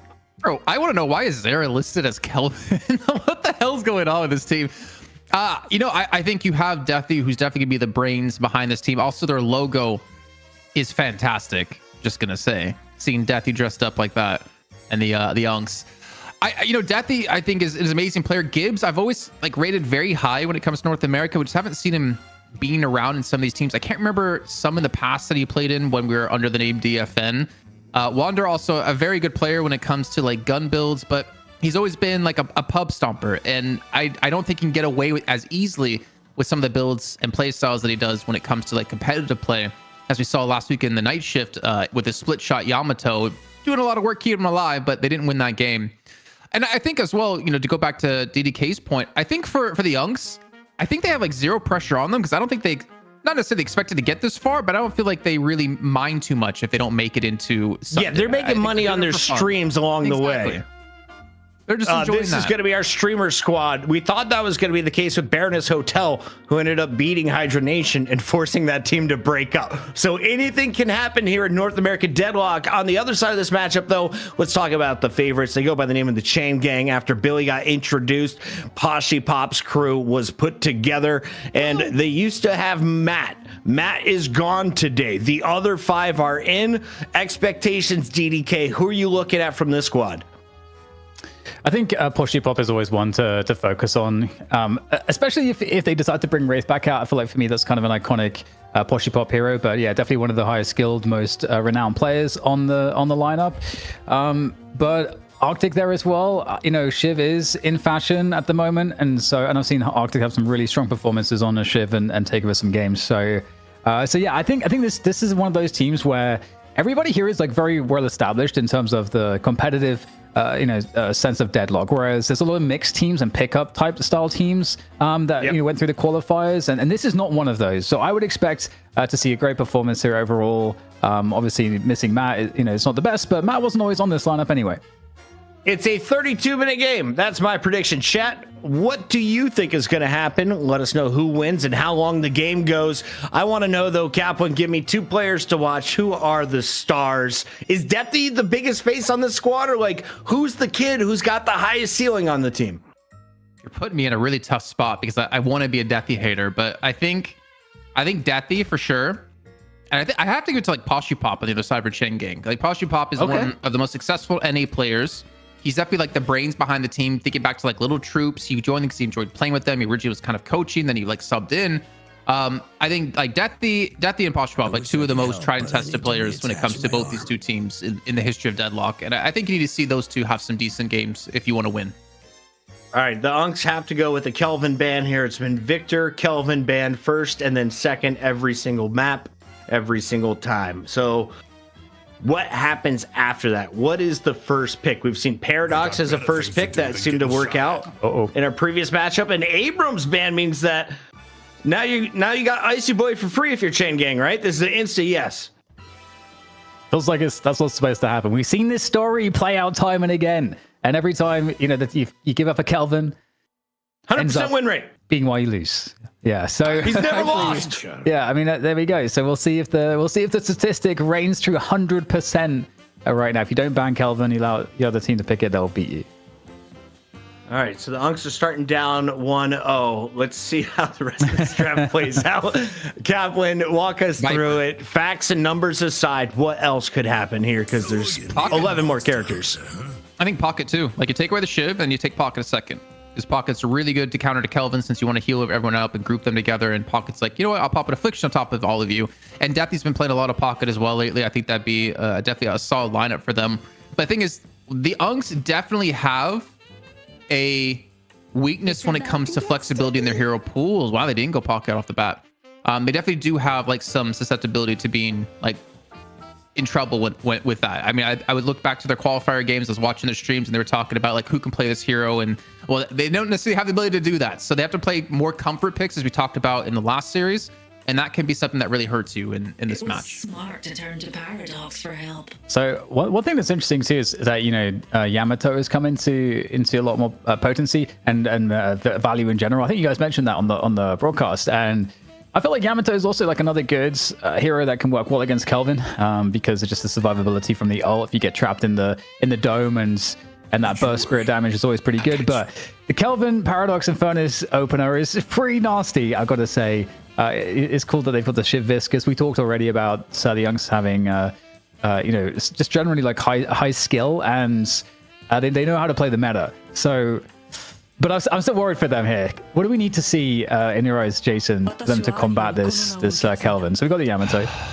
A Lash. Deathy on Lash. I think that's what we need to see. Deathy on Lash. Lash against the Kelvin. No Lash. No Lash. No, I'm just kidding. More Mina.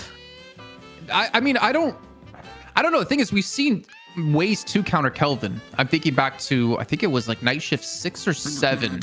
where we had like double silence wave picked up, or was it 2 or 3 silence waves picked up for buff enjoyers against Abrahams, and they shut Kelvin down. They shut Saint down really easy by just keeping a chain silence. You can't use your abilities. So I don't know necessarily what they're going to be going for this, but I mean, yeah, Yamato, Visca, Shiv is already a very strong front line for them. I am worried about when it comes to the Mouse 1 heroes, if they're going to pick up like a Wraith or an Ivy. Wraith would be nice. Yeah, Do you want a Holiday? We've seen success from Holiday in the last 2 games. Not so much. You need a pick. So yeah, I mean, Holiday could work. I don't know who would be playing Holiday on the Yonk side though. And I wonder if Vindicto's banned away from Aiden the Destroyer, because he played that in the Night Shift, I believe, last week. And I got your back. Cement That's a good lockdown, or it usually works well. Yamato. Something interesting to add to the pick conversation we saw in Europe that buff enjoyers were running was they ran a style where Hoot was playing Doorman, and they paged it. They paired it with Page, and that was their pick. Essentially, Doorman would kind of just get in your face, get an ult off, and that would be the sole setup that they had. So it is emerging that there are some other ways to kind of work around that play style if you don't want to play the Holiday. But it doesn't seem like NA's picked up on this trend just yet, and I think maybe even in EU that might be just a buff enjoyers special. Pocket and letting Posture Pop get Pocket if he's going to be playing it is very, very interesting. Again, I think this is going to the Unks. They're not trying to counter pick. They're not trying to take away heroes. I think it's just more about playing what we're comfortable with. I mean, Yamato, we just saw AVG play like Spirit Yamato, well, not necessarily full Spirit Yamato, but like a tanky Yamato. If Unks are picking it, it's probably going to be Wonder, and he's probably going to be playing Gun Yamato. That's what we could expect. Split Shot, Fury Trance, Lucky Shot if you can get to that point. Pretty damn expected. The thing is, it can do a lot of damage, but when you see him play it successfully in his stream, he's also very far ahead of his opponents, and not necessarily the same caliber of players either. I wonder what this final pick could be. The Geist and Pocket, I think, are really nice counters because, you know, you've got Pocket that obviously does nicely against Shiv with the burst damage, can get in, get out, you know, he has the satchel to avoid the killing blows and so on. And then Geist as well with the health swap is a pretty nasty threat for Shiv to prevent Shiv from being as much of a bully as he otherwise could be. So I'm definitely liking the draft from Chain Gang so far a little bit more. Adding in Wraith and Haze at the end, I wonder, do you think we'll see a support Haze? Warden? DP would be losing it for the Warden right now. It has to be a support Haze. Jump in here for the scream. I don't know. I don't think, like, if you're streaming, you're having fun, I don't think you're gonna be playing support Haze. I feel it's just gonna be like a damage Haze, to be honest. That's fair. Because you have Viscous to kind of play like supporty, but again, I think Viscous is also gonna go like Express Shot, the normal damage. I don't know if we're necessarily gonna see the support Haze come through. No clown mode. No, I think they're still trying, obviously, but they're gonna try and hear as they want to play. I am concerned though with the Warden, who's kind of become trash a bit. Not full trash, but like he's not Lash level, but he's close to Lash. His mustache keeps him anti-trash because it's just a straight, like, you know, but like Lash just curls up at the ends, you know, catches a little bit. Yeah, wait, hold on, makes sense. Ooh. My Warden now? That is some power wax right there. I did put on some Jason Kaplan, I know where I can get Trollies. They're all over the planet. Where can I get that mustache wax? It's actually a hair product because I don't have any mustache wax. And I think it's Gotta Be, which is it's like a German, I think it's a German one. If I'm not mistaken. Say Gotta Be? I used to use that to spike my hair up in 7th grade. Shout out to Gotta Be. You survived the big ones. We've got a big matchup coming your way. It's a best of 3 Chain Gang, the Unks. Lots of famous people on both sides of the ball. If you could guess who's going to have the most viewers of all the streamers, DDK, do you have a favorite that you expect to blow up during this matchup? I don't. I'll just pick I don't know if it doesn't matter if he's in the game or not. No, I don't. Maybe he's watching. Struggled. I mean, because they have to wait for the next match, right? Yep.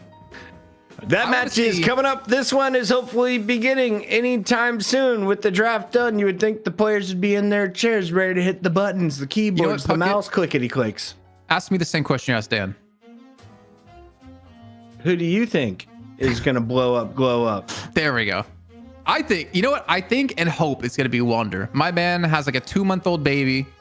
I want to see a stream pop off, you know, make some money, support the kid. Support the family. Buy the Pampers. What's Wander, you said? We're all going to Wander's stream. All right.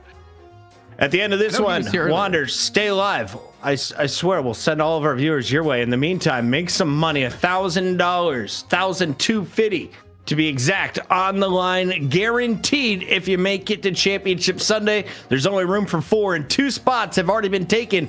Spot for 3 up for grabs right now. Chain Gang trying to defend their position against the Unks. They've already beaten them 1 game in the opening round, but this is a fresh start, a fresh best of 3. All the previous fights don't matter. All comes down to this one. DDK, final thoughts before we fill for another 5 minutes. Well, you know what? I hope the Youngs have a good game here. I'm just trying to think of like some of the counters that they have working for themselves, but I think it's gonna be a tough one. I feel like they kind of got pound for pound beaten on the draft. So I don't know. I need some copium. I don't know if the chat, you guys got any copium for me? Like, what's the win condition here for the Unks? Jason, where's my copium? I think it's win early, to be honest. I think if you get Wonder going early on the Yamato, you get Wraith set up nicely, you get Shiv, which I want to say is going to be played by Deathy. I'm totally guessing here.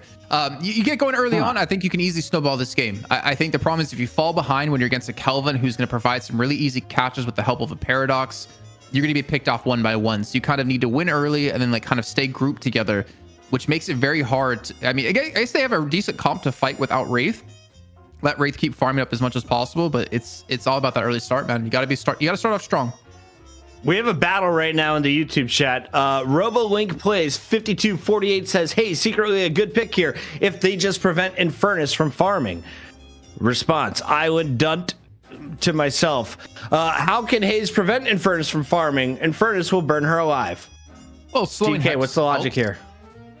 I don't know. I'm not one of logic. Kaplan? Okay, I'm only intuition Just and power, feelings. brute force. Well, no, slowing Hex helps a lot. If you go like a little bit of utility with Haze, he can't flame dash away, so you make him very susceptible to being killed. You take away that safety that they're gonna have in their own heads of like, oh yeah, if anyone gets on me, I'm gonna just flame dash and I'll be fine. Maybe send Mo and Krill over there as well, and you just duo gank them, and you can prevent Infernus from farming pretty well. But also, like, will Haze win the 1v1 against Infernus? That's another question. It depends on the state of the game at that time and who's playing who. Yeah, you know, I've got a question for you guys. So we talked about the pronunciation of I say Yamato, right? Which is interesting because you guys say Yamato, which Like a tomato? So you Americans say Yamato, right? Now I as a Brit say tomato. So are you saying it like the British way then? Yamato tomato. Shouldn't you say Yamato? Whoa. Huh? We don't do AA. Oh, let's do it like the kids down in Kentucky. We got Chain Gang taking on the Uggs. Oh, it's game 1. Ding, ding on the mic for this one. Jason Kaplan will provide color commentary. But the kid who used to play Quake and then commentated Counter-Strike now making his way to another Valve title, DDK Esports provides play-by-play. All right, okay. Oh, damn. She is pocket. Yamato. Yamato. You should be saying Yamato. Well, that's more British. I suppose it is, yeah. When are you gonna get? Okay, actually, to be fair, right? I lived in Europe for like 13 years now, and my American accent has kind of like neutralized a little bit. Have you noticed your like British accent like you neutralized it a little bit? To be honest, my accent changed a lot even when I was living in the UK just because I was doing broadcasting a lot. So I became so conscious of how I said stuff. I toned it down from where it was. Transatlantic. And I also used to sound really nasally because there's the region that I was living in. Just everyone talks from in their nasal region. And so I had to like bring it deeper because you can't really cast like that and be all nasally because you don't have any projection. You got to be able to project your voice. And then I started to change how I said words because I'm like, these people from Europe won't be able to understand how I say this. So it started changing, and then people didn't recognize me as a Brit anymore inside of. That's before I even left to go to America. And I would say, thankfully, I'm terrible at accents, and so my accent has not changed really whilst I've lived here. I used to say legs, like legs. Legs. And then Joe Miller harassed me about that every time I ever said it. So now I say legs instead of legs. Oh, right. Bloody hell. Like eggs, legs. You always make fun of me. So now I just say legs. I got rid of that part. But you're from the South, I'm guessing, because you don't say, yes. You say the THs in 3. You don't like Well, ignore them. so that was actually something I changed because I didn't used to. And then when someone pointed that out to me, I was like, oh my god, I sound like an idiot. Like why would you not? That just sounds like you're very uneducated. So I had to fix that. It grinds my gears when I hear it. But you know what? Wander's gears should be ground as well, as he is the first death of the game here. We can see who's on who. It will be Deathy indeed on Shiv. Zara going to be on the Wraith. Gibbs going to be on the Viscous. And on the other side, kind of what we expect. Actually, no, Pop I thought would have been going over towards the pocket, to be fair, but he's going to be on the Infernus. And I mean, I still rate Pop as one of the best players in North America, though he's not on one of the most successful teams as of late. But he's gone for a headshot booster right off the bat. All right. Well, about 3 minutes in, and it's going to be interesting to see, how this early game goes. It was a call out for you, Jason, that, you feel like one of the win conditions for the Unks is to get ahead very early, which is definitely always a good way to have your game obviously have a good trajectory towards the win. But in terms of going to that late game, it is. I am quite worried. The Geist has become a late game absolute mega carry. You got Pop on the Infernus as well, and Pocket. It's very dangerous for sure if you get to that late game. Yeah, and the thing is, like, the lane they're up against as well, he has a safety net of division on the Kelvin, so Pop can be like even more aggressive. No threat of really dying this lane until you maybe hit the combo points. But again, once you have combo, it means you also have frozen shelter. So if you lock out Zera, then there's no real chance that you're going to lose your Infernus in these fights. I think for the Unks, I was trying to analyze in my head, all this farm that you have, you need to feed over to Zera, you need to feed over to Wander, and you almost kind of need to feed over to Deathy. But as long as Deathy has damage coming from Zera and Wander, then he's able to get those killing blow resets over and over. I think Pop's hands on fire with what I just saw happening on the screen there. So I guess you really need to really focus on like two of the players in particular, and then Deathy just can kind of focus on getting tanky. But they do have that pick potential with the combo. It's just they don't have the like heavy initiate with like a Paradox swap is the problem. You have to depend on like a Warp Stone combo to really be the thing that kicks off the fight for you. Ooh, nice. Very nice puddle punch. Look at that. Really pushing Arctic into some trouble. And in fact, going for the finish as well. Oh, it's actually a trade out. That's not the worst in the world for Arctic. But yeah. One thing I am worried about is Pop. He's having a lot of success already doing... I think they've gotten the Guardian down to 50%. The Unk's right side Guardian down to 50%. That is great progress so far here for Pop's lane on that Infernus. And I feel like another focus hero for me, if I'm looking at the Unks, is I'm probably thinking of, Wander indeed on that Yamato in mid. And they feel they're in a very defensive position. They are losing a lot of Guardian health on that mid tower, the Unks. So it looks like the early lane here for Wander is not going particularly well, which is certainly a worrying sign. Yeah, the Paradox plus the Warden can be very annoying to deal with, I would say, just because the kinetic charges can lock you down, that you potentially do get locked into the chains, and you're not able to really escape, which means you can take a hell of a lot of damage past that.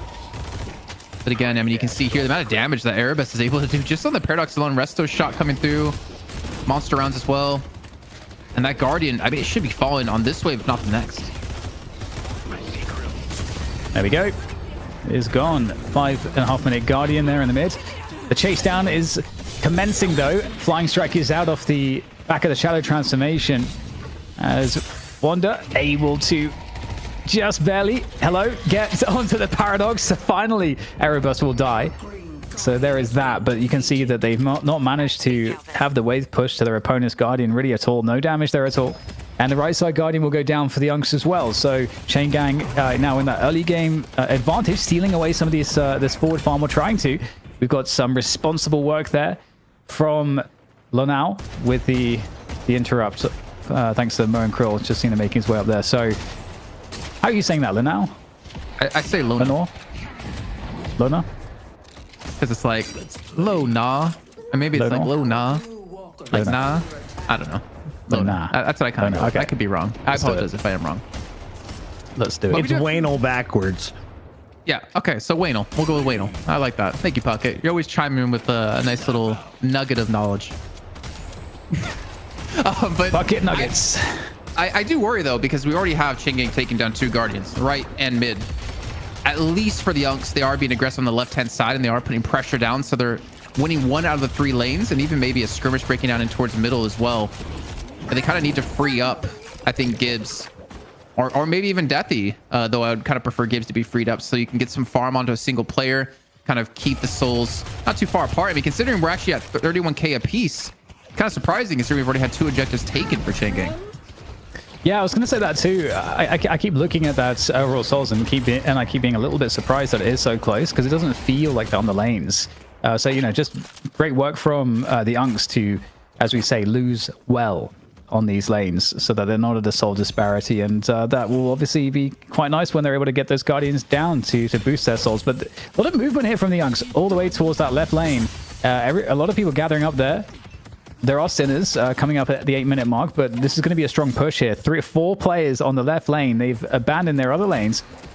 It does make sense to be Jason. They definitely need to prioritize taking down Guardians really quickly, and that's what they're going to do here with this left lane. Yeah, maybe even setting up for the first urn. I mean, it's in 2 minutes of time, so maybe that's a little preemptive to say, to be fair. But also, you're feeding solo farm now into Zera, and you're feeding solo farm into Wander, which is going to be very important for them too.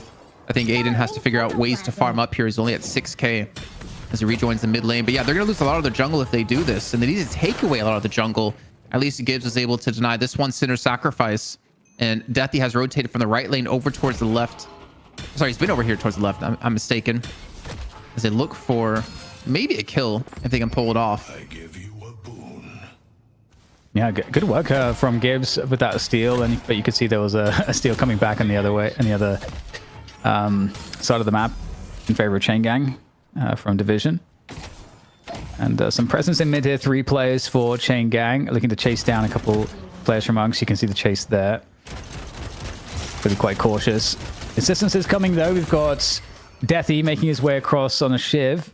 In fact, they're going to find, both Deathy and Gibbs are going to find a fight there, I think, against the Paradox, who's jungling. And will he be able to escape? Erebus very, very weak, but still in the fight thanks to the reinforcements and the frozen shelter coming in the nick of time. And in the meantime, Gibbs is going to be putting some work on that left side lane. Got to be careful.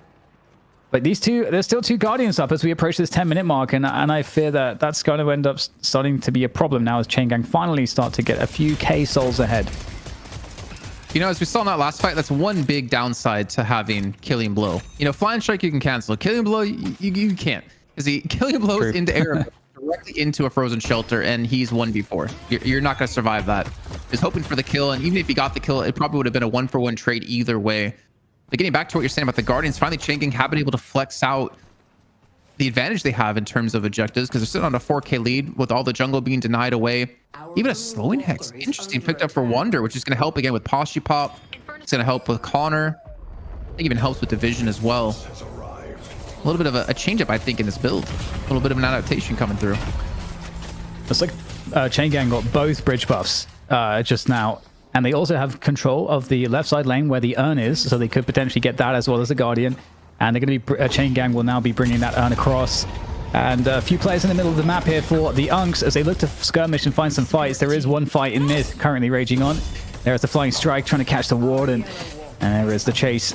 Wander trying to find this kill. There we go. The assistance coming out of Mo and Krill. Always nice, but this urn, it's been dropped. And so there is a moment here in the middle of this skirmishing, Jason, where, you know, you've got the Unks looking for edges and going back to some farm, but at least force the urn to get dropped.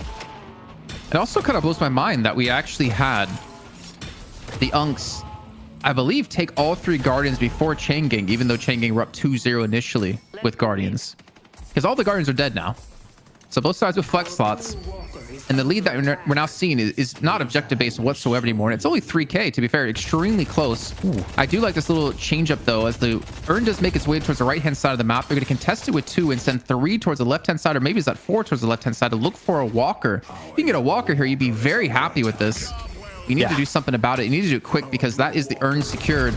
But then again, there's really no backup coming to the left-hand side.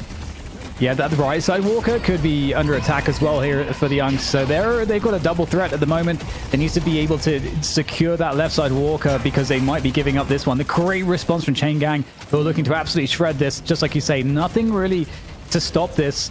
for the Unks. They're absolutely losing this Walker. Now, what they need to make sure of is that they absolutely take down the left side Walker. Otherwise, they are in a lot of trouble. They're really committing to this one. You can see in the picture-in-picture there that it will be a trade of Walkers. But obviously, in addition to the Walker, the Chain Gang also got the 10-minute earn. So it's not the worst thing in the world because the 10-minute earn is obviously the weakest one. But still, great macro so far from both sides. Oh, nice catch. That split screen, by the way, was as delicious as some Trolli gummy worms. Just going to say that was fantastic stuff by production there. So they do trade out on the walkers. So again, we're going to see both teams just kind of match up when it comes to each other. But the problem is still a 10K soul difference between the two teams. And look at Chain Gang. No one's really pulling massively far ahead. It's only Posh Pop at 13K and Arctic at 12. On the other side, though, we see Lona falling behind at 9.1, Deathy at 9.4. And you can see where the farm is going to Zera and Wonder. But I don't know. I think the gun Yamato just you need some time to really get the items you need to have that impact. Obviously, the Shadow Transformation gives the ability to do that pretty much have unsustained or unmovable damage that comes through that you can't really mitigate considering you can't CC them. And also the Fine Strike gives you the extra damage on each of your pellets that you throw out. But I think like any gun hero, you need a lot of farm to really get to that point to make an impact. And they don't really have a strong spirit hero to kind of buy you that time. Like they don't have a pocket for your team. Yeah, it's definitely problematic. And I'm wondering if we're getting to that stage now where that mid-game macro advantage will start to come into play, where you'd imagine that Chain Gang should be a lot more drilled and decisive. In that mid-game macro play, just get edging out more and more in terms of a resource victory, because for the most part they've had a better situation on the map control overall, just generally having all their lanes pushed, being up in objectives. For the most part, we are even on objectives right now, but most of the jungle's been cleared up also on both sides. So it kind of makes me look for those jungle invades. Now there is an opportunity to do that because there's less to do in terms of creeping on the map, in addition to the next earn coming up in a couple of minutes. So those are the two big focuses, I think. And you can see already there's a bit of a foray there into the opponent's jungle from Floz. Not going to find anyone over there just yet, but that's good information. When you're able to isolate where they're not, you can kind of take a better guess at maybe where they are. Yeah, obviously, like knowledge when it comes to, I guess, a feeling out where people are without actually seeing where they are is going to be very important. Little combo comes through, and Luna gets hit with the Affliction and Aiden. They get the kill into Division. They take out the Frozen Shelter. They might be able to take out the Pocket as well here. Connor trying to escape. No briefcase for another second of time. He's actually been able to create the distance as the chase. I mean, it's still being attempted, but he's going to get away from this one. And this is a fantastic start for the Unks. They get themselves 2 kills. Unfortunately, they're losing out on a walker in the left-hand lane, as Deathy can't defend against this one. And realistically, for the Unks, you can't really go for mid-boss off of this because of that. Yeah, it's definitely a sad state of affairs, but there might be another opening that could present itself. Flaw's unable to catch the Viscous. Very hard to catch Viscous. Very, very tough indeed. I wonder whether Gibbs will be inspired with a Majestic Leap at any point. I'm not sure what build exactly Gibbs is going for on the Viscous. More Serp in the router. No, Serp in the PC this time. Uh-oh. Okay, no, I don't think Arctic's Canadian, so I think he's fine. Report my team. It'd be cool if we could get on the minimap where it would actually show the sinners, up on the map when they're up, It would be really cool. Because that's one thing I think that in terms of economy, we don't really have a good way to keep track of just yet when the game's live. What do you mean? So like understanding, how many sinners are up at which point, and then also understanding just like seeing a total of like how many are available on their side of the map. Yeah, and also like who's gotten what. That'd be really nice to know. Yeah, I mean, I know there's I think there's a mod. I mean, I'm sure there's a mod, or at least a mod that could be made that shows like how many stats you've gotten from the sinners, which is maybe something we need to look into. Yeah, that'd be cool. The night shift, because it's a very important factor. Like if like we talked about AVG on his Yamato game. Lift's almost ready. He had to have had like 3, 4, 500 bonus HP from all the sinners he was taking, not to mention the cooldown reduction, the fire rate. Like there was so much that he was able to gain from that to make himself really hard to deal with. And now, speaking of hard to deal with, Wonder tries to pull off a play here, but it seems like even with the split shot, it's more about using it to escape to his safety, as he I think might fall here. He's on 1 HP. Up in the basement here, it's looking kind of nice for Chain Gang. And okay, well, there's the mid boss. There is the mid boss. The delicious sour gummy mid boss in all of its glory is going to be consumed by all of the Chain Gang team. And it's his, Just shooting the beam. yeah. Ooh, the worm. You are hilarious. Yeah, poor gummy. Well, he's helpless. He's helpless to resist the strength of the Chain Gang. Yeah, relatively easy mid take here off the back of that fight. I think Deathy making a smart play here, picks up the urn while all this is happening, trying to escape. But again, he is a little bit slower now with the recent changes, as I think Division was trying to track in towards him. And the turn-in is going to be on their side of the map, so there is like a world where they could go for the turn-in. And it's not too far away from the mid walker, which would definitely be where Chain Gang maybe want to go for the push here. Get another flex set unlocked and really take away more of the jungle from the Younks, because they're sitting at a 14k soul lead. I think the Younks are going to kind of force this. I think they have the information that Division's still on the right-hand side of the map with Hashi Pop. But they're going to teleport on over, and if they're going to go for the turn-in, they have to do it quick.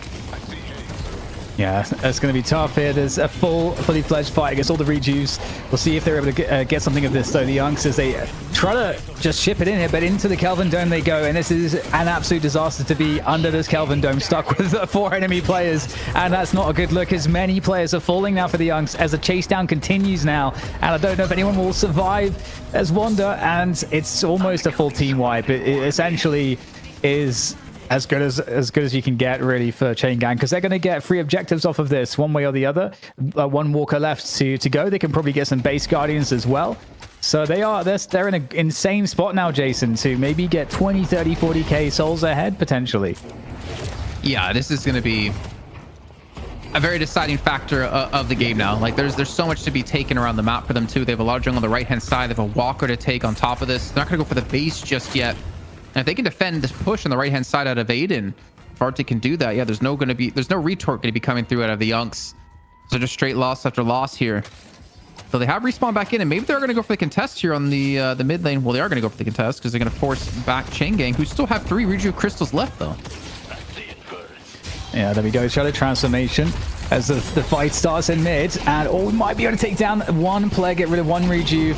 Hashi Pop goes down, Division goes down, but just the reincarnations, it's just so painful to deal with here for the Youngs. Can they convert, though, off of anything additionally from that? It's going to be Kelvin popping up the dome. That's going to make life much more difficult, as we see, Wanda just peeling off of the fight here, and that's going to leave some of his teammates exposed. Their take is the Wraith taken down 0. Now Gibbs is isolated as well, and it's not looking good. Everyone's health is falling lower and lower, and although 2 players have gone down for Chain Gang, as well as the 3 rejuve buffs getting eliminated, that's not a bad look. And there is an attempt there with a slice and dice to try to find something else from Deathy, but it is a full team wipe. And I mean, to be honest, Jason, they did kind of a good job considering what they had against them. Yeah, they got technically like 5 kills, right? Because they waste all the Reju crystals to the other side, and they got 2 kills on top of that. Like, it's definitely a very good fight for them. Just unfortunate they're able to kind of hold on here and finish off the rest of Chain Gang. A very good start. Again, comeback. Souls coming into account here, but they're still going to be down over 30,000 souls. And next mid boss in just over 4 minutes of time. But we're going to get the next urn for sure is going to be the next fighting point. And I would imagine if you're Chain Gang here, you're going to want to contest it, and you're going to want to probably use that to force out a team fight if possible, because you're going to have the pocket. And I believe it's going to be on the the right hand side of the map is the turn in. So you're inside of a building. Very easy to group them together, not to mention with the Kelvin on top of that. I wouldn't be surprised if Chain Gang uses next urn to actually win this first match, like just to close out the match. Yep, definitely in a really good position to do so now at this point. Now they've got quite a stats edge, and that's going to be difficult to contest with. But I mean, again, like the fact that they managed to get, as you say, kind of those 5 kills does show that the Younks have the potential in these fights if they get a good opening. But I think, some of their players feel a little bit far behind. I think Defi chiefly on the Shiv, because Shiv can be so impactful. It's not too uncommon to see a Mo go without farm and still be useful, but Well, here we go. Some attempt at some harass at the very least in mid, but there is an overwhelming amount of players here from Chain Gang, so that's going to be an easy pickup for Connor. And with that said, again, I feel like I'm struggling here to see what the route is forward for the Unks. I mean, it's about these picks. It's just unfortunate that Zera fell there too. They sent, I think, 4 players over towards the right-hand lane where they got a catch on an Arctic, which is a good start. But then you lose out on Zera, so you lose the man advantage, and you lose the ability to really contest this urn so easily. But Zera will be back up in time, so it's not too big of a deal. A paradoxical swap should be there. I think the problem right now is if you're the Unks, you kind of want to contest this urn because you kind of need to. You're falling, really far behind in souls, but fighting into a tight building with a frozen shelter and an affliction on top of that is not easy to do. And there we go, above the mid boss. The delicious mid boss. Deathy is doing the dance with Division on Kelvin. Getting those knife connections, but he's in some trouble. Needs some assistance. Slice and Dice putting on the damage there a little bit further, but at this point there's just too much focus on him, and Deathy can't find his way around this. Needs some form of help, but he's not going to get any help here at all, and he's just going to get chased down again. And oh dear, it's definitely not the best look here. They do get a couple of kills. A good affliction coming into play though, Jason, and that's going to be very problematic here for the Unks, who, again, they're doing a good job at holding off and getting some kills here. Yeah, actually, it's so much better than I thought. And the thing is, they're somehow still holding on. Gibbs is doing some decent damage here. He did go the Majestic Leap route as well, but he's very low in HP. So is Lona. I mean, a little bit of a misplaced telekinesis thrown on a Connor because he was able to use the briefcase to get away. But the time Deathy bought actually did end up giving the man advantage to the Unks. If they can heal up here and get back into this fight, I mean, mid-boss come up in 50 seconds time. There's a lot of jungle to take right now and a lot of souls to get yourself back into this, because they were behind, what, 30,000? Now they're looking at about 13K. This is a huge turnaround. If they're able to get onto that mid-boss somehow, that'd be epic. But yeah, lots of money to spend here on Gibbs. Gibbs actually with an incredible juking session there against Division. With that Majestic Leap, able to get, just confuse him to allow an escape and the cube to recharge fully. So yeah, this is suddenly, it's gone from a very sketchy situation to being the case that when it comes down to the team fighting, the Unks are actually, it feels like, performing beyond what you would expect. And they've given themselves an extra chance here to hold on, but it does feel like it's so contingent on the mid boss, because whilst we're almost even in 10k differential on the overall souls, that next big fight carries that big risk. And I mean, the Unks so far, it's a couple times, Jason, they've been able to find team fights that are good for them. Yeah, and I think if they buy a little bit more time, there's definitely a world where they can actually win out on this match here, because Deathy, he didn't level Killing Blow first to max rank. I think he went for his knives because he's the spirit build. I couldn't actually see at the time when we were on him, but he doesn't have the resets. And I think the resets are going to be so important in this match, because he has a lot of damage from behind, like from his teammates. And if he can chain these into kill after kill after kill, like there's a very good chance the Unks could pull this one back. Wander pops a split shot, shadow transformation as well. Needs the help of his teammates to come here to support this one. And he's doing some okay damage, just not enough to finish anyone off. There you go, guys. Wander trying to just make sure the positioning is good here on these fights. Deathy going in over the top as well. And now might be a chance for Wander to try to find a play. But no, it doesn't look like the positioning is going to work out. Getting a little bit low as well. Teammates still engaging. Gibbs is stuck out there on the Viscous. It's going to get isolated and taken out. In the meantime, we don't have Kelvin Dome up, and that's always nice. But at the same time, 50 seconds they'll be back. And I don't think it's going to be another 50 seconds till we get a fight. And with the mid-boss up at this point, it feels like this could seal the fate for Chain Gang. But with that said, they did a good job of evening it up last time. But can they do that again, Jason? I'm not sure. No, I'm not so sure either, though. To be fair, compared to last time, the souls are actually much closer than before, I believe. But that's probably one of the worst times to actually lose a fight, considering mid boss is going to be a free take. And there's still a lot of farm on the map to be taken and secured for Chain Gang. On the left side, you got Waves pushing, you got Sinners up, you got Camps as well. Getting the extra CDR here for Division.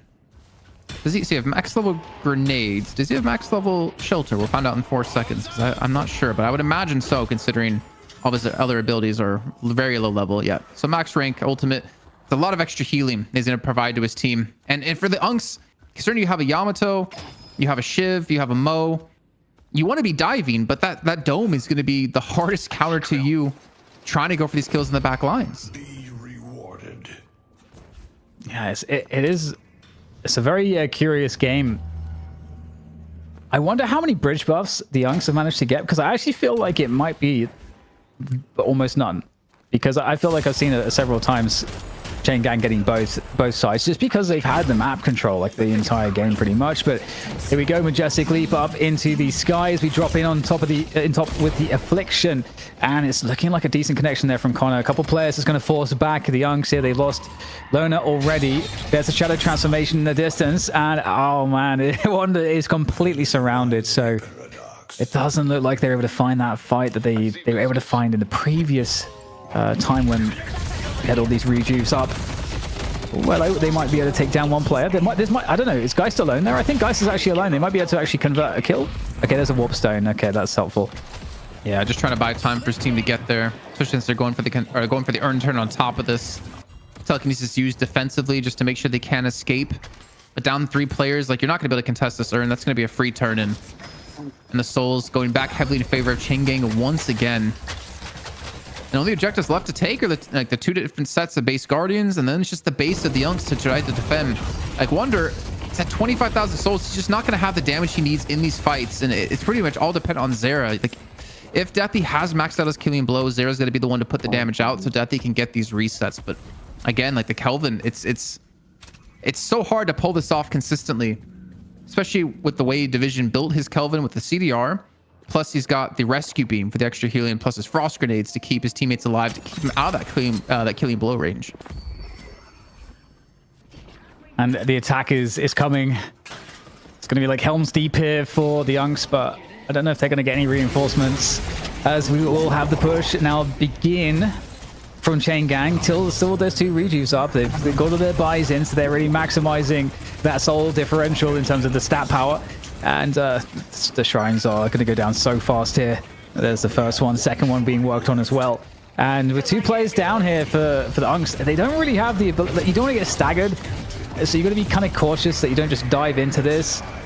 So I don't know, Jason. This looks like this could be the final moment. The patron is the smaller patron, the ground limited patron is going to be next. Yeah, I think they're just going to commit for this one. I mean, you can see the split shot coming in out of Wander towards the right-hand side of your screen, but he doesn't really have enough damage to kill anyone. That's the problem, especially when they have the reju of Leopard Chain Gang, and they're going to be able to close out this first map here in about 28 minutes of time. And they looked good. I mean, there was definitely some signs of life in the Unks, but unfortunately, when it came down to it, with that second reju coming through out of the Chain Gang, it was not enough. They were not able to hold on long enough to keep themselves in this match. Still eating my worms, guys. I thought we had another 30 seconds. Good stuff from the Chain Gang. Yeah, I think Suppressor, by the way, for Poshy Pop was such a bane in the existence of the Unks, because you're not only like you're limiting the attack speed of Zera, and you're doing that to Wonder at the same time, and you have to use your charge transformation to clear yourself a debuff if you want to be able to like attack freely. It's not easy to be an M1 hero when you have Suppressor built up on the other side for you. Dan, while you were talking, I found the best ones. They're the purple ones. What are stealing they? these the berry ones? Family. I'll share with the rest of the fam, but I get all the berry. I have a feeling this could end up being a 2-0 unless the Unks find something different. Is it a comp loss, Dan? You said it from the get-go. You were skeptical about the draft. Is there anything they need to fix when it comes to their hero pool? I do think I just don't want to see Kelvin be allowed. I just don't want to see them allow Kelvin to be played again. I do think that is the most obvious thing to say, and I think in the match we saw it as well. You know, Kelvin wasn't insane, but it's the frozen shelters that really just, it makes you think that, oh, you know, we're going to be able to get a pick, we're going to be able to win this fight, and then immediately the entire fight changes. You know, your teammates get isolated away, and they get free pickoffs when you had a great initiation. So it's just too strong, and for a multitude of reasons. Get rid of the Kelvin. Get rid of the Icy Boy. Seems to be a smart play. You look at what's working for everyone. It's the Kelvin. 100% win rate continues in week 10 of the night shift. This is our Trolli 10K though. And with stakes as high as they've ever been in Deadlock, it's time to lock in. Lady Geist with a fun trade there. As you see the goo ball doing damage. Viscous and crew though, not finding success in the second half. What happened in the early game though, Kaplan? Walk me through this part. Actually, the early game ended up working out pretty damn even between the two. It was Chain Gang taking the mid and right lane Guardians initially, and the Unks getting only the left lane Guardian, but they both finished out on all 3 Guardians at relatively the same time, and the Unks were doing a great job of keeping things close. I think once Wanderers started to fall a little bit behind and Chain Gang were able to get these catches with the help of the Kelvin, it really put a lot of punishment on the Unks. I think Gibbs, though, he did, if we're going to give it MVP in this match, like for the team who lost the match, I would have to give it to him hands down, right, because he did a great job of picking up kills and giving them chances. Look at this man. Some ridiculous movement from the sticky one. Gibbs on Viscous. I hope we see him back on this character for game 2. DDK, what else are we expecting to see? Because the jukes were on here. Oh, nice. Yeah, this is so cool to see with the Majestic Leap, because it also gives you a barrier as well, as you guys can see, the 350 barrier. So yeah, really cool stuff from Gibbs. I hope we get to see more Viscous, of course, but yeah, I think just we'll see what the interpretation was from the Youngs, if they feel like Kelvin was the problem. But hopefully they do ban it, and you can kind of take this draft in a little bit of a different way, and that we're able to see them maybe get on the Infernus, or maybe able to see them get on the Pocket and just kind of have a bit more carry power earlier in the game, that they can kind of have more success in the early laning phase with. Because although they did come away somewhat even, they never got map control. They never had map control. They lost almost all of the bridge buffs. They just didn't have any map control. So that's the thing that I want to see change, is to see them have more ability to be active on the map, because they've managed to kind of be able to shove those lanes a bit further and given themselves more options for the jungle invades, and to not be just on the receiving end of the punishment constantly. The early portion of this game featured the YouTube chat hating on Hayes. Is Hayes viable at the pro level? Everyone said Warden was not. He walks away with a W here, Kaplan. I don't know, I'm thinking, because they banned Abrams, if I'm not mistaken, as the first ban. And I think Abrams wouldn't have been necessarily a bad decision, because it's a lot of disruption. If you're going to get frozen sheltered, you want to be paired with him as well to help you out, but also like a good silence wave carrier to stop division from getting these shelters down. I don't think Hayes was necessarily terrible, to be honest, but I don't think it really helped too much in this game. I'm saying that very awkwardly, because I'm still thinking about it as I go. I mean, obviously with like 9, being in over half the kills for the team is definitely helpful, but beyond that, it didn't have as much impact as like a Shiv would, or a Yamato, or even like a Wraith in there. We showed you the numbers, we showed you the highlights, we showed you the builds, and a reminder, over on YouTube, we post some of our favorite builds with compliments and commentary from the likes of ZP and Jason Kaplan. Check out all of our player interviews and all of the latest competitions from EU and NA. Kaplan, go with it. All I do is tell lies. I get paid to tell the honest ones as well. We're going to a break. When we come back, it's game number 2. The Unks are taking us to a game 3. That's another lie. Keep them counting at home. We'll be back with more Night Shift after this.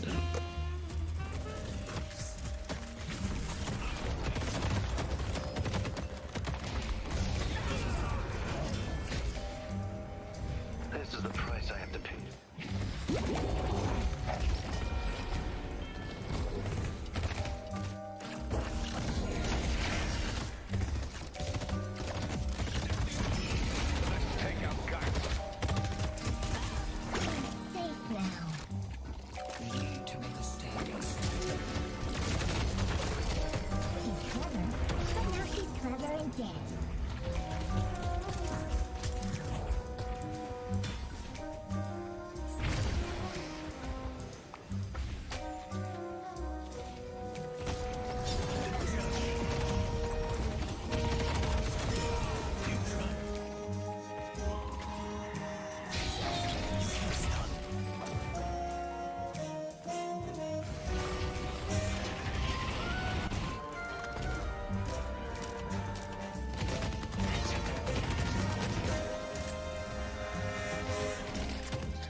And we are back. It's the night shift brought to you by Trolli. My tongue is so sour right now, and I'm excited for action here as we get back into the cursed apple. Shout out to our incredible community, including the mod crew, Ozzy Lion putting together not only the Mo and Krill skin, but also the big beefy boy, the biggest worm in the middle of the map, and of course, all of the logos around the map.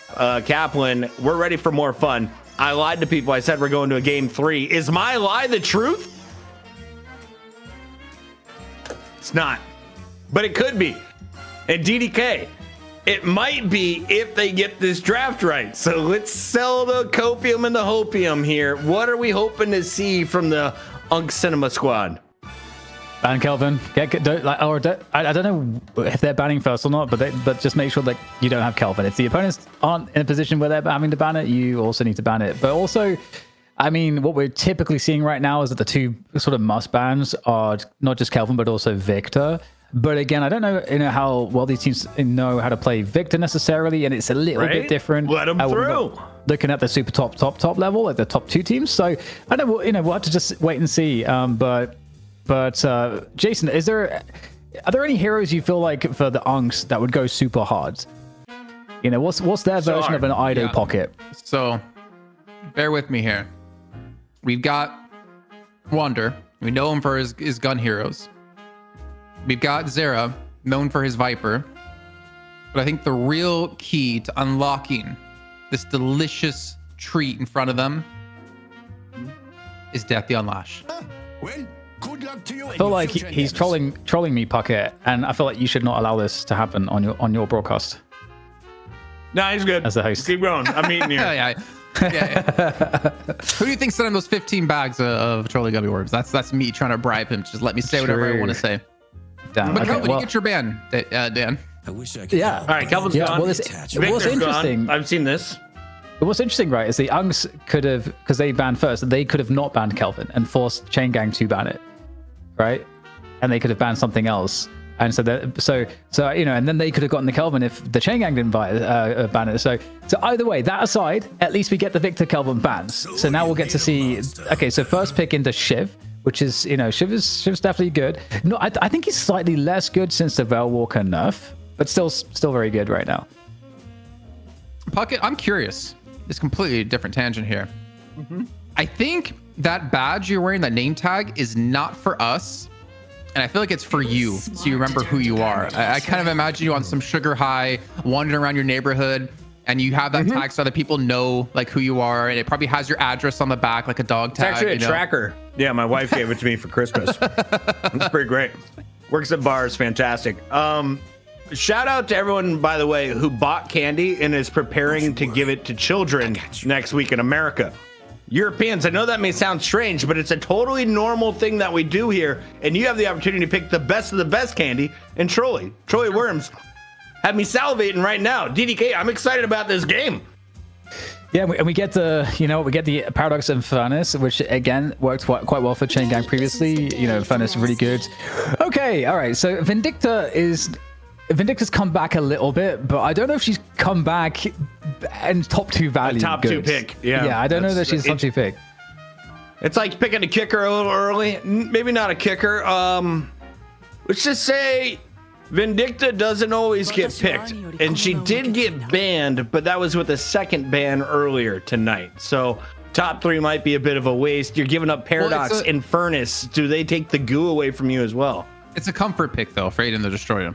So like we saw him play it in Night Shift as well. Like it's just kind of what hero they likes to play, and I think he goes snipe build or he goes snipe build too. So we should expect max level assassinates on her, and he tries to snowball from there. Okay. I had something else to say, but I completely forgot because Puckett like got me thinking about something else. I'm gonna get back to it. I'm gonna remember it. What do you think about the cat? Oh yeah, the candy. What if we turn the cat into a worm? Like, could we mod that next? Potentially, yeah. A dog first. Ava just wiggling her way.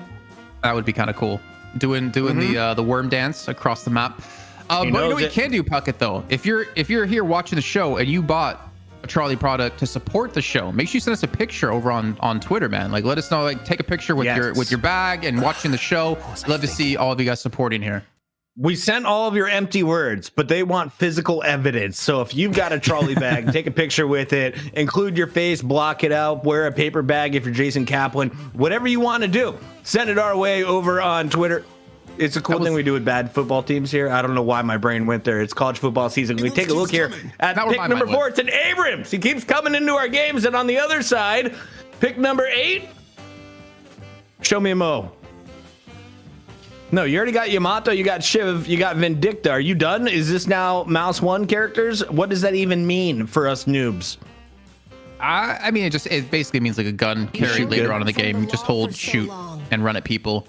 Yeah, I think pick is definitely a decent priority. I mean, the thing is, I don't imagine Changing would have picked Holiday here, Dan. I think they would have not bothered to take away all your pick potential, so I don't think they need to go for it just yet.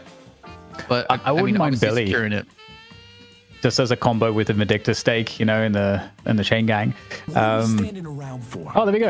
Okay, so we get Billy. So you get the combo with Billy and Vindicta. Because Billy seems to have also fallen out of favor, mostly due to I think the rebuttal changes and so on. So, but I think the synergy makes sense because they needed another frontliner. So you got some synergy there. I think that's better than the Mo pick. You know, you already have Holiday, so you don't necessarily need another lockdown in the same way for picks. Page comes in for Chain Gang. Do we get the Page Doorman combo? That's you know, all the rage for buff enjoyers. That would be pretty sweet. I'm so torn because Page man. Puckett said there wasn't going to be a game 3. We said there was. Now there's a game 3, and now they're playing with the Page. There has to be a game 3. They're playing with the Page. I'm duty bound. You know what? Page Abrams. Page Warden lane though. No, get Warden out here. Page Abrams. That could be sexy. Not only because Abrams is a massive linebacker. But if you charge them into a wall and then you pop your captivating read, which like locks them down, snares them, that's a lot of damage. And that was kind of like an S tier combo we talked about with Abrams and Vindicta. It's the same thing. Puckett, you were sent 15 bags. What's the last 2 weeks of shows? Yeah, they're not gonna last. They're delicious. Keep going. You're doing great. Dan, can we make a prediction? Maybe chat can help us out here. How many gummy worms can Puckett fit in his mouth at once? 69. I was gonna go 67. Okay. Puckett, they're locked in. We got it for door. Can we, for scientific purposes, not today, not now necessarily. Yeah. But at some point, tell us how many worms you can fit in your mouth. Trolli worms?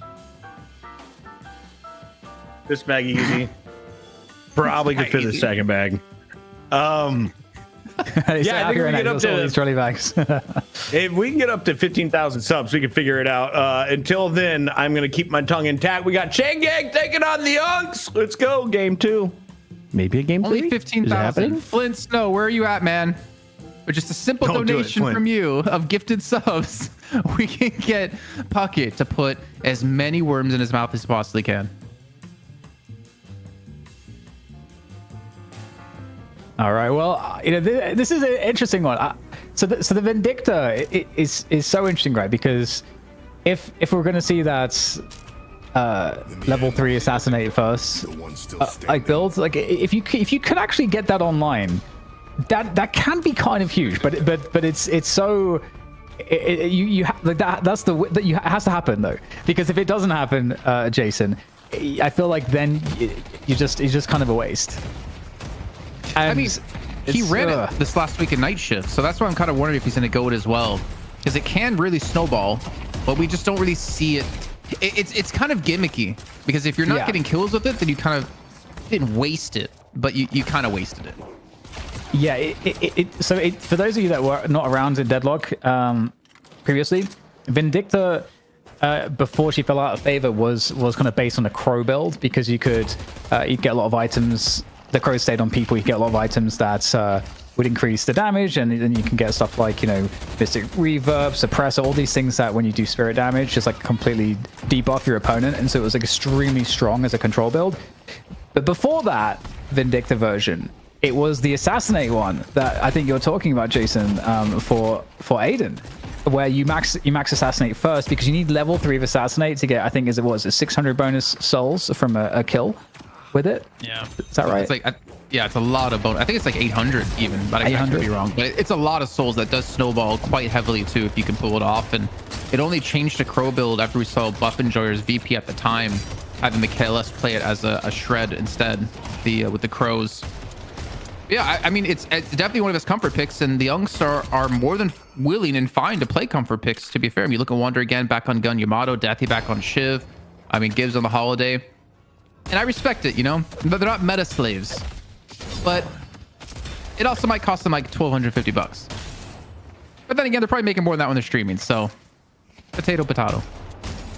Yamato. Yeah, and I think I can definitely see some of the vision here for the Unks, because...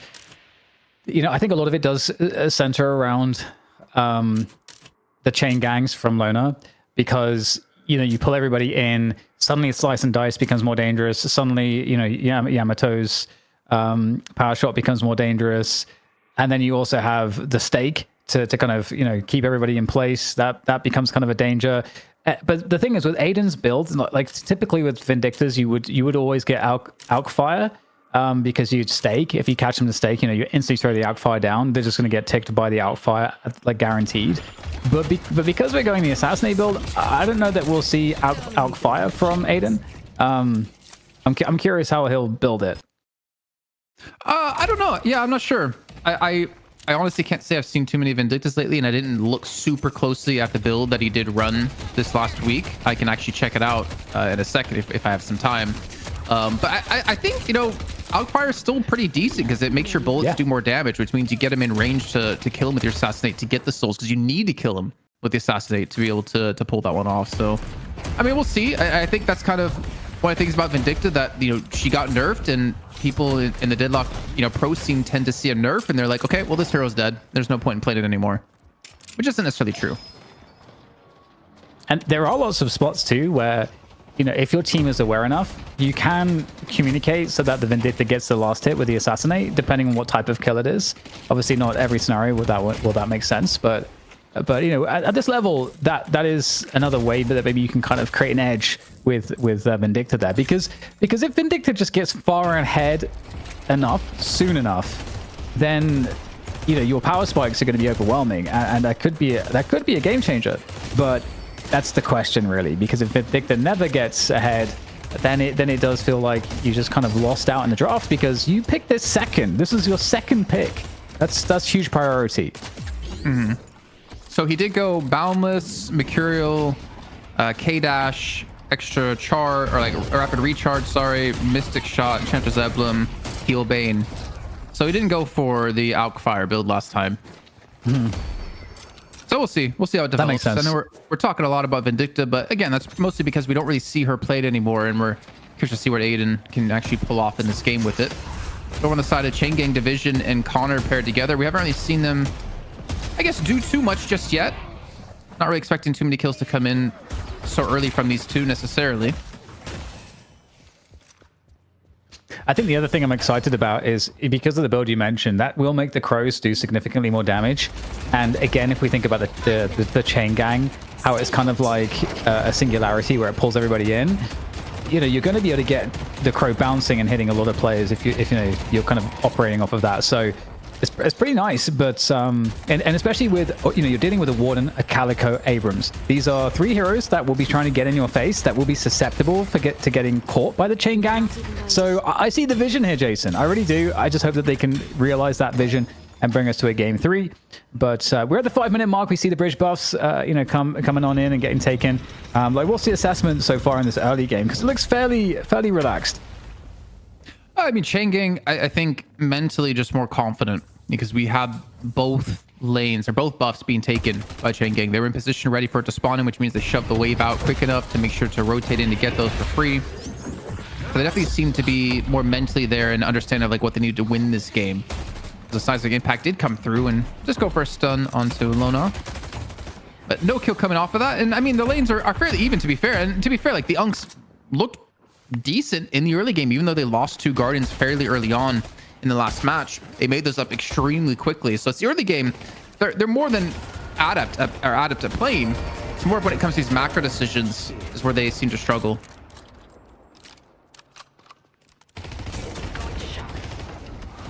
We do love some good macro. Okay, well, back onto the lanes off of the spawn for Chang'e.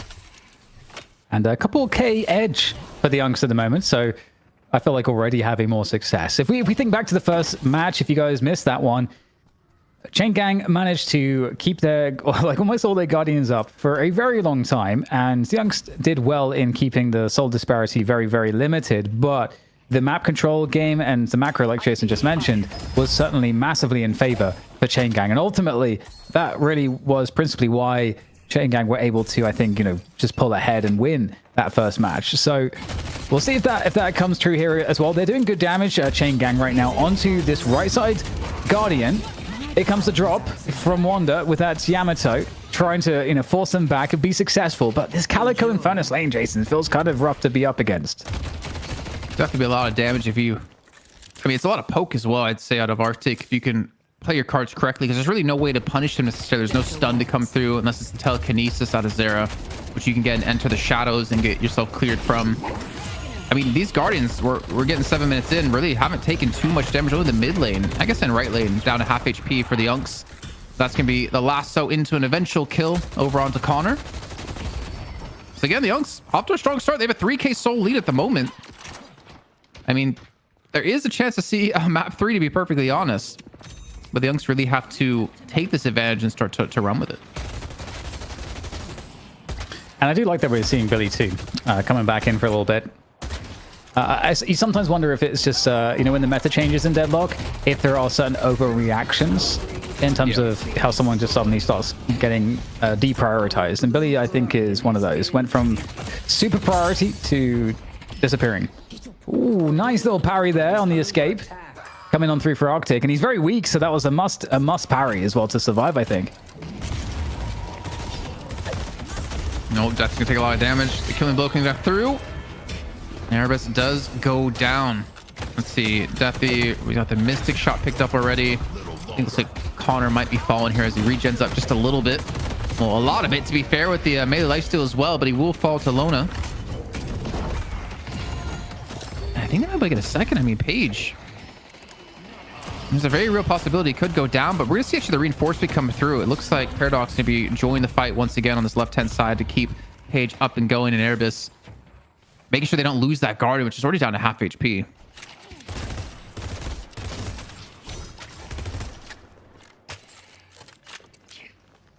Well, 1 minute until the bridge buffs spawn again, and the urn comes up too. And again, given that the Unks are a little bit ahead this time, although they did lose their right side tower, their right side Guardian, and they are a Guardian behind. But in terms of the souls, they're doing quite well. I'm curious if this 10-minute battle will go any better for them. And they're bringing 2 players back to the left side lane. That is the weakest Guardian there. There are potentially 3 players to defend, but it's just Paige who's defending the Guardian for the time being on the left side. So that could be the first Guardian for the Unks here. Paige is trying to hold it down, but oh my god, it's getting chased. And there is the assistance though. There was a Paradox was nearby and is able to just hotly pursue this. In fact, it's getting super aggressive. Very, very important parry coming on through there from Erebus. That was beautifully timed. Practically a blind parry coming through too. Forces the Unks to back away. Allows them to keep control of this Guardian for now. You even have Connor in the vicinity to maybe rotate in if he wants to, but he's waiting for the bridge buff. There's 6 seconds to go, and he's gonna have a little bit of a problem because 2 players aren't here to defend against it. A little bit early there on the dash through. And Arctic, I don't actually know if he's gonna escape this one. Looks like he's just gonna hover above the vent and create some distance.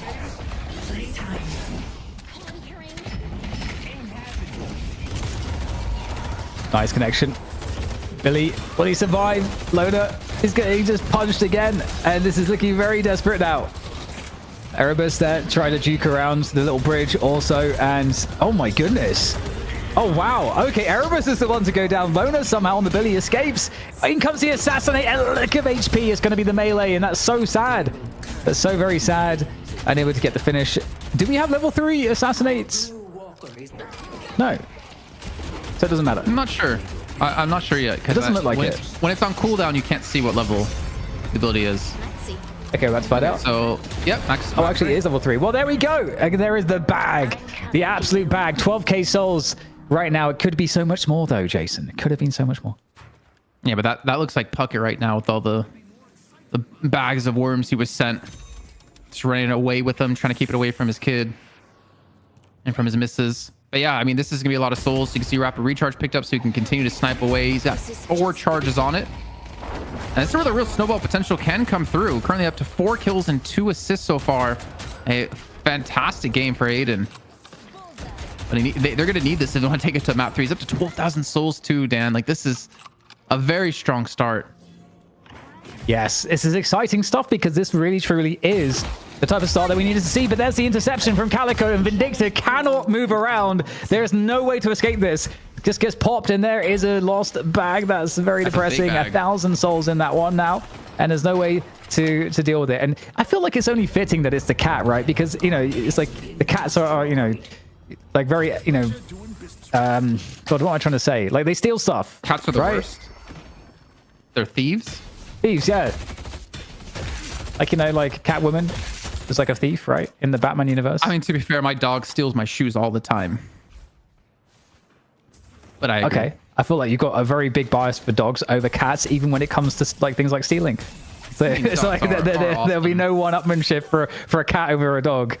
You have a cat, right? You have like 2 cats, 1 cat? We've got several cats, yeah. So how many several? Several could be like 2, it could be like 7. Three right now. Which, Three one, cats? yeah, It's like a foster. We have a foster that was feral, but it's just taking a really long time to not be feral, so, you know, gotta hold on to him whilst we rehabilitate him, I suppose.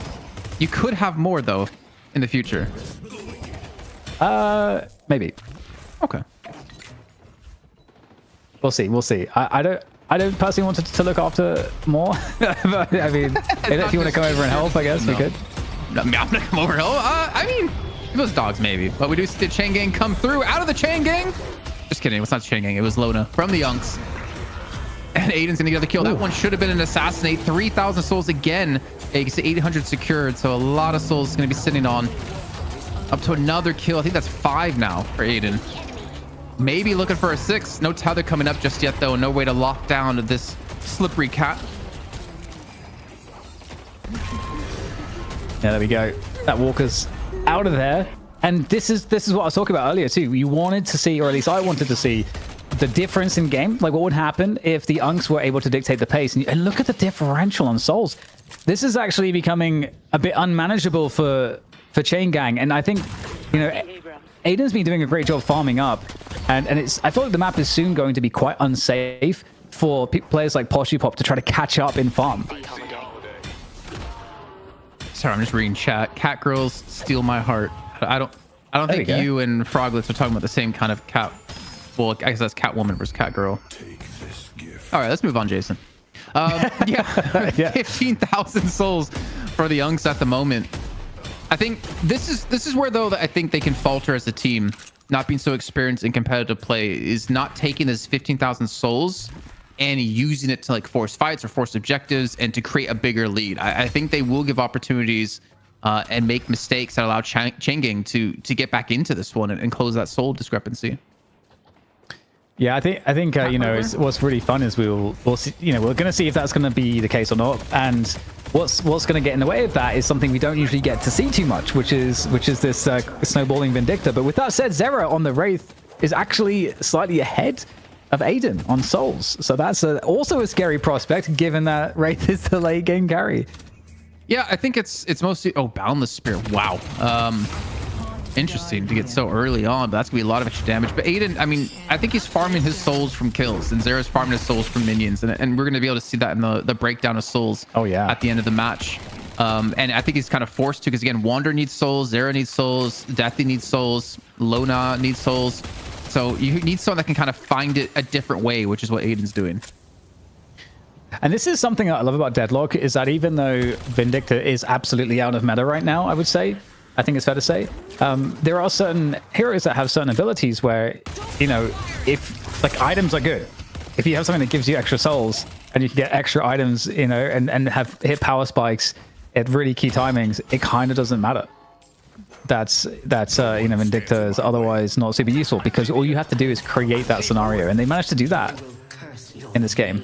And look at that, another kill, 17k souls. Look at the bag, 800. Yep. So we are farming up with this level 3 assassinate, and they're getting picks as well around the map, not only from Aiden, as you see Wander chime in with Arctic there. You know what? I think Puckett was telling the truth. I don't think he was lying. I think game 3 is definitely a strong possibility. 19,000 souls now for the Youngs, just farming, as they're going to be going for an earn turn in while this is happening. Lona hits a great parry, and Zera's there to help him escape as well. Incredible. Looking like a completely different team. It's night and day. It is night and day. And look at the, I mean, actually, it's a complete inversion. Look at the minimap now. Look at the amount of control. This is what the Unks are up against in the first map. So the shoes on the other foot, or whatever they say. Sounds uncomfortable. Yep. Unless it's like a flip-flop or something, then it's probably fine. It's a croc, I can tell. In sport mode. Ew. What do you no one can ever convince me their Crocs are cool. What if they came out with a Deadlock themed Croc? It's just an oxymoron for me. Unless they get sponsored by Crocs. Unless they sponsor the show, I was gonna say. I'm not gonna change my tune. And I love Crocs. Just clip that part and then send it to them. You know what? We can make the mid boss It's just a croc. just a shoe, and you fight the shoe. We're onto something here. If any of you in chat, know anyone that works at Crocs in their marketing team, let us know, and we'll hit them up. Okay, well, it's somewhat stabilized at about a 20 soul deficit for Chain Gang. But it is kind of rough, because, you know, like the hero that now is the richest is Wander on the Yamato, so that's always also problematic. There's that Chain Gang coming on through there from Billy. Lona with that, and it's a swarm of Chain Gang players. So actually, you know what? They're going to swarm that position on the left, but they might lose the mid walker. They might lose the base guardians here. Maybe they lose shrines, actually. This is so smart. I mean, you see the back away. They lose one player for this, and they're going to get themselves even maybe a mid lane walker. They're going to get 2 sets of base guardians. They got the shrine. They are decimating the base and growing this lead. It's not very normal of what we see out of teams to do a play like this, but it works out. They get the walker too. 30,000 souls for them. Insane. Absolutely insane. And you could kind of see that the Chain Gang were not really sure how to respond to that. They didn't really have any good answers. And so right now, the Unks, they have every advantage. You've got a pack of Chain Gang players moving around in mid, looking to see if they can find any stragglers that they can get a catch on. But it's not looking too easy to get those catches. Captivating Reed gets stuck on that little statue. Doesn't get it placed where he wants it. Yeah, even I was confused, to be fair, Dan, of like, are the Unks really doing this? Because they had 3 players like distracting the entirety of Chain Gang on the left-hand side, all for this play to take place. And they only lost to 1. Like, that was completely worth it for them. Yeah, it's really rough. It's really rough. It's a very dire spot now. You know, 30k difference. The only thing is, so the way that, I mean, I could see a world where there's a possible comeback is, you know, pick into mid boss, or just positionally finding a spot where you can hit the mid boss where they can't get there quickly enough. You know, that's a move that we see teams like Buff Enjoyers absolutely excel at, it is 6v6, you know, quick mid-boss takes with a very decisive call based off of understanding what is the very, like, they did the risk reward on, okay, what do we have in terms of info on our opponent's positioning? Do we think we have a chance to do this? Okay, let's do it. Enjoy. I mean, honestly, I've been saying this in esports a long time, but a team united in a decision, even if it's a bad decision, is always going to benefit you more than a team divided, even on a good decision. And you have to commit to these calls being made. You have to trust in your teammates, and especially the ones who are making these calls, if you want to be successful. And I mean, Wonder, he's hit a very critical mass point. He's got Fury Trance built up now. He's a lot farther in his build, I feel like, than what we saw in the last game. Has a lot more damage on this as well. But Deathy's got to be careful. He doesn't want to get caught out. The rotations from his team are coming. He's just got to buy time. And there we go, just to chase on to Deathy. He's quite low, actually. This is a great catch onto Deathy. Okay, so if we're talking about pick into mid-boss, this might be the opportunity. Still, though, obviously, the Youngs are quite dangerous. But what's the move here from Chain Gang? I mean, because they lost a player now, they can't necessarily easily go for mid-boss. And a free earn turning comes through, actually, out of the Youngs, extending their lead even further. So Youngs coming out ahead of that. Yeah, that's a rough one. That's one of those spots where we're talking about that decisiveness in terms of, you know, what do you go for there? Are you going to try to like commit into a mid boss there, or what do you do? Because they had the positioning that they could do it, but at the same time, they don't have all the information. They don't know that the earn run is necessarily going to be committed to by every player or not. So it's tough, but that's I think the spot that they're in, Jason. You know, it's every decision that you have is going to kind of suck in some way or another, but you have to pick one of them. I have to point out just really quickly, as we talked about Crocs and like turning the mid boss into a Croc. I think if we ever got sponsored by them, we'd have to put Crocs on Dindicta so she doesn't run around in bare feet. There we go, though. The push coming through, and they get a kill onto Erebus. The base has already been cracked open. Lasso's ready to go. It's not going to connect, though. And even with that down, with that one kill they had, it looks like they will retreat away, and the Youngs are going to be going for a mid boss here. Arctic's going to be there off to the side, but only at 19,000 souls. Wonder's at 29,000. Zero at 30 and 80 at 27k. I don't think there's really any chance you're going to be able to steal this one away. But Chain Gang are going to send their players here. They're going to look to, I think, to fight this one, because they realize if they don't stop them here, they're not going to stop them later. Yeah, it's got to be the case. Okay, they managed to get one. Chain Gang get one of the rejues. It quickly gets utilized. So only two left now for the Youngs. Are there any kills here to be had by Chain Gang as they try to escape it, but everybody's getting spread up. Split up, that is. And Gibbs, he's going to get taken down, as will Aiden. So this is not going too badly here. All the reju charges have been blown up there by Chain Gang. And in fact, spreading these players apart, it has worked out in some respect. This is going to give them the ability to stay in this game here. Now these rejus are gone. So 3 versus 2, though. And Poshipop is still looking to try to find these fights and get these 1v1s here. PvP a little bit against Billy. Lona is not sure if he can take this fight, and the burn damage is just slowly but surely, you know, keeping Poshipop in advantage as he's healing up off the back of that as well. And you've got Deathy now trying to escape, getting really, really low. There's the catch. Lona's weak. Gibbs is weak. Can it be a team wipe here? It's a 2v1. Oh, sorry, 2v2 now here for Chain Gang. And this might be an opportunity for a little more damage here out of Poshipop. Just yet, Jason.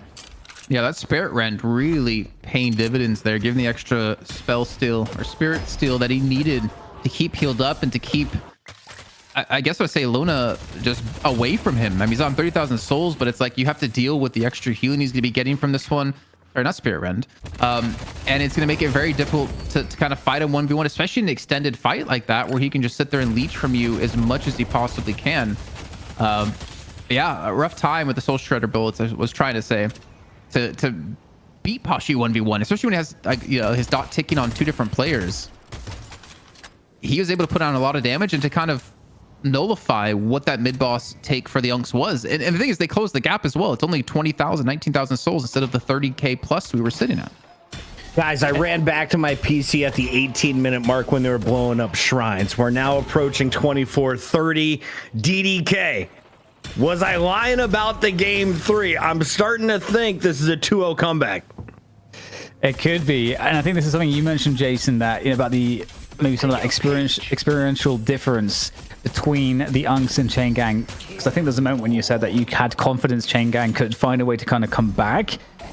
because, there might be some mistakes in the mid game, but still, big advantage for the Youngs in that 20k advantage, and they're going for the fight here.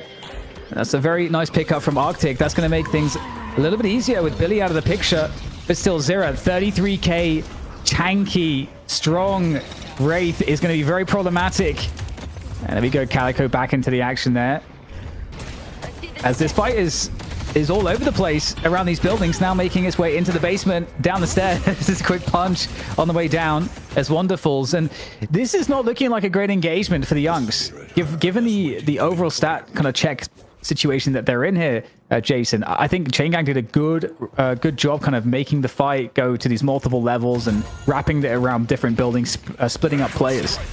I mean, this fight could have been way worse too, but Wonder got a kill into Pop, and that's where the majority of their souls are going to be. So it gives the Youngs the chance to actually win out on this fight, but it's still going to be a 3-for-3 trade as Deathy gets the reset on his killing blow. Chain Gang are retreating back to their base. And when you have like exchanges like this of 3-for-3, I think Chain Gang technically kind of wins out with that one because of the comeback mechanics in the game. They're still 20k. Oh my God, Aiden! That was a good shot. There we go. That was an amazing shot. Wow. That's why we like Vindictor. And you even get the well played coming out of Division, putting the respect on that one. My goodness. And this is interesting because it still feels like to me, a Poshi Pop is obviously super important, but it feels like the late game is better for the Youngs overall between Yamato, Vindictor, Wraith. That's a lot of damage output, and Warden gets a bit worse late game. Calico can fall off a little bit with the damage output. So the Calico's up against Paradox, Page. Definitely Abram's gonna fall off a little bit later on. So right now, Chain Gang have to make it count, and able to blow up the Billy at the beginning of the fight. Well, the fight's not over just yet, though. Erebus goes down. They're able to just run and steamroll all over them. Poshi Pop, he's rejoined the fight, but he has to play it from the outskirts. Even Metal Skin picked up here to deal with the amount of damage coming his way, to deal with Wonder in particular when he finally strikes on in. I think the coolest thing about what we're seeing here right now is the Unks playing what they enjoy and taking it to Chain Gang, one of the best teams in North America. My God, that was a big ball. Norte gets it, and he has to get away. He's got 1,400 unsecured souls. But again, it's not like the Youngs with 20, 30k are running away with this game. Chain Gang are still keeping things close. Only lose out on one additional player in that fight.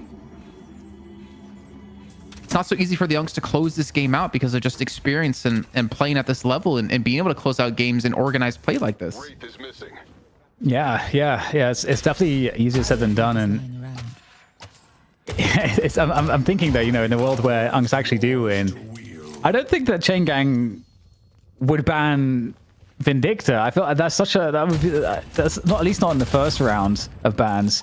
I'm super curious to see if we do get to that territory, what actually happens. But dialing back into this one, we're looking at a almost 30k difference on souls. So the Youngs getting a little bit further ahead again than they were previously, because they were stuck around 20k after the comeback from Chain Gang. And they still have all three walkers up. So we do also have flex slot issues coming into play for Chain Gang as well. Very at true. Some point.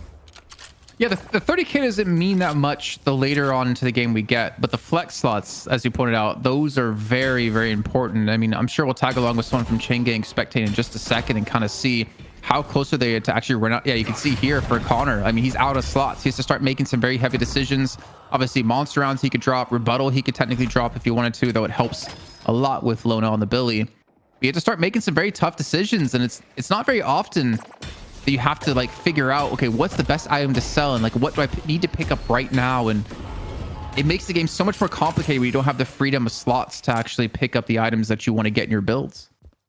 Yeah, and it also creates a world where the Youngs have that pressure where they can keep getting stronger with all of their flex slots, and so they don't have to overplay the macro or the mid game, mid to late game here, because when all is said and done, Chain Gang do need to take down walkers. And so that does give an opportunity for the Youngs to pick up kills. Because Chain Gang, the longer they stay in this state, like you say, they just don't have the ability to convert souls into items, which means that as the game goes on, the Unks will get so much stronger than they otherwise would should the flex slot situation be even. So this is a very interesting spot that you don't often see. And I think if you're chain gang right now, you're in a really tough spot because you need to get a walker like you're mentioning. But who do you send? You don't want to send Poshy Pop because he has Ricochet and he's your main damage source in these fights now. Flaws can't compete against like most of the people on the other side because of the amount of souls he has. But you know what? The fight that could be the end of the second match here is breaking out. Aiden gets a kill on the Erebus. Zera gets Poshy Pop. Aiden gets another onto Arctic, and 3-players from Chain Gang immediately going to be falling all for the exchange of Gibbs. Mid boss is very possible right now. Connor, he needs to escape, and he gets taken out by Zera, a snipe of a different type. And with those 4 kills, Unk's mid boss, it's go time. This actually, no, honestly, Dan, I think if you're Chain Gang here, go take a walker. Go get a flex slot. You're not going to contest mid. Yeah. But at the same time, what's also so scary is, you know, your Wraith for the Unks, Zera's come online in a huge way now and is a massive threat in these fights. There's too many high damage threats now at this point in these fights. And you've got the distraction of you know, your Billy and your Shiv and Gibbs on the holiday to really create space for, you know, Wanda to come in and do a lot of damage. And then you've got Aiden in the back. You've got Zera just like also being a huge problem that's just very, very hard to kill. Very, very hard to kill. Open. We can't forget, Dan. They already got a first shrine, remember, from like 10 minutes ago in this game. It felt like pushing that right lane. So they get the stage 1 patron right off the back of getting the rejuves. They have a lot of jungle to take away. They have an urn they're going to look to turn in. And I mean, if you're Chain Gang, I think you have to contest this urn if you can get there in time, because there's no chance you're going to defend your base on that patron. If they go all in on that patron with a double, with a refresher, shout transformation, I wonder that patron's going to fall. Well, this could be the final fight here as the battle rages on towards the deposit spot. Billy getting absolutely blown up, but obviously the rejuve is there. But in the meantime, 3 players already dead for Chain Gang. This is looking like the fight to just completely break them here. And the Unks are on the precipice of winning this second map, forcing it to a third. That's it. There is all the kills coming out of Zera on the Wraith, and they're going to charge down the patron, absolutely obliterating it in the matter of a second. And the GGs are called. And indeed, the Unks will take us to map 3. Load it up. We're going to game 3, baby. Chain Gang, the Unks. We got more than we expected. It took a little longer than I thought. The Unks rolling early. Looking to end the game around the 20-minute mark. A little bit of revival from the Chain Gang, but at the end, the Unks get their dub, and it's one of the faster games on the night. So we take a look at the abbreviated highlights. Let's talk about the big moments for the Unks. What did you see, Kaplan? Was there anything in the draft before we talk about gameplay moments? It's the feats, man. The blue feats. If you're a feat man out there, Vindicta you're going to be proud of, because Aiden, it was night and day from game 1 to 2. The impact he had, the snipes, the amount of extra souls he was able to get for his team. I actually wish I knew, and we had a stat of like how many souls he got from assassinates. Maybe actually in our soul breakdown, we'll be able to see that exactly. Because it means that like Zera can get more farm, Wander can get more farm, because he's getting his souls through kills. And that means that those two can get even further ahead, even Deathy as well, that make him much more impactful. I mean, you saw Wander, again, for him, it was night and day between the first game and the second, because he actually had impact. He was able to take down Poshy Pop because he was able to get the souls he needed to get these fights and these 1v1s. I think it was just so different for the Unks having that flexibility and having the extra souls free for his teammates. This was the shot of the night, maybe the shot of fight night, now night shift. One of the best snipes in Vindicta's history as the blue-footed woman gets it on the Trolli broadcast. As we take a look at the numbers, Poshy Pop dropping 40,000 player damage. On the other side, Aiden, ridiculous soul count. The player damage 39K right behind Poshy's. 6,700 and about 20 souls he got. So that's a tier 4 item. More than a tier 4 item from his assassinates. That's nutty. Crazy. 6,700 souls from assassinate. That is not bad. That's not bad at all. And that doesn't include like the actual kill, right? Because he got another 14% from enemy kills too. So like 30% of his souls, I mean, obviously it's a little bit lower than that. Let's just say like 20% or 25% came from assassinates. Like that is crazy. How do I use this Vindicta build myself? What am I looking at? Well, Puckett, I've seen you play games. I don't think you played this build. You don't think I got the movement? You don't think I got the flicks? We don't have. I've been playing COD, bro. We don't have pretty good with the left trigger in this game. Is the thing. Whew. I'm going pro. You got to look out for these 40-year-old hands, baby. DDK, it's been a fun show. It's going to be a longer show now that we've got a game 3 in front of us. Do you feel that you require a break in between games? No, I don't require breaks. Do you think the players require a break in between games? Yes, they probably do, don't they? I mean, they hit that ad button, right? They need to run like 3 minutes, 6 minutes of ads to make that money. Milk the $10,000 tournament title, ladies and gentlemen. We are going to a game 3, and we've got some of the best competitors in all of Deadlock competition here in store for you. And of course, this is just week 1 of 2. We've got EU coming up next week. All of the big names, all of your favorites from the night shift will be back, returning champions, some new challengers, and a 70-plus team bracket has been filled out completely. It is shut down. It is closed. Don't even try and register until Trolli round 2 comes around the corner. It's going to happen one day. I feel it. This one is crushing it. Thank you all for the support. Thank you for all the subs. We didn't miss you. I just didn't want to be spamming everyone on YouTube because we got 2,400 watching on Twitch. Over on YouTube, we're up to 13, and that is not including any of the co-streamers. So thank you all for the awesome show, and we're continuing it with the game 3 after the break. Don't go nowhere. Night shift. You got DDK. Look how pretty he is. You don't want to miss that face. It's pretty. You got a jack-o'-lantern. You want to carve it? Do that tomorrow. Before the show. Because we're live at 1. I think our producer fell asleep during my rant. I think he just wants to make it awkward. He's like, let's just make this as awkward as possible by leaving us. Well, we can do it. I'll start eating another bag. I don't know if we have a limit while here on camera, but that would be bag number 4 for the day, DDK. Now you have to do it.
Yes, welcome back. I was going to say something about Blue Feet, then I remember we had a sponsor. Jason Kaplan is here to distract you from what I was going to say. So, Jason, vindictive dummies.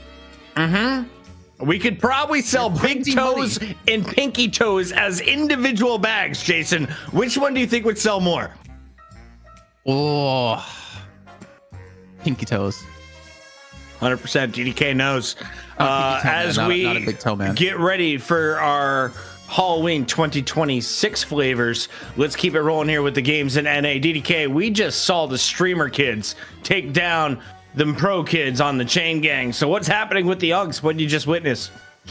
I mean, there's the early game. They managed to perform super well in the early game. In some part, you got that Vindicta factor, and I don't think you're running into that build very much, if you're on chain gang's side of things. And I think the way that was played, it was just so expert by Aiden and gave them that snowball start. They just ran with it. And they themselves were able to take map control off of that. And it was kind of the inverse of what happened from the first map, where they had no map control and lost the early game. So the question for me here is, does Chain Gang bang Vindicta? I actually think there is a good justification to do it. Just get rid of the snipes?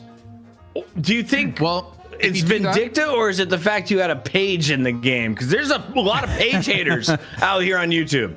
No, if you do that, you actually force even a Kelvin or a Victor ban. There we go. Most likely out of the Unks. I think, okay, you don't ban Kelvin, you don't ban Victor. You leave both of them free, so you get one of the two. If you ban one of them, you're not going to get Freezy Boy. Freezy Boy has 100% win rate. No. Let him through, because that means you get Victor. If you ban Kelvin, then they get Victor, and you get nothing. Yeah. Sorry, I'd ban. Well, good luck. No, they want Kelvin. Okay, so you're giving Victor to Chain Gang for a first pick if they want it. I guess they're not afraid of Victor. It feels preferable to Kelvin, even though it's also horrendous. It feels preferable to Kelvin, so I don't mind that personally. I think it's the right choice. Plus, they already lost against Kelvin, so yeah, but the synergy of Victor. So now I have Kelvin Victor and I banned Kelvin. Is this a big faux pas on the Chain Gang side, going Shiv over Vic? Well, do they get Victor? Depends on comfortability. Do they pick it up? Get the Vic. Get the Vic. Get the. I think Victor works really well in no Kelvin. Yeah, the Vic.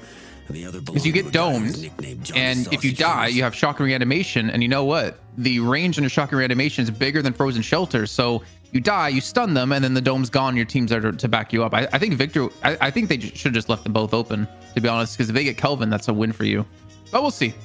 I think them not having Vendetta is more of a punishment than them getting Victor. I think it's a net negative still in the end for the Youngs. They got Infernus too. That's also a very nice start. And to be honest, Infernus is a great way to deal with Shiv.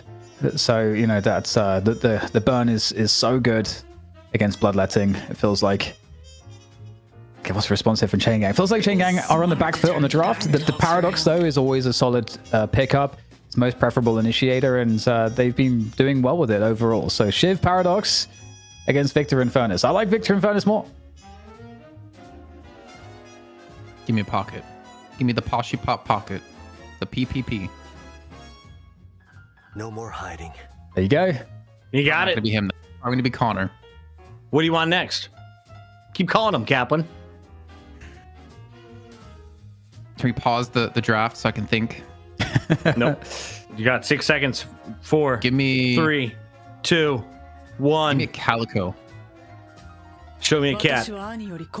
Wrong side. It's a Yamato on this side. Calico on that side. They gun Calico then, Wonder, instead of Yamato. Come on.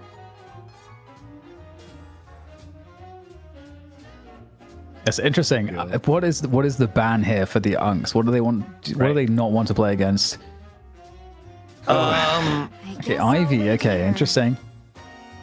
Huh? Yeah, I'm not sure about the Ivy. The choice. I gotta say, I'm a head scratcher on that one. You take away an M1 hero, so you force them onto to Wraith most likely if they're gonna go Wraith, which I was gonna say, can play Wraith too.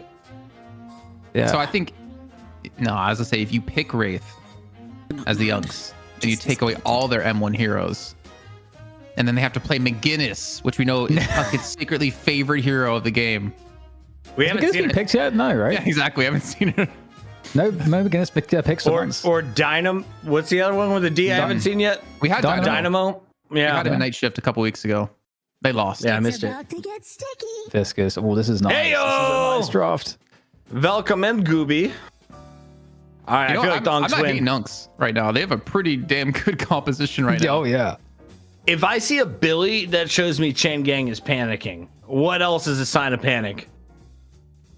McGinnis. Hayes. Hayes. Hayes is a good call out. Okay, so Geist coming in.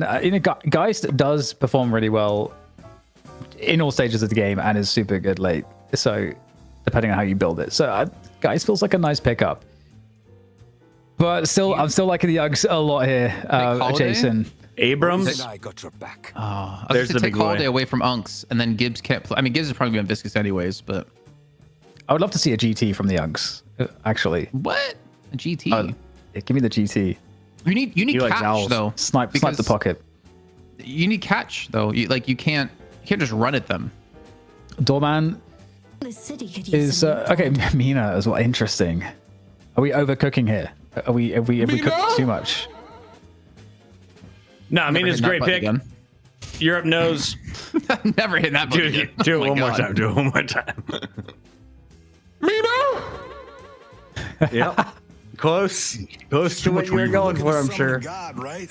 There's a lash. All for the right, catch. Unks were on the right path, and then they threw it. Now you see the Chain Gang lock in the correct solution. And this one is going to be a 2-1 Chain Gang. You're lucky we're not in Vegas yet, but when the night shift gets there, I'm going to be a millionaire. I'm cashing out my stock. I'm going all in on CG. Wraith is picked. Here we go. We got Jason Kaplan. We got DDK. We got two great teams. Put your channel points on the line. If you're over on twitch.tv/Deadlock Night Shift, thank you for being part of the 2,400 partiers hanging out. We have over 1,000 subs. We're at 1,095, 5 away from our goal of 1,100 for the night. And over on YouTube, we just passed 1,200 viewers once again. Welcome back to everyone who took a quick break between games. This draft is interesting. Who do you think had the better draft? I'm going with Chain Gang. Kaplan? Final answer? Are we talking heroes or are we talking for the teams? Comp. Comp? I'm a Chain math Gang. guy. I'm like, give I'd yourself eat the Chain best Gang. opportunity to win. Chain Gang. Okay. DDK. I like the Unks. I like the Unks' comp here. I think it's interesting. I think Mina's always a nice solution against the pocket because with Nox Nostra, like silences, you can really shut down pockets. Same deal with Wraith. Wraith obviously can card trick her way out, and Nox Nostra can also deal with that, help to deal with that. And Mina's also a complete nuisance for some of the other heroes as well, like Shiv and Mo. And I feel like there's generally good answers here. I would have preferred a Holiday over a Lash, maybe, potentially, Yeah. but I'm digging If this. Gibbs is playing Viscous is the problem. Lash is like pulling out a page in my book. It's just, do you want to win or are you like going to try really, really hard to win? Lash I mean, is I can see Lash easily more attractive. doing pretty nice here. I can see a good game out of Lash. Whatever you're in for. Hey, Stash looks great on you. Looks better on Lash. Let's keep it that way. Here we go. Chain Gang, the Unks, game 3 on the mic. Jason Kaplan, DDK. And yes, we still have another best of 3. Thank you for waiting on that one. AVG and crew fired up for a full night of Deadlock. Lock in. It's the night shift. We're getting paid overtime. Deathy, please do not. What is that raid? Do Yo, not be Jam on Side, live. thank you for the 1,000 viewers. We just doubled up. Thanks for all the new subs. There's that pile of good ice. Let's Please go. do not tell me Deathy is playing Lash. I Just am for you, going Jason. to rage. But if he wins with Lash, won't that dispel the curse? Isn't that like Oh, when the no. princess kisses the frog and then Get the frog me turns outta into a here. handsome prince? No. Also, privet to all of Jam Side's viewers. But oh my Privets? God, no. This, you know what? No. How to shot? I will give you, Deathy, this is your chance. I know you're not watching right now, but you're gonna watch the VOD back on your stream. This is your chance to get back on my good side with your Lash. Because my God, I don't want to pull up your stats playing Lash in DFN because it ain't pretty. But I'll give you the chance. You know what? You could change the story. I mean, I think overall we're looking at a pretty fun, like a more favorable draft for the Youngs, much more favorable than in the first game. And I think some of the dangerous picks have been taken away from the Chain Gang that they were able to exploit in the first game. So I'm super curious about this one. It feels like a great game 3 just off of the draft alone. I'm happy, Jason. I know you're not happy about the Lash, but I just frankly don't give a damn about what you think. So I want to welcome in all the Russians from Jamside Stream, especially Urbiz, who says NA players is joke. Keep the hate coming, baby. We appreciate every ounce of your viewership. We're going to monetize you. all right. Okay, so Jason, I care about what you think now. So what do you think about these early lanes? You can choose when you care about what I think. Do whatever I damn, please. That's true. You're handsome enough to get away with it. Nice. I kind of like this Victor and Viscous combo in the mid lane. I think the one thing it's going to lack, though, is like poke. I think it's going to be very hard for them to contest if you're up against double AoE. So like wave clear is going to be very easy for Chain Gang here in this mid lane. I think the Youngs are going to just naturally be on the back foot. I think they wanted to go up against like Mei, like them going up against like Shiv and Mo, I think would have been the better matchup, to be honest. Well, we shall see how it turns out. Sometimes you do get lane swaps. It does happen. It's not super common, but we shall see. Because at the top level, the way that this works out is that you don't know necessarily what the other team is doing with the lanes before you get set up in the lane. So sometimes it's optimal to find a spot to swap if you can, if that will help you with your lane matchups. But yeah, guys, Paradox is definitely quite nice in the mid there for Chain Gang. Victor Viscous will be, I think, a decent even matchup there. The Yamato and Infernus lane, to me, this is a big focus. You know, both hugely important heroes for catching a good tempo, into that early to mid game, and you really want to see them win their lane, and they're up against the Wraith in the pocket. So, do you fancy the Yamato and Infernus? I think I certainly would. I think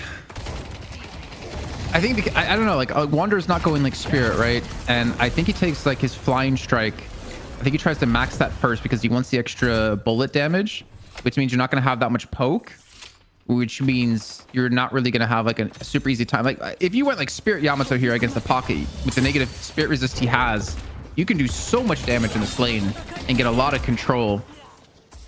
I don't know how it's going to work out, but I think it doesn't favor necessarily the Yamato and the Infernus in this lane with the way they build. I mean, I guess it depends on like how easily Zarya can get stacks, to be fair. It is a lot of damage, though. I would definitely put like Infernus a little bit stronger than Wraith in the beginning. Well, on the left side lane, that's where the Mina is for Aiden, who was Vindictor in the previous game. And that's where Deathy is on the Lash as well, up against the Shiv and Mo.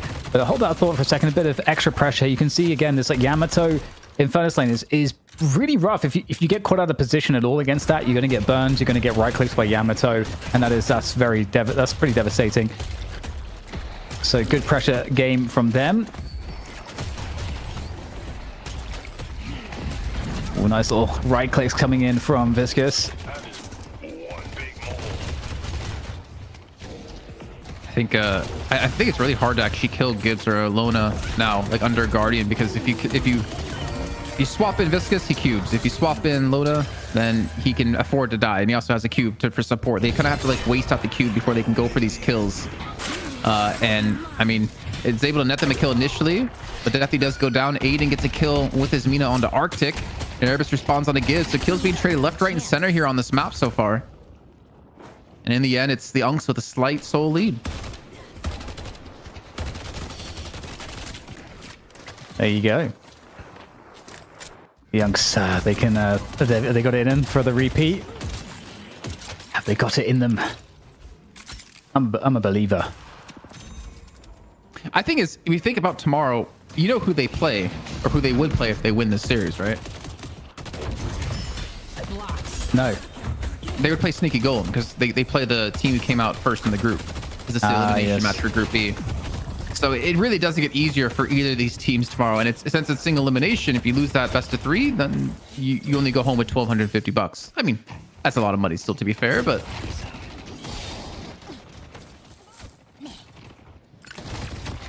Okay, well, it's that's a sobering prospect. Yeah. It made me sad for a moment, but the sadness has passed, and You break my heart that I made you sad. I didn't mean to do that. it's okay. It's passed. We're back into the cast, and you know, we're just past that 5-minute mark here. Things are looking, you know, generally fairly even. The pressure overall favoring Chain Gang in terms of the objective damage, but that's a nice drop in off the top rope coming in from Gibbs with the Viscous. Gibbs was really good on Viscous game 1, so, you know, very happy to see Gibbs get to play Viscous again. Right side tower is under risk there for the Unks. They got to be cautious. It's gonna go down. How deep do we commit to this? We're going all the way for this. Oh my goodness, it's looking very scary though. There comes the burn damage, and that's going to be enough to take down Pochipop. But the Guardian has fallen, and so it was all worth it, perhaps. Depends if they can get this kill though on the Connor.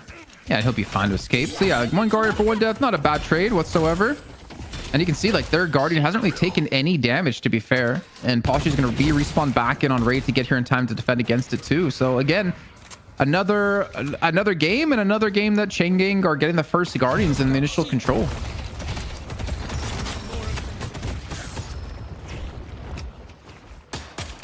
I wonder what it's like on the ground.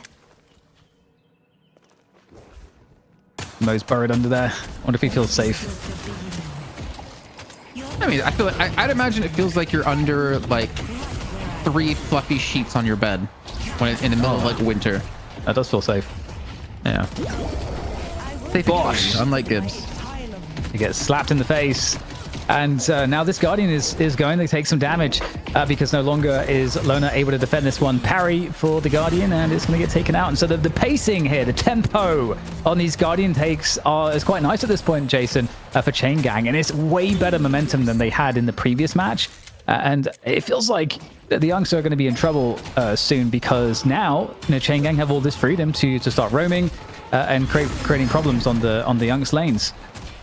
I mean, to be fair, this is playing out really similar to game 1. And then we had Chain Gang take the initial Guardians, like 2 Guardians, and then the Youngs were able to respond with their first, and they actually both got all 3 around the same time. So I don't want to count them out just yet in how the way the game has started off here. Wonder. Chat transformation being forced out of him as he gets the kill into Erebus. Maybe looking for an escape now. This Guardian is still way too healthy for them to take down at the moment, especially with reinforcements going to be coming back in from the base here for Chain Gang, and Gibbs is the one to pay the price from that.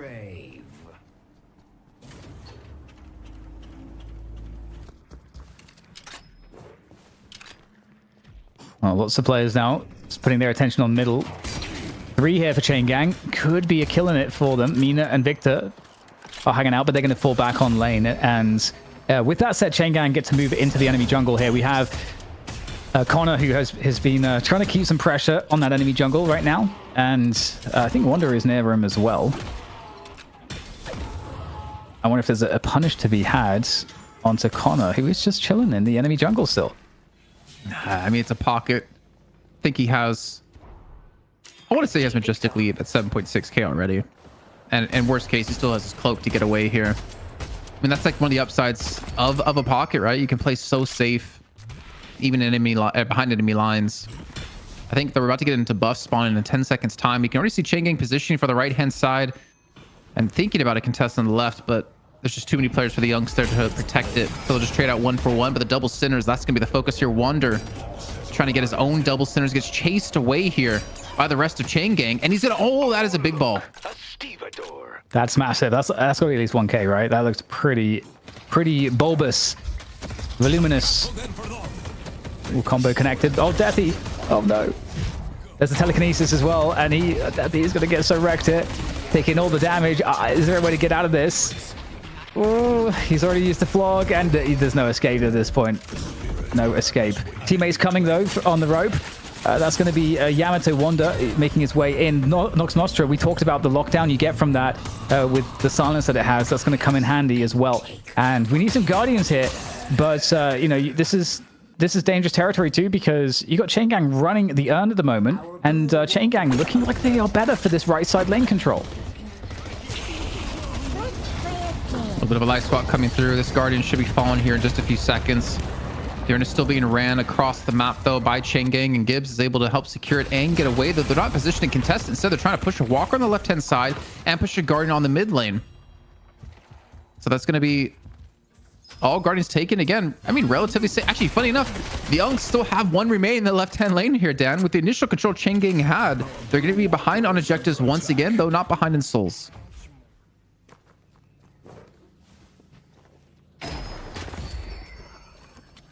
Well, everybody's dispersing. Feels like one of those moments of calm a little bit.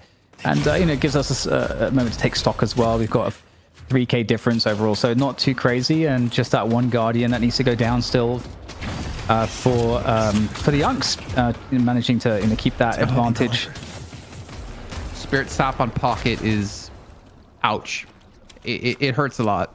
Because not only do you reduce their spirit power, you also take their spirit resist down another 12%, and Pocket already has minus 15%. So Aiden could just blow up Pocket, to be honest, if he has Nox Nostra up. Especially if he gets the silence there initially, so no chance to cloak or briefcase away from it. But a big push out of Changgang. They want this flex slot, and honestly, I don't think Gibbs can defend against this one. You can see the response out of the Youngs trying to go for a Walker on the right-hand lane, but they're not going to have the manpower to actually push this one down. And Changgang, they'll get the Guardian, they'll get the flex slot, and they might even have a kill for their troubles here. Yeah, looking good. Again, good presence here from Changgang. A pretty tough situation on the Walker defense for the Unks. At the same time, the Unks are going to be, they actually did a great job. They hold the Walker on the left side. They get even more damage on this right side Walker. These split pushes has so far been quite nice for the Unks. And, this is a great hero, Infernus, for just shredding Walkers. And there it is. It's mission complete. But look at the reinforcements, Jason. 4 players from the Changgang are coming. Yeah, I mean, I think they might lose both. Maybe actually Zera will get away from this one. As you can see him trying to be sneaky, but also a great use of the combustion off the back of the Death Slam to time it so well that Posh Pop cannot get away with his cards. Zera, I don't think you know how in bad of a position you are right now, son. He doesn't have to play after another 5 seconds. He does now. Oh my goodness. Get some lifesteal perhaps from the Catalyst that's upgraded. But this is a very dangerous fight. Catalyst applied again and just barely gets the Paradox Erebus. That's something at least. That's not bad, Jason, when all is said and done. Oh, for sure. I don't think he should have even been able to survive that. I don't think he should have been able to get 1 kill off of that, let alone like what he pulled off there. But I mean, still, yeah, he's going to be happy about that one. Up to 14,000 souls. Again, they got the Walker. So they get the extra flex slot unlocked. They actually have 2 Walkers, so they got the one in the left lane as well. And again, they're denying the objectives away from their opponents, and they have a 2k lead. So just to quickly remind people of how this game started, Changgang got 2 Guardians. And the Youngs had nothing. And now they were able to get 3 Guardians and 2 Walkers, all for losing 1 Guardian themselves. Like, this is a great little turnaround here. Gives them a lot of control, but the thing is their souls aren't really reflecting it right now. And I think what's important is to kind of keep track of where these souls are going. Obviously, Zera at 15, Wonder gonna be at 14. Aiden's not gonna have that free soul income off the assassinates with Vindicta like he had previously, so they have to kind of split souls now between those 2 players and him. And then also you want Lona to get souls on the Victor. Like, you want him to get farmed up to just do Victor things and become this immovable object that just can chase you down for kills.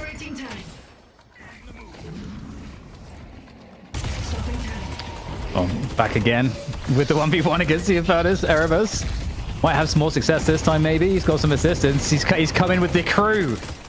His big brother's here. So what have you been saying to me? Okay, well, good trade. Deathy just punching him in the face. It's going to be a good way to respond. And, of course, we just had the bridge buffs. That Urn's still on the right side of the map at the moment. He's under control technically for the Youngs, who are pursuing the fight there on the right side. Deathy and Lona are still battling there. There's 3 players, though, for Changgang on that right side of the map, whilst where that Urn is. Question mark. I think Wander deserves a lot of credit, too. In the last game, he was able to take down Posh Pop on the Infernus when he was playing Yamato. And this time able to do it yet again up against him on his Wraith. And if you can depend on Wander to do that, like, Poshy's not going to have that flexibility and freedom. He has to be able to 1v1 Wander almost to be able to have success and impact in these fights. And it's kind of a battle between those two, as this Wander can keep Poshipop out of the fight. He also has the carry of Aiden and Zera there. And the other way around, I mean, Connor's going to be doing a little bit of carrying. I mean, to be fair, I think there's still a lot of damage on Changang's side. I think the toughest thing that Wander has to navigate is getting to the backline to assassinate if he's going to continue to do that, but then also escape. Because Arctic's going to be looking for him. And once he hits that health threshold, that killing blow is going to come through. So taking stock of this game right now is, we're in a really interesting state where it feels like, both teams fairly even, but we're at that point where, these big fights could lead to mid-boss. And this urn, what is the response? You can either try to block the urn, or you can try to go for a walker here. That might be the option here. There's a pick coming in from Chain Gang, and they do have to... In fact, they can't stop the urn now. So do they go for a walker? I don't know that there's time at this point.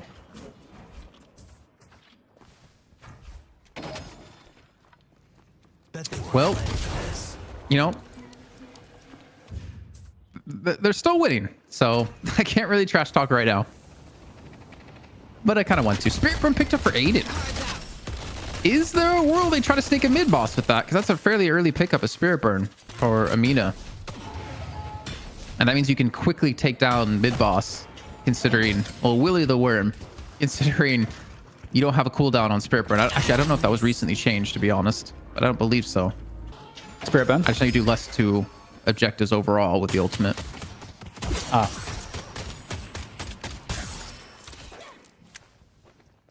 Well, the young side of the map has been completely farmed out at this point, which is worth noting. Because you kind of feel like you want, if you're in the Young's position right now, to keep the pressure on, keep those waves pushed and try to find some skirmishes, right now. And at this point, it's actually going to be Chain Gang that are grouped up all towards that right side, looking for the Nina kill potentially.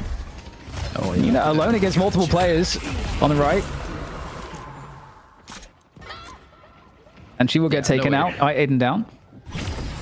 Without Ethereal Shift, there's like no way you're going to escape that one. But they at least turn things around again. Still trading 1 for 1, but there's no Walker taking this left-hand side. Do they just go Base Guardians instead?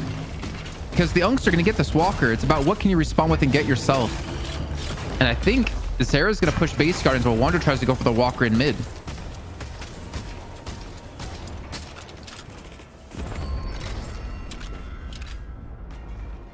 And will they get the Walker? That's a good result for them. Chain Gang.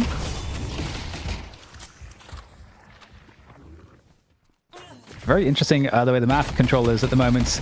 A lot of players coming back to mid for Chain Gang. And okay, Shadow Transformation is going to be executed. And do we get any follow-up hit? This doesn't seem like a great spot right now. Good damage being done, but there's no real assistance coming in for Wander. There is Deathy's Death Slam. Wander in the back of the fight, unable to really assist. So this fight is quite disjointed there, Jason. And this gives an opportunity for Chain Gang, not just to catch up, but maybe to start getting some more objectives. Yeah, Deathy got swapped out of his Death Slam. So it was very ineffective, but also he didn't really have any teammates there to support him. He was trying to go in to actually save Wander, which I guess technically at the end of the day, he did do.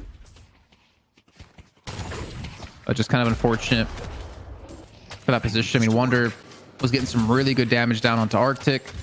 Same onto Division. There's more players there out of the Youngs that actually could have been quite a few kills to come through.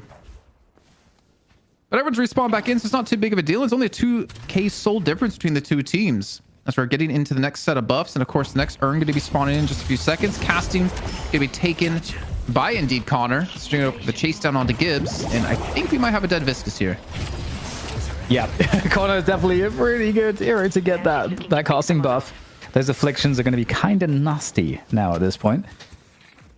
So we are going to be in a position where that Midwalker could be threatened. The urn is up on the map still as well, so another interesting element at play. Oh, this bridge buff hadn't been grabbed by anybody, so double bridge buff there for Connor. Don't see that very often. Mole has the urn. Need help on Greenwich. Yeah, realistically, you're trying to turn it in though. I think maybe you try to force a fight. I don't know, this is such a risky time to do it too, because respawns are going to start getting a little bit longer. Again, making mid boss more viable. Zera's not going to be here though. There's no way he's going to actually get to this earn turn in. Where Connor on the other hand could do so if he wanted with his majestic leap. But we can see, I mean, the Unks, they have a couple players here, but not enough to defend against this. So this should just be a clean take for Chain Gang. They should be able to walk this one in for free. Well, I say for free, but the punch comes through. A death slam as well. This is going to be a very good connection, but will follow B here, catch it on a 3. Okay, so much damage being done. It looks like Deathy's going to be able to maybe get out of there just for the moment, but in terms of the health here, the Young's really getting quite low on a few players, but it looks like worse for wear is Chain Gang as they try to stay up in the fight. Division is going to fall as well. The numbers advantage now massively in favor of the Youngs. This fight is looking like it could make all the difference. And oh my god, through space, time, and brick walls, we get the flying strike there from Wonder, and that is a 5-player wipe. Earn a mid boss. You don't need everyone to go to mid boss. Grab the urn. Go turn it in. Take that lead. It's only Connor, and there's no way he's going to stop this in a 1v5. He's actually going to be going for the urn. It looks like. But Deathy's going to pick it up. You know what? The death slam, it works out well. Deathy survives on top of this. He's actually going to bring the urn to mid boss if you're not feeling safe enough to go for the turn in by himself. And Connor, you can't contest this one. This is the Unks, man. Is there a world where they make it into tomorrow over Chain Gang? It's looking very likely at this point. They've got the urn as well. They're going to carry that across, and there's no way to stop this, really. There is no way to stop this. And I don't know how much in the way of like neutral creeps are going to be spawning on the map, but this is an opportunity to get very far ahead in the souls and absolutely take down the Walker as well. Wander also is getting very fed. 28,000 souls. Him and Zera together. Like he's able to just dive in with the shout transformations and just make it so Posh Pop can't feel safe. Posh is falling behind. He's at 24,000 souls. Division, who's supposed to be like relatively tanky for his team, is only at 17k, and Arctic's at 25. This is getting very tough here, and the Unks are honestly getting ever so closer to being able to pull this one off. They have a mid lane walker to take. They have the base guardians in the left lane very low already. These flex slots are going to be opened up. It feels like almost momentarily. Certainly. Yeah, the Unks in a commanding position. In the most delicious position. In a position I don't think that... I mean, 3 maps was not something I think many people had on the cards. The Unks actually winning is absolutely not something that anyone had on their cards, I don't think. I think it's fair to say. I think the Unks realize that if they make it into tomorrow, that's so much more ads they can run and more stream revenue, right? So, they're like, okay, let's... You know, we put on a show, we let it go to 3. Now we're ready to close it out. Close it out. Always be closing. Always be closing. That's the rule. ABC. Here comes the Walker Assault. The shred from Infernus. It's going to get sandblasted. It's always a little bit irritating, but there we go. We're continuing the shred.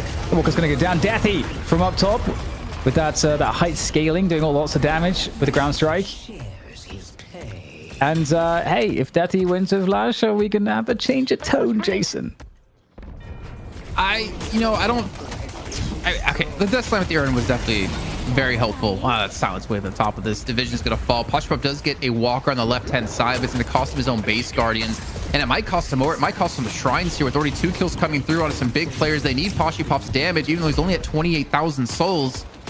The shrine gonna be going down here. These silence waves as well, putting so much pressure on Chain Gang that they can't really fight things out as Connor's gonna fall. And I mean, DDK, it feels like we're just right around the corner from the Unks victory here to pull off a 2-1 upset against Chain Gang. Homer's trying to fall down, then the first stage patron. If they get a catch on a Posh Pop or Flaws, they could turn this into maybe a close as they still have 2 rejuice left. Are they going to stick around? Connor's still down for another 17 seconds. They might be going for the closer. If they get this kill on Erebus, it might have been it. Yeah, absolutely massive stuff there as they continue to hammer at the base. And the skirmishing here is certainly going to be continuing to favor the Unks in this situation. Still 1 rejuve left. The patron is sitting there waiting in the pit to start getting hammered, but they got to get back there. And obviously at this point, it looks like Chain Gang might be able to actually take down some of the Tide here that are attacking into the base. There is another rejuve. That's all of them now gone. 3 players still up here for Chain Gang for the time being, and that's going to be enough to send the Unks back. And so it's not over just yet, Jason. And honestly, a 20k soul difference, the game really still is not over. Get the urn. You can see Arctic is going for it. Arctic is already low. Gibbs actually might be able to pull off this kill against him. Deny the earn away death. He's going to be there as well. This could be a massive kill because they put him on such a long respawn timer, and he will fall. 1 minute of time. Maybe another kill to be had as well. Connor's here, and Connor might have missed that. He gets silence waved yet again here, and he's going to fall. They could go close out this game right now. The problem is they have wave shoved into their own base. They have only 2 players stopping them from advancing through into the playoffs tomorrow. And Wanderers come in towards middle. They might just rush this one down. They might just try to go for the finish right here, right now, Dan. Yeah, it's kind of sketchy though. It feels sketchy if they try to go for this, because if it goes wrong, that's actually the chain gang coming back into the game, I think. So they've got to make sure that they do this right. Sending it in off the Nox threat. They need to get a pick off of this. Mina going in, trying to find the Geist. Floz being elusive for the time being, managing to stay alive, but Wonder will take down Poshy Pop as the action continues. Deathy getting in there with the ground strikes as well. And the Patron is now starting to be chipped away at. They're going for it. They're trying to close this one out right now without any chance of retort from Chain Gang. It's down to 10% HP, and the Unks are going to close this out, coming back, winning 2-1 and advancing into the playoffs. The Stream Team Dream is still alive, and that logo couldn't be any more perfect than it is right now. Dolman, can we get a slow zoom on the Unk Cinema? Deathy and crew pulled off the improbable. A ridiculous game 3 finish, and they do it with everyone up on the opposing side. Go for the objective. Screw the opponent. Screw the glory kills. Finish strong. Now you're guaranteed 1,250 each as you advance to Championship Sunday. Oh, look at this guy. Absolute. It really is actually the perfect image. There's so much that this encapsulates, inclusive of which is the judgment on you, Jason, for doubting Deathy on Lash. I mean, he had one good death slam, but that one death slam Chat was going crazy. To quote Arctic, not the Arctic that was in game, this one with the 7. Big Lash alt.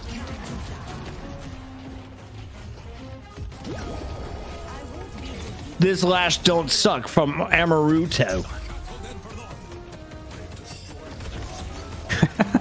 I don't know what to say. Seeing Lash win. Lash a better win rate than Paige so far. The night shift makes Trolli open. Trolli. I don't know how I feel about this. I learned that Infernus is pretty good at cooking these guys.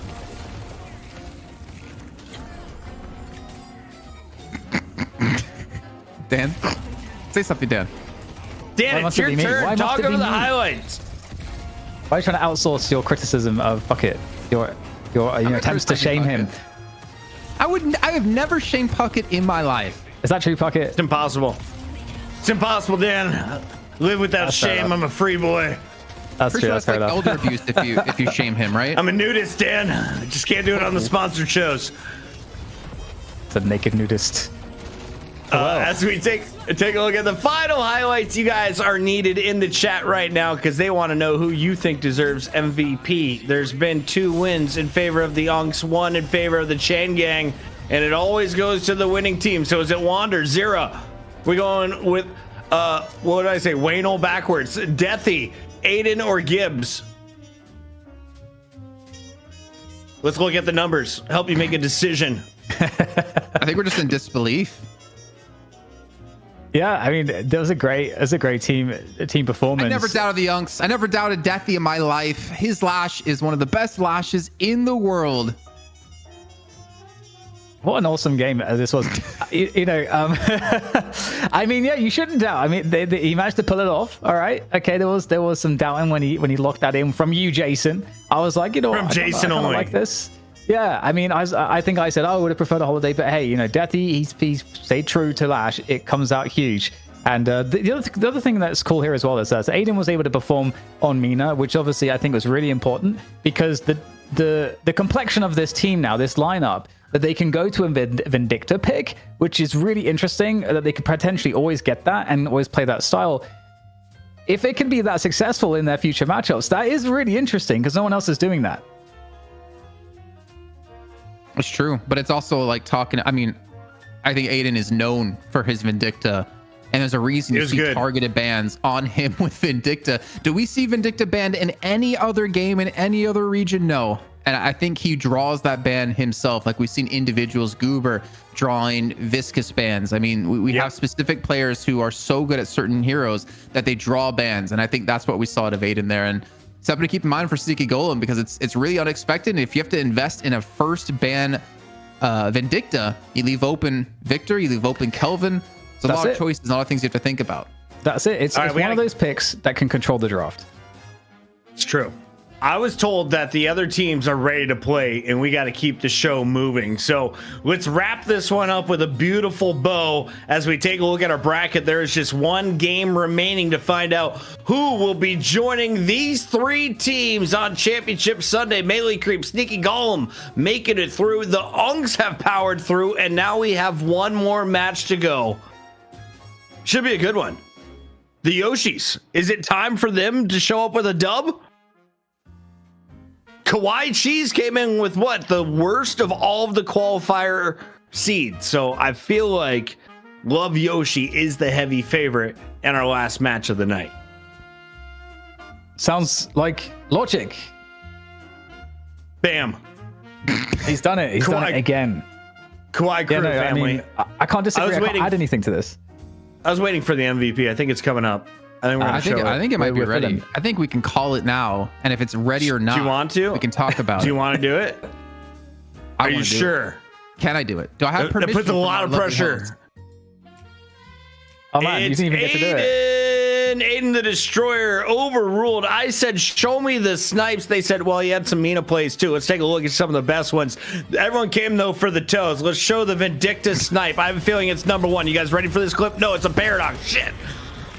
It just leads into it. It's a little appetizer to get you ready for the main course, or is it the dessert for that snipe that we saw over onto Division on the page? I mean, the thing is, like, this Vindicta is what got him their second game victory. Also great to see Paige dying. But this is what got him their second game victory and got him into a map 3. Like his play, remember, we calculated how many souls he got from assassinates. It was over 6,700. So that's one tier 4 item. And that doesn't include the bonus you get from kills onto people too. It's just the assassinate bonus. It was insane. It was ridiculous. And here's the snipe coming through. Can we get this in slow motion? Oh, yeah, on page 2. Division was just getting bullied. Beautiful. I love it. I love that Deadlock allows for this type of stuff where you can get these off-meta picks that can really do damage. Really awesome to see. Yeah, and I think, like, so everyone in Europe was saying Mina needs to be in the NA games. She's been in the last 2. Do we expect this more? Oh yeah. I mean, I think they had a plan with it. It was if you death slam into a Nox Nostra, everyone's silenced. Then you have like silence waves picked up as well. I think Deathy had one, Aiden had one. You're really limiting, like for instance, Flaws. You shut him down completely, so he can't like life swap and actually get the extra health back he needs. You shut down a lot of players, so you depend on their abilities to get away or to do the damage when they're thrown in. I think he deserves a lot of credit for this and their success, but I have to give some credit to Wander, the snorter galore when it comes to his stream. And if you watch his stream, you know exactly what I'm talking about. This man has stuffed sinuses for days. But him assassinating Pashi in the back lines on his Yamato was really like perfect, was really well done. He was really able to keep out like key players and key targets on the enemy side to not allow them to be effective, like Infernus, who was able to do against Pashi Pop, the Wraith we saw there as well. I think these 2 players in particular really helping carry their team through into our playoffs starting tomorrow. Is the Snorter wealthy? Is he well supplied? Does he just have an allergy to a cat? Go find out on his own stream. For now, we got to go to a break. When we come back, it's the final fight of the night. Kawaii Crew survives. They're playing for their lives at $1,250 guaranteed. It's the Trolli Night Shift Open.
We got 2 minutes to go for the final fight of the night. Love Yoshi taking on Kawaii Crew. Before that, though, a big shout out to Deathy and the rest of the Zero Wander. Everyone popping off, and Aiden earns your MVP. Did we choose right? Did we choose wrong? Who was your favorite player tonight? Put it in the chat while we wait on the Yoshi Crew to take the stage once again. If you don't know who Love Yoshi is, that's Lil Main. We got Letha, Vegas, Matt.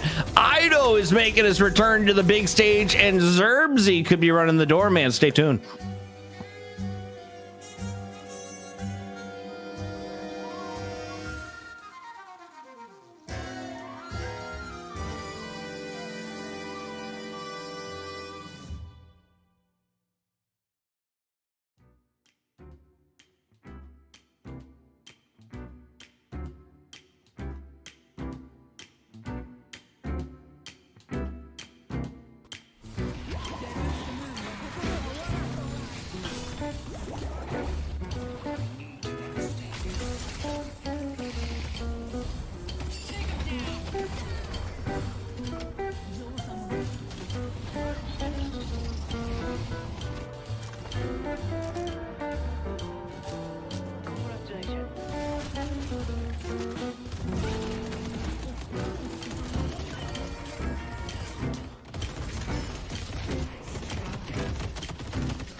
Dan, put your pants on. It's night shift time. Here we are with more Deadlock and ZP DDK. I'm your host, Chris Bucket, and we are here to party with our friends at Trolli. Why?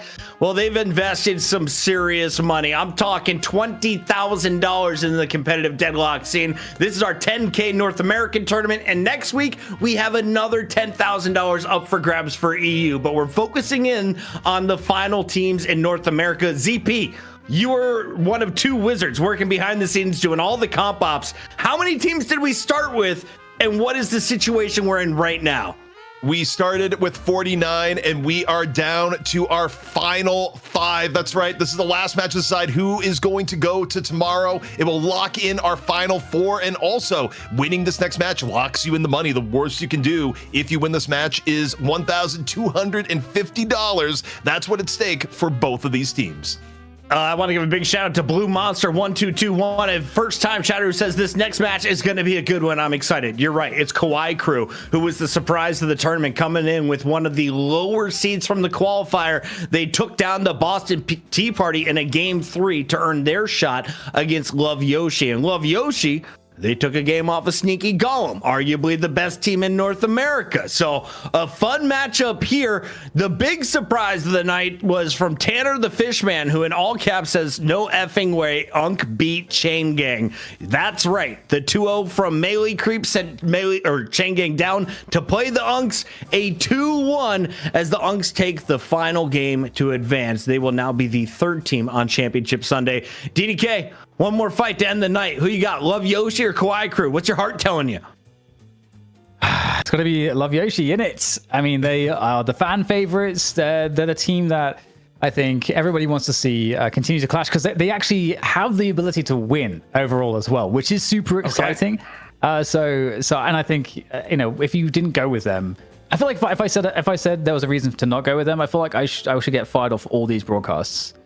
Let's take a look at this roster that has DDK all fired up. He thinks they could go the distance to win the $5,000 first place prize. Lil Main, Vegas, Letha, Matt, Ido, Zerbzy. Who's got the highest ceiling? Who's the most exciting to watch, Mr. ZP?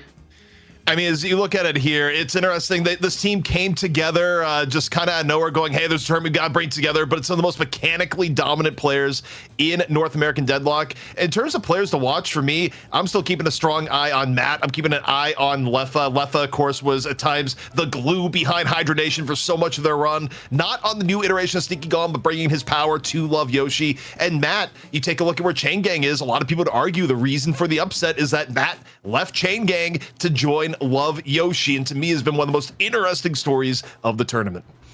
While we take a look at their opposition, a question for the chat. Complex Nature says, in terms of comparisons, I'd say Deadlock is Overwatch plus Dota plus Crazy Movement.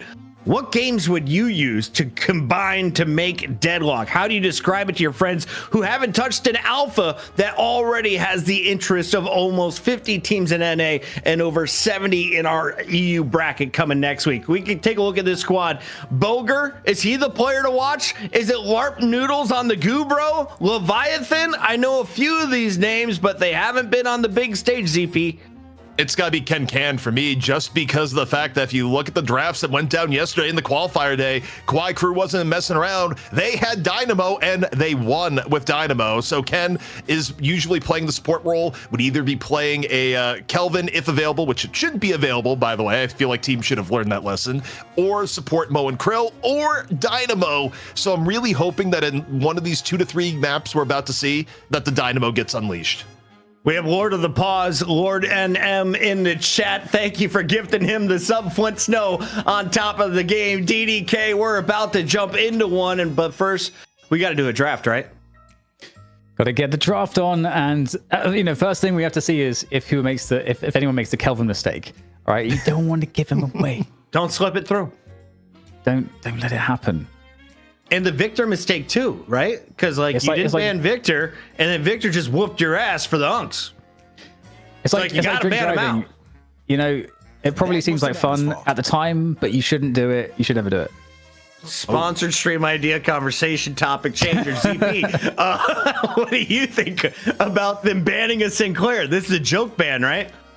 I mean, it depends. Maybe there's a world where Kwai Crew has been using it in laning phase. Some of the drafts I was looking, I didn't see them pick the Sinclair. It could be throwaway. It could just be they don't want to deal with it. But the Pocket Gang band, I like this from Kwai Crew because, okay, sort of. It gives up the Kelvin, which is really bad, but at least you get the Victor. And you can make the argument that getting a Victor while they have Kelvin is better than just giving up the Victor clean. Actually, no. I'm going against what I was just saying here. I think you've given up the Kelvin. That's ridiculous. You are. What? Love Yoshi? What? What? You first pick Victor and Kelvin is still available. So I'm told Leviathan is a Sinclair main. That is a respect ban on Leviathan's main. Yep. Okay, so Kwai Crew getting targeted early. That makes me just want to see him play Sinclair now. Right? It's a best of 3, so it's going to slip through. You gave him Kelvin, and Kelvin has a 100% win rate. I thought Victor has nearly 100%. This will truly decide it. Shiv? We haven't seen a Kelvin Shiv combo for a little bit. That is the pick. That's the pick, surely. Surely that's the pick. It's got to be the big boy. No. Did he deny the Shiv now? Yamato came through again here, Dan, right when they should have picked the Shiv. Victor Shiv, is that a thing?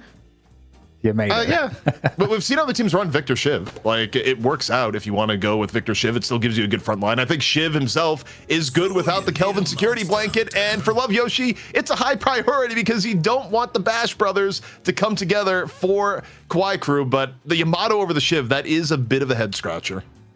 Yeah, some interesting decisions. Maybe it's just comfort picks, and that's what's gotten them this far in the tournament. You started with 50 teams. You're down to the top 9. Not a bad showing. Lock into the final 4 with a win here, though, as Infernus is going to be shown on the other side. It's pick number 3. What do you bring with your Kelvin Yamato? Well, are you angry if you pick a Viscous this early? No, I don't think so. And you can still run it with the Kelvin, though there's a world where you maybe think, oh, you have so much support from Kelvin that maybe you would go in a different way. But no, Viscous is still completely good. You play it more as a playmaker. And you also have incredible early lane presence, especially if you can even do something like a Viscous Yamato lane, for example, right? Which is pretty hard to deal with. Ban time, Dan. What are we getting rid of? I I don't know, Pucker. What do you think? You got the viscous pick correct. You got your I only know ear to like the pulse. 7 other characters. Let's see. They're gonna ban out Paradox, and on the other side, ban out Abrams. Oh, okay. Let's see. Let's see if you're right. So it'd be interesting. Okay, so what do we have left in terms of that frontline ZP? Do we want to see more frontline? Abrams, Billy, Mo, those are all accessible right now. Don't waste my time. For Love Yoshi, I don't think so. For Kwai Crew, they definitely could pick up something else. Also, a Geist would make sense if you want to get Geist to go along with Yamato. I wouldn't hate that at this moment. I also think this is, as we get to the latter half of the draft, this is where you start wondering, okay, do you mix in something like a Doorman? Also, for Kwai Crew, they don't have the Wraith available, so... But wait, that can't be right. Paradox You ban them and pick them at the same time. Kawaii Crew is cheating. That's how they've made it this far. I figured it out, chat.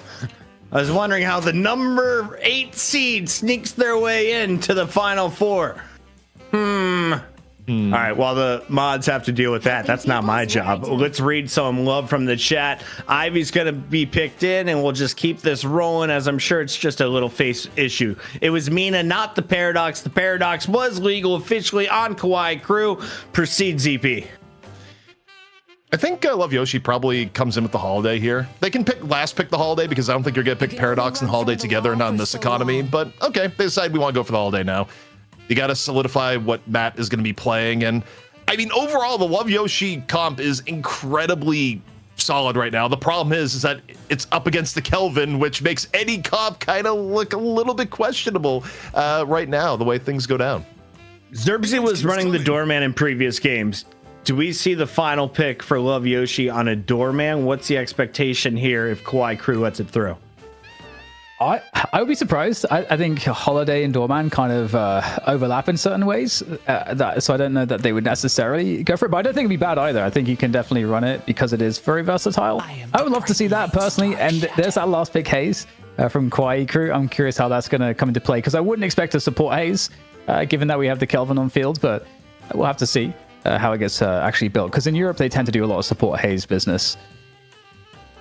All right, final pick coming on through here from Love Yoshi. Is it going to be potentially the Doorman? And no, it's going to be Paige. Which again, honestly, pretty good pick. It's just Paige. The only reason I feel like Paige looks bad at times is that heroes like Kelvin exist in the meta. I think, especially in EU, Paige has gotten a lot of really good use. I think as a final pick to round out Love Yoshi's roster, it's pretty good. Yeah, Kelvin has really nice lockdown, especially when you get the God, what's it called? The anchor. The Acme Anvil. What's that called? What's the item called? Knockdown. Knockdown, yeah, knockdown. Especially when you get the knockdown online and you get, you extend the duration and the radius of the captivating read. It suddenly does become like really, really nice for that lockdown and the disable. So in addition to all of the shielding and so on. So I definitely like that pick. Because it can help you to secure kills pretty effectively. But we're into the game now. Love Yoshi and Kawaii Crew.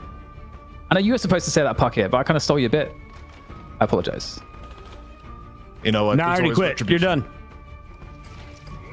Ooh, he quit. All right. Okay. Yeah. He's too many gummy worms for Puckett, I think. He has to reach. I'm just going to take a quick nap real quick. A lot of gummies processing. He needs more, though. That's the key. Never stop consumption, Dan. That's a term. Real talk, road trip. You start in Los Angeles, you finish in New York City. You got to get it done in 6 days. How many bags of Trolli can you finish? Oh, man. Honestly, a road trip, especially, it depends on the level of entertainment. If you don't have much entertainment in the car. Yeah, you're like in Wichita. Oh, man. Honestly, you could go through the whole 15 bags. Easy. Maybe more. I could survive on it. That and a little bit of caffeine will get you far in life. Ivy is coming back to life after the pause. Back to you, DDK. Yes. Well, let's talk about these early lane matchups then, shall we, ZP? So, what are you liking? What are you not liking? What's your prognosis, Dr. ZP? Well, in terms of early lanes, kind of interesting. You don't see all that often just because you don't see Kelvin get through all that often. You got the viscous Kelvin lane, and in theory, that's a lane that shouldn't lose and actually has outs to win. So I think for Kawaii Crew, they can feel pretty good about the left lane. The middle lane between Yamato, Paradox is quite a bit of pressure. I actually favor it even over the Victor for middle lane. Right-hand lane is where it gets a little bit more interesting, depending on how Vegas wants to be aggressive with the Infernus. I think Paige can let Vegas just be super aggro on getting max burns in times where, you know, normally Infernus would pull back, but you got Paige shield. You can just go. Yeah, that is something I really like about Paige. Especially when you get the, what is it called? The Guardian shields as well on top of it. Can really just always have the shielding available. Can double up, especially in the early to mid game. It's really strong. And when you get into the Divine Barrier later, it's also particularly nice because it goes up to like 600, I think, as well as removing like a lot of debuffs. So yeah, Paige is a lot of fun. Well, that's not good. Look, the great charge. What a find. Yeah, the charge doesn't quite get angled into the wall, but does get angled for quite a bit of Guardian damage on top. But, you know, you're still pretty okay. You got the shield from Paige at the beginning. You've been getting favorable trades, and that's kind of what Paige lets you do in lane, is that you have to play the style of play that is forcing the other team to shoot your shield. Also, in terms of lanes that are going well, Kelvin getting dumpstered off in the left-hand side. Viscous Kelvin, not as durable as you'd expect, and that has to be from some world-class harassment coming in from Matt. Matt on the signature holiday, I feel like, is very dangerous, I must say, and also exciting to watch. And okay, Shiv is in an interesting position here. Able to put down a lot of pressure. Has everything up on the knives right now, so clear the lane and then keep that pressure going. I do wonder between these teams, well, actually, hold the phone. The double in from Boger, but the trade-outs are still too good. You had the Paige shield at the beginning, so yeah, you get the double charge, but look at the HP bars. It's a win for Love Yoshi, and it's how you have to play the Paige lane, and also has to be respected. Also, Ivy, just melee to the back, looking for Fred, and Fred's back in spawn.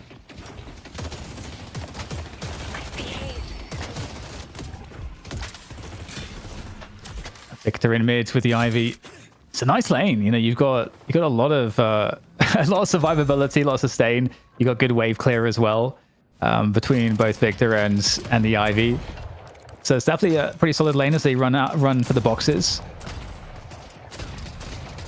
This is tough so far, Dan. I feel like there's been a bit of a mechanical difference. You know, say whatever you want about Kelvin, but the Kelvin Viscous lane has been a bit bullied. The Paige and Furnace lane has actually been played to perfection on the right-hand side, and it may be Kelvin's greatest test yet, because the way things are going right now, Love Yoshi is on a trajectory to get left and right Guardians down pretty darn quickly.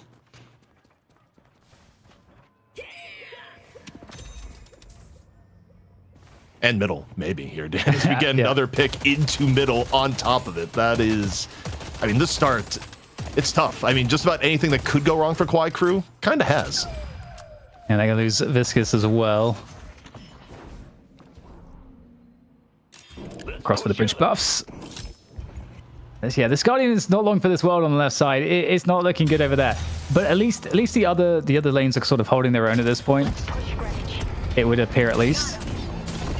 Definitely seen some good moments here from Kwai Crew. So I don't want to count them out just yet. But yeah, the bridge buffs, I think, going the way of Love Yoshi for the most part there. And in a big fight, could brew in middle if the Shiv is to like return to that lane, give an assist for the 3v2.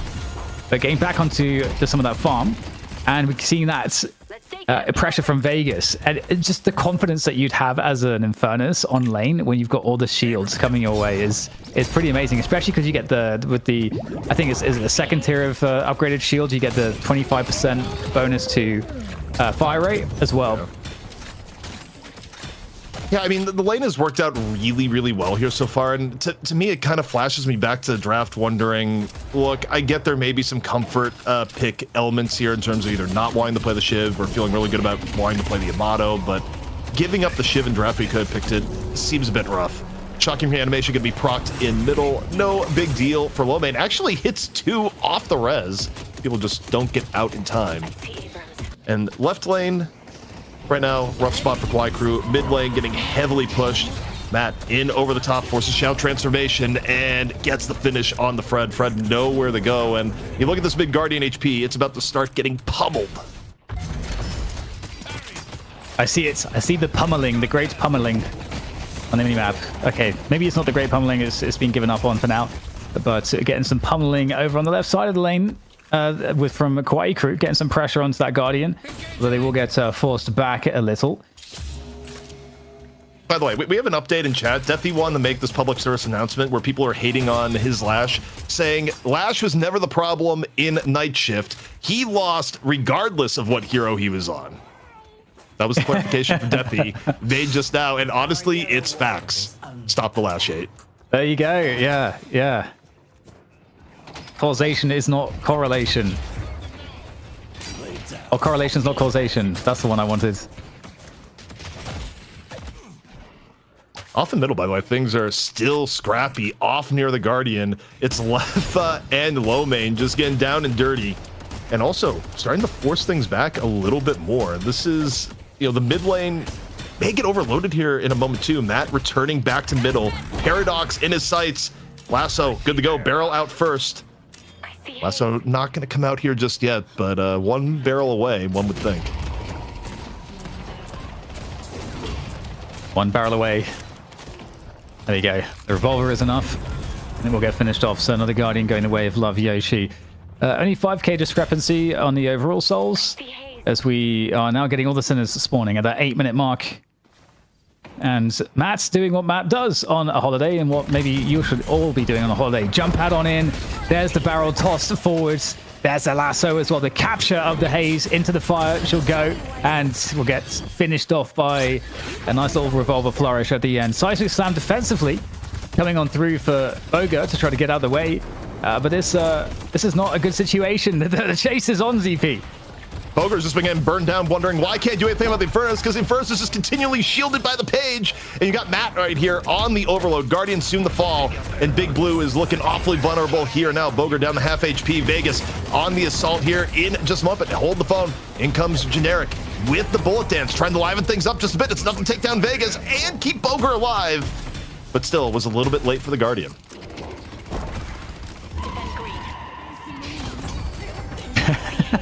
Well, oh man. Dan, the shadows haven't been good to Yamato this game. Fred goes to transform, and it's just a little bit theatric before going back to spawn. It does appear that we are moving into dangerous territory already. It's a 9k difference before we're even at 10 minutes. So it's not a good start for the Kawaii Crew. It's not a good start. It's tough, and this may be one of those games that goes beyond the standard things of, well, what's the meta? What's the draft? You can only get to worry about those things if you are on the level of having a good early game. And a lot of these lanes here, maybe some of them, maybe they could have been shifted up a little bit, but they were able to be contested, and they simply weren't. Kawaii Crew is very, very far behind off the jump. And that just completely reframes how you look at the game, as we're hitting 10 minutes and, you know, Kawaii Crew's already at the point where they can't really fight evenly down. Yeah, that's definitely a really big issue. Neon's coming up now, or well, is up now. And this lane is actually contested by Kawaii Crew with 3 players, a numbers advantage. So this could certainly be a good way to potentially maybe get some picks for Kawaii Crew, but getting just sent away with the lasso is going to certainly create problems there for Ken Can, as he is going to be able to shift his way out away, but not quite. Looking really good here now then for Love Yoshi around that urn, just denying the pickup and potentially extracting more kills. Goba though, with all those disruptive goo bounces, is definitely going to be creating some problems here for Matt, who's going to actually be able to get out with the jump pad. That's holiday things for you. Yeah, Matt had goo just smash into his face a solid 3 times there. That was a bit of disruption, then some, but the revenge may be a coming. LARP Noodles unable to crest the end of the ceiling. Lefa on the finish, and the trades continue to be heavily in favor of Love Yoshi here. Lefa, give him a little bit of time to cool off. Just trying to do anything to parkour in and around the dome, but 100 HP, and there's no way out. Ken uses the I win button that's Frozen Shelter. yeah, that's certainly one thing you could say about it. Speaking of which, the urn has been collected, but can he get away? The urn has grown heavy these days. You don't move very quickly when you're holding it. And it looks like Kenkan's going to get taken down as well. And it's looking rather rough over here for the Kawaii crew. They do take down Zubsy though. Yeah, the issue is you know, for Kawaii crew, they're hoping, okay, maybe we get the urn, get it back in, you know, equalize the souls a little bit, but Love Yoshi is just being absolute just aggro in all senses of the word. The comms have to be just some mixture of go, go, go. I mean, I was talking with Lomane a little bit in chat while they were watching the games. I just feel like Lomane may have the energy right now. I was like, what are you guys doing? Just go in, do this thing. There's no talk about retreat, Dan. No talk about greater macro. Just the W keys have been held down from Love Yoshi and haven't really stopped the last 5 minutes. That's pretty much it. Yeah, it doesn't seem to stop, and that is very hard. And I think this is one of the things that when you watch the European teams as well, that they're so good at is constant pressure. So you just never get a chance to recover. And the urn, they're still working on the urn. They've managed to capture it once again, and looks good this time for them to ferry it away without too many problems. Although Victor Lomane is on the other end of it, could actually stop this. Oh, he's ready. He's going for it. He's sharing the pain. He's walking back in. Arm suffering. Has one reanimation. Good to go. A little bit of punches back and forth onto the goo ball, which I think got parried at the beginning and now burned to a cinder. Shocking reanimation comes on up. Kawaii crew looking awfully low. No dome up here for Kenkan, but soon to be up. Gets the cooldown up in the nick of time. Maybe able to turn things around here. Under pressure. Do you dome? Right now, you have the arrow, the daggers in, and yeah, he has to dome, or the damage over time from Shiv would have taken him out. Okay, so the map control truly well in hand for Love Yoshi. They could get the Midwalker right now if they wanted. It feels like they could pretty much get anything they wanted. Midwalker usually the hardest one to get, just positionally. It's the toughest, the least advantageous for the attacking team, or most disadvantageous. It's also the most dangerous from a consequences point of view. If you go for Midwalker and you die, it's one of the easiest ways to give mid-boss over to your opponents, even earlier in the game, because, okay, they're only down for 20 seconds, but they're down for 20 seconds, and they all died in middle, 5 feet away from mid-boss. That's a problem. yeah, there's definitely a problem.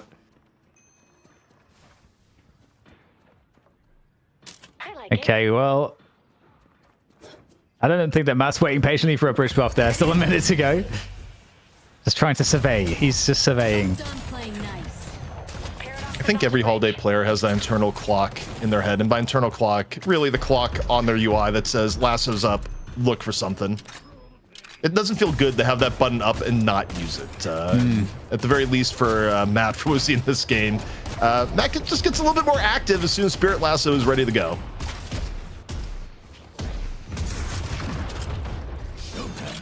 Well, then we've got a couple players that could get caught in mids of Kawaii crew. Okay, there's some rolling around. The Goo Man makes his escape. And here we go. There's a frozen shelter coming into play for Kawaii crew ever so briefly. And it just doesn't seem like Ido is too worried about that. He's going to be falling off, but he's got his teammates here to give him a helping hand, taking away some of the aggro there as he comes back into the fight. And the chase down continues here, coming on through for Fred the Finch, and he gets taken down and denied the pick. It's heartbreaking. Everything going awry here for Kawaii crew, and you're talking about Midwalker being a difficult thing to take down. Well, if you're up a bunch of players like this, sometimes you go for it, or you could just steal the double vault, the double gamba, as it were. Also, yeah, I just briefly looked at chat for a moment, and I gotta clarify. So people are wondering, you can parry Goo Ball only if the Viscous is trying the min-max attack where you get a melee at the start of the Goo Ball, because there is a little bit of counterplay there that you can parry and it's still melee, so it parries as good as any other, but it's only a thing if the Viscous is trying the min-max with the melee Goo Ball tech. It is actually so awesome to see. I do love the evolution of it with the Majestic Leap. I think that's so cool to see. I love the evolution in Deadlock. There's always, because this is the itemization, there's so many ideas that are yet to be tested or yet to be applied. So it's really cool when you see these new little things here and there, ZP. Also, you see the sense here where Mott was looking at the urn. If Mott were to pick up the urn right now, it would lock it in to Kwai Crew's territory. So they're just happy to be in the area and be a threat to anyone who may be looking to pick it up. And right now, the person that is under assault is Ken. Dome is back up, but Lasso, good to get here. Mott dancing round and round. Lasso ready to go, looking for the opportunity. The Dome is out early. Lasso comes out, huge whiff. Paradox just up over, but takes a cold front to the front and may just be about to go down anyways. Swap towards the end. Not trying to make the most of it. The rest of the fight taking place post Frozen Shelter as Love Yoshi. They're diving the back line here. We just get the Paradox holiday view right now, Dan. Yeah. Yep. There's too many numbers. There's too many numbers. And the rest will get finished off without too much of an issue. So these walkers should be getting worked on now. Obviously, you know, the mid boss is maybe not too far a prospect, but the respawn times are still pretty low actually. So everyone will be back up fairly quickly. So a couple mid walkers, or rather a couple walkers will do instead perhaps, as they are running the urn too, the comeback urn. Yeah, and for Love Yoshi, a little bit of this is on autopilot now. Kwai Crew, on one hand, you are piloting the nuclear missile that is Kelvin in this current meta. On the downside, you've lost the early game so significantly that you are just behind. However, speaking of behind, you got Boger in, it lands a charge on the Zerbzi. That's one way to start collecting the urn. Urn control now back over to Kwai Crew. And with where Love Yoshi is, they've essentially gifted the urn away.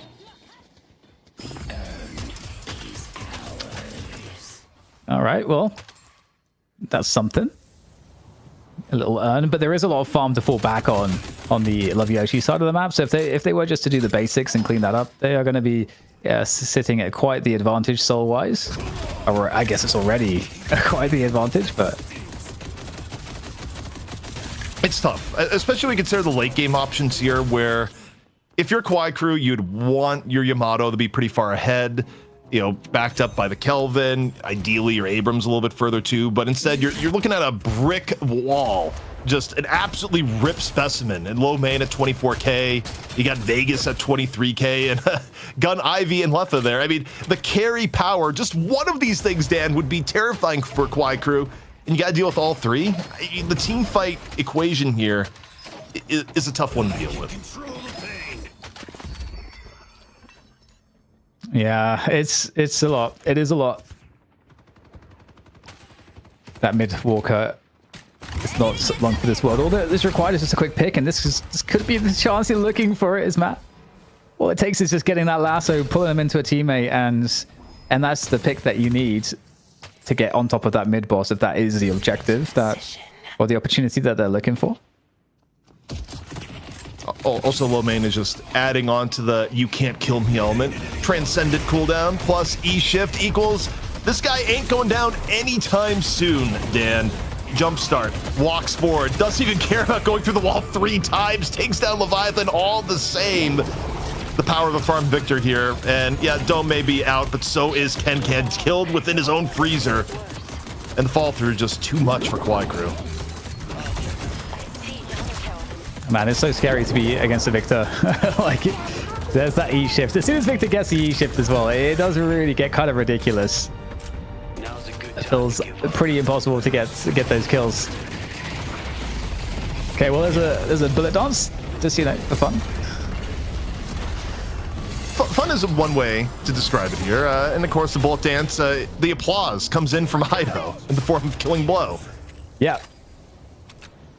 So yeah, we're gonna get mid-boss here, and truthfully, with how far ahead Love Yoshi is, they're gonna gobble their gummies in the middle here, Dan, and they're just gonna roll it directly into the throne, the patron as it were, and I don't think anything's gonna stop them.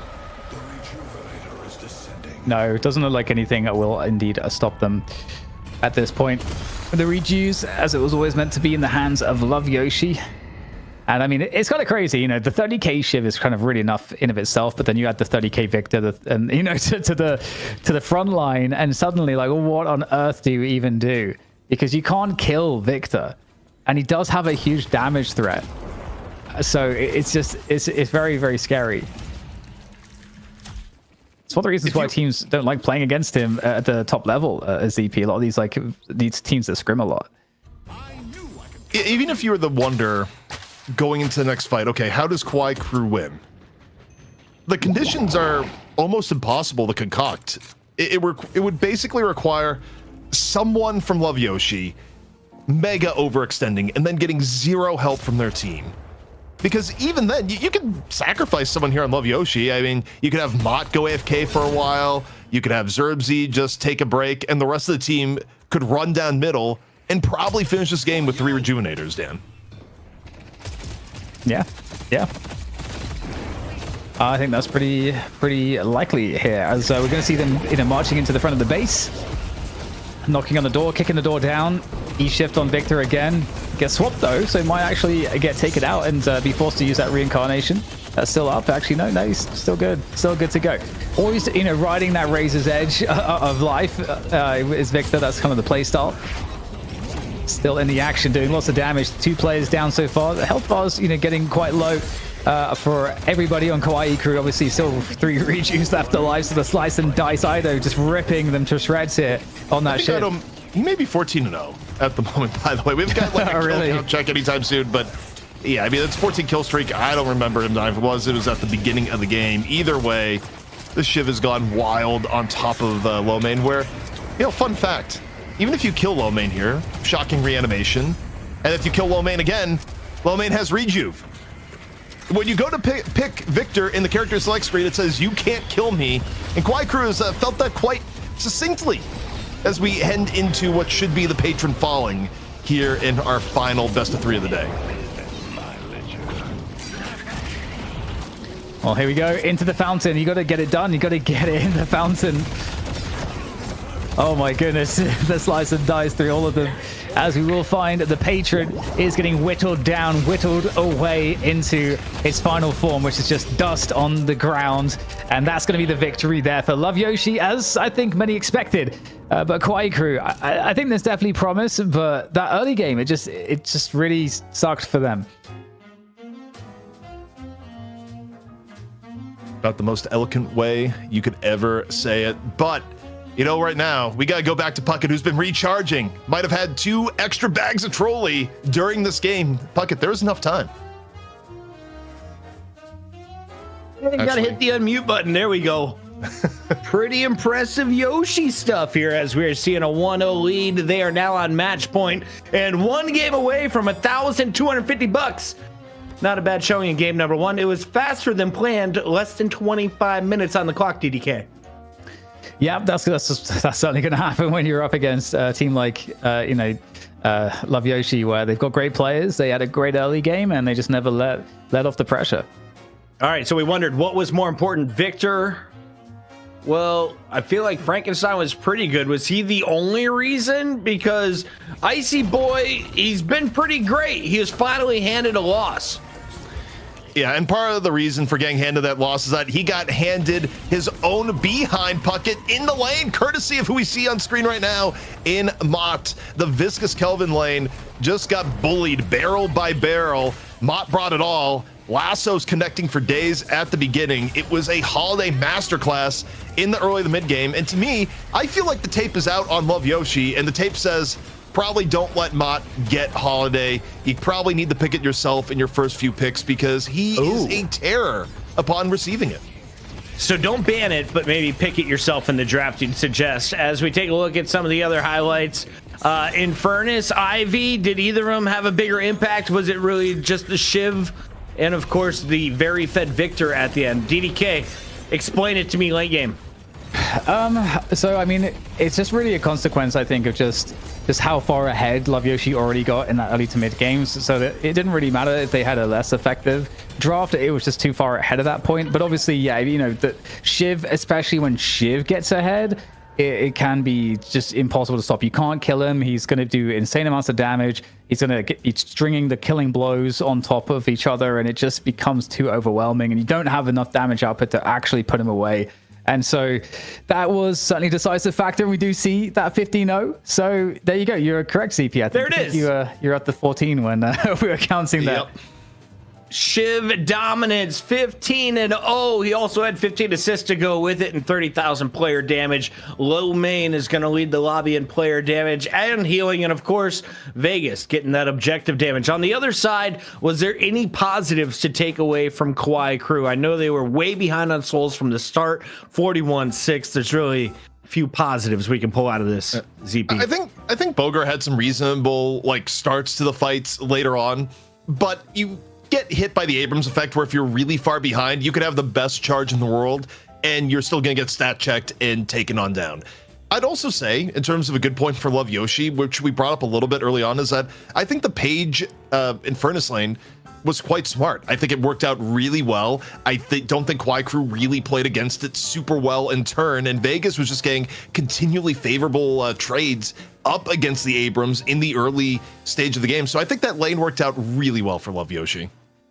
Trolli putting up some serious money. $10,000 is on the line, and all of the money will be dished out tomorrow. You got to be in the top 4 if you want to earn a share of it. And there's only 5 teams left in the tournament. One of these will be moving on. Love Yoshi on match point. Kawaii Crew now has to win out. We're going to go to a break. When we come back, it's game 2 in the final best of 3 for night 1.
Top off that mushroom coffee and get ready for another round of Cursed Apple fun. We've got your friends from all over North America competing for $10,000 thanks to our friends at Trolli. Game number 2 on its way. The final fight of the night, potentially, as it's going to be Yoshi friends on the door. Can they knock and break their way through into Championship Sunday? Well, Love Yoshi just has one team to beat. It's going to be Kawaii Crew, and Kawaii Crew just got demolished. ZP, we were in the break. You were talking mad trash about Kawaii Crew. You said there's no chance we go to a game 3. I can't even cast a curse. It's going to be so one-sided. Calling you out, brother. So where is this coming from? Where did you see the lack in their gameplay? Is it individual mechanics, or is it simply just the team play is so much stronger in favor of Love Yoshi? Okay, we've broken the veil of secrecy, number 1. But number 2, they got trounced in the early game. They had Kelvin, and Kelvin was dying in his own freezer repeatedly. The early game was miserable for Kawaii Crew, and the one constant in Deadlock is that if you cannot compete mechanically in the early game, no other factors matter because you're just going to be too far behind. And Kawaii Crew got so skill-gapped in the last game that I don't know if they are going to improve enough to turn things around in the next game, regardless of draft. But I'm always willing to be surprised here, Puckett. And also, I am kind of curious in the power of a caster curse. I said I couldn't curse it. Maybe I'm stronger than I think. No, you made it happen. We're going to the game 3. I feel it, DDK. It's the way the day is played out. The Sinclair respect band is real. Kawaii Crew, they have a player who specializes on Sinclair. Love Yoshi. They are very prepared for this matchup. What I'm sad about is that Kawaii Crew had the opportunity in the previous game to go Shiv Kelvin, which is like, that's such a luxury, and I'm so sad that they didn't take it, and then Ido took the Shiv and just rolled all over them with it. But anyway, they are going to pick up the victor this time, forcing Love Yoshi onto the Kelvin Shiv. I would assume, right? That's surely. You just gave him Shiv Kelvin. Just why even start the game? I'm pretty sure. There he is, Redbeard. I heard a hype scream a moment ago, just coming from far off somewhere on the West Coast. I'm pretty sure it's Ido screaming joy about getting the Kelvin Shiv lane. There's no other explanation. Like, surely you do Shiv here, and Ido is the happiest player ever. I don't know how you improve on 15-0, but you might have the opportunity as the Shiv does come in. Okay, we've been working on this show for 70 days, and the one thing I've learned about Deadlock is this duo is devastating. It doesn't matter what the meta is, you don't want them together. For anyone who's new, because we got a ton of people watching across all the platforms, why is the Shiv Kelvin so powerful? Why is it a must ban or must avoid if you can?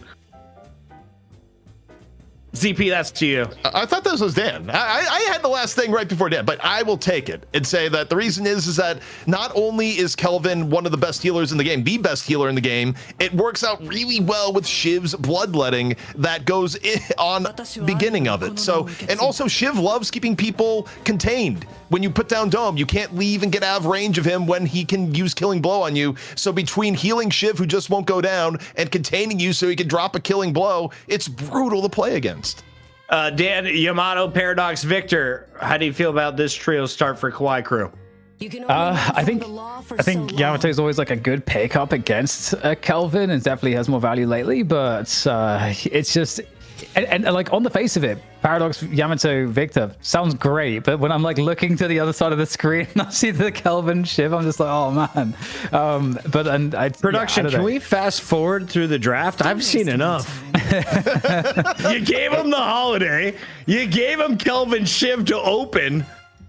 Your Yamato didn't do you many favors in game number 1. Let's see what they round out to finish off the 6-man lineup. Reminder, this was an open tournament. We appreciate participation, even if we disagree with the logic behind the draft. But you play the game more than we do. You know your team better than we know them. We just hope for a closer fight in round 2. Well, they banned the Infernus, which is good. I thought Love Yoshi was potentially going to get Infernus on top of all the other goodies that they have. But you know what? I'm feeling the Doorman right now. I think you throw in the Doorman would make perfect sense with what they have here. Give Zerbsy a little bit more fun. But okay, they're feeling a little bit of Viscous first. Doesn't mean the Doorman may not be coming in, but man, the early mid game, it is going to be brutal for Kawaii Crew. It really is. Yeah. I'm trying to think of like the problem is with Shiv Kelvin is that it doesn't have any. There's no easy counters to. Oh my goodness gracious me! What is that we see? It's a dynamo. Little light bulb heads. He's back. He's here. Ken History's is being running the made. Dynamo. So this tells me that we are in ultra serious mode. A character that has never made it to a night shift broadcast has made it to a night shift broadcast.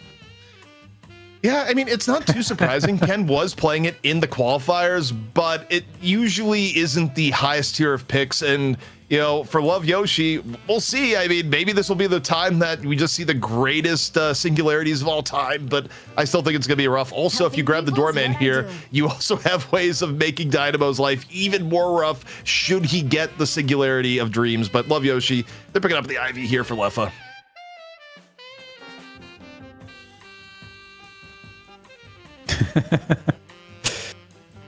You know, I love it. I love it. I love the dynamo. The city I mean- could use some new blood. I wouldn't love it if we see McGinnis. Okay, there's got to be a limit. Okay, there's got to be a limit to what we're dealing with here. But I mean, the thing is, okay, so like Dynamo, his biggest strength, obviously, in a team fight is singularity, but it's hard to like really pull those off, and that's why Billy, I think, came more into play because he can get off chain gangs, which is more or less the same ability, much more reliably, and he can actually do a lot of damage in that realm. Now, Dynamo's like knock-up build is something that like, will we see that, ZP? Is that still like in vogue? Because that was kind of nasty. Honestly, no. You have to go pretty far back to the Listic stream archives to get to the Listic knockup build being a thing. And even Listic never played it in a tournament. That was just Listic stream baiting the entire time where he's like, guys, I love the Dynamo knockup build. Never actually played it in a tournament game. Ken is a Dynamo specialist. Can he carry Kawaii Crew to Game 3? If not, they are out of the tournament. Love Yoshi locks up the fourth and final spot on Championship Sunday. On the mic, it's ZP and DDK. Take it away, Zeeps. Dan, I'm not gonna lie. On paper, this is looking real rough for Kawaii Crew because they have to overcome what was a pretty big mechanical deficit in the last game. They're gonna do it with Kelvin and Shiv rolling up middle, and oh dear God, the Mina Holiday lane versus Paradox Dynamo. That lane is ruined. I'm just calling it right now. That lane is absolutely done, Dan. What didn't like about it, ZP? I think what's going to happen is that the burst damage between the Holiday and wait, okay, they changed up a little bit. Okay, so it's Viscous Holiday. That's not much better. That's still an enormous amount of burst damage. Yeah, that's coming on in. Yeah, there's some lanes. I was looking at the top middle for the beginning. I don't know why I trusted that even for a split second, but even still, this is still a pretty brutal lane to actually deal with. Well, I don't disagree with you.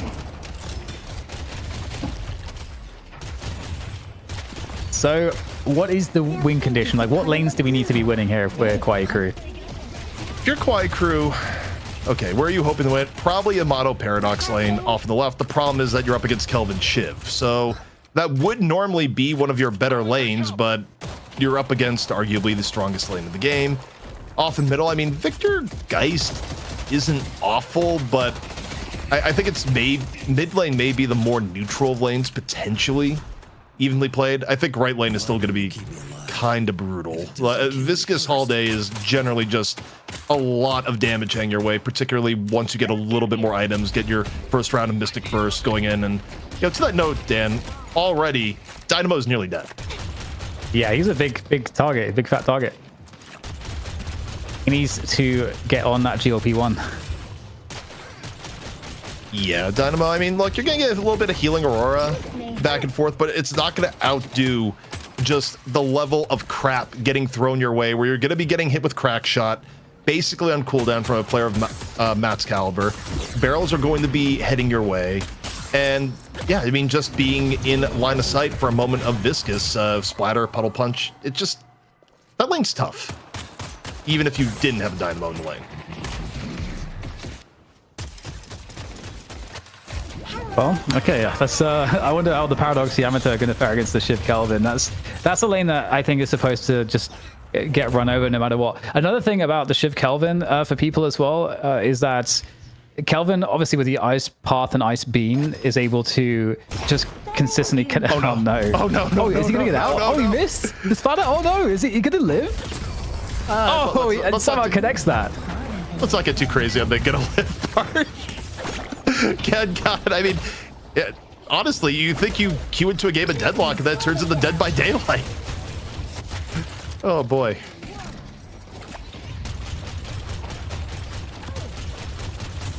You're speechless, Dan. Just taking it all in. No more words. No more words for me, which is pretty disadvantageous considering my current role here on the broadcast. Ooh. I mean, it's early, and there's a few ways of things evening out, but 17K to 13K, probably one of the bigger early leads that we've seen. Also, I don't think this viscous holiday lane is particularly going to stop. I think they're going to push wave, go grab the available creeps and boxes that are there, and at some point, Matt's going to do a courtesy call the middle, and it may not end well for either Geist or Victor. Man, that's such a fast tower. And we're going even deeper for the kills here. I mean, Matt is quite the menace. Oh, he gets the catch on the lasso. It's absolutely brutal. Seems like your prognosis was quite accurate, where you said this lane was going to be a problem. This is like the most problem lane we've seen all day. It's tough. It's just overwhelming poke damage, and a Dynamo generally at this level where it's coming in consistently, you're not usually equipped to handle it, even with a Calico at your side, and Victor just getting run down off to the side of mid. So mid isn't necessarily going better. It could get a lot worse with Matt potentially eyeing the rotation.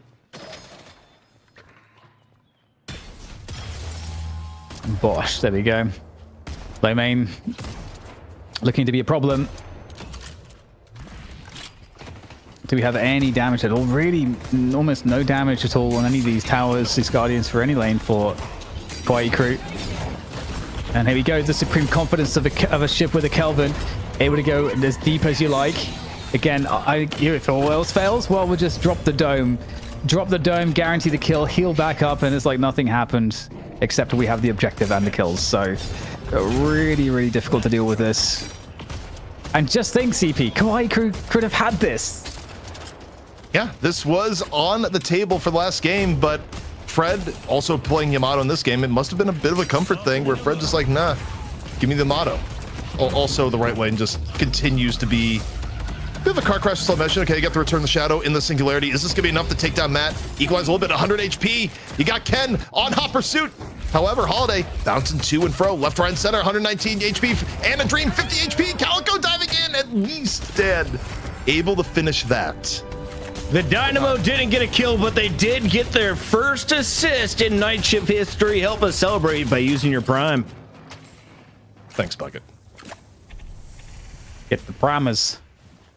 Launching goo. Ready to jump in and grab. Honestly, that was a little bit exciting because of how rough the right lane has been. I'm here for any sign of life from Kawaii Crew, but the signs of life, kind of hard to come by here.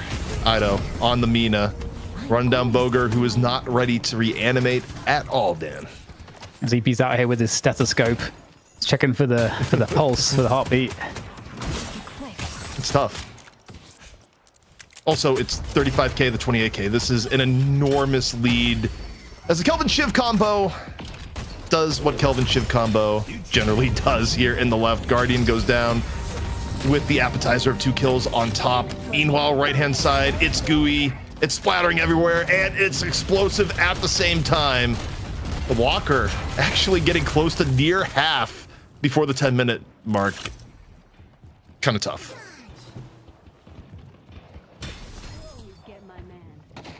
Well, I'm just looking at the map here.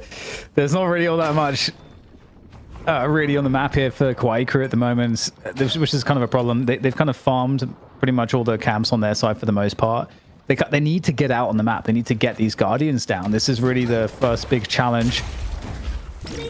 We'll see if they can find anything at all. Cube up there for Vegas. It's going to keep him alive. And we've got the menace, Matt. Oh my god, the punch there. You know, the punch, it kind of reminds me of the mask, you know, a little bit. It was like green and kind of, you know. Yeah, the mask kind of had like a gooey element going to it, but also this lane, like Viscous, Holiday in particular, you know, we're a little bit about to be removed from laning phase, but it's kind of disruptive. You're getting knocked up by barrels and getting pushed around by Puddle Punch at the same time. You're not really in control of your own destiny in that lane, and all that really, really hurts at the same time. So, yeah, and then you bring a Dynamo to that fight, and just, it wasn't an ideal lane, to put it mildly. But we do see perhaps Kwai Crew trying to get their first Guardian. A little bit of life here on the left-hand side. Being defended by the solo Kelvin of Zerbzy, who is willing to be a little bit aggressive. Throws a snowball. Gets Fred a little bit lower. And if you're Fred, you don't see the minimap as we do, Dan. But you're thinking that low main could be coming around any corner. Yeah, that's not a very nice thought to be consistently worried about. A low main coming for you. I mean, he's coming for the Calico right now, so there it is over the top. And she's bleeding. Oh, with the next knife. That's fine, we can forgive that. You can't hit them all. I forgive nothing. It's going on low main's permanent record. I mean, look, you should have heard how low main was talking about Deathy, where Deathy apparently, you know, gets a little bit confused, runs the wrong way at the urn, and turns into a big deal. Also, we got a Spirit Lasso as Boger is getting sent to Pain Town. No reanimation, up and ready to go, and this Walker's been getting beaten down for quite a while here, Dan, and now is about to go sub 50% HP, and it's still not the 10-minute mark. Yeah, it's a pretty bad prospect. Nice catch by Vegas there mid-air with the ball. Very nice, and they're going to go for this Walker, it looks like. You know, why not? Why not? Who's going to stop him?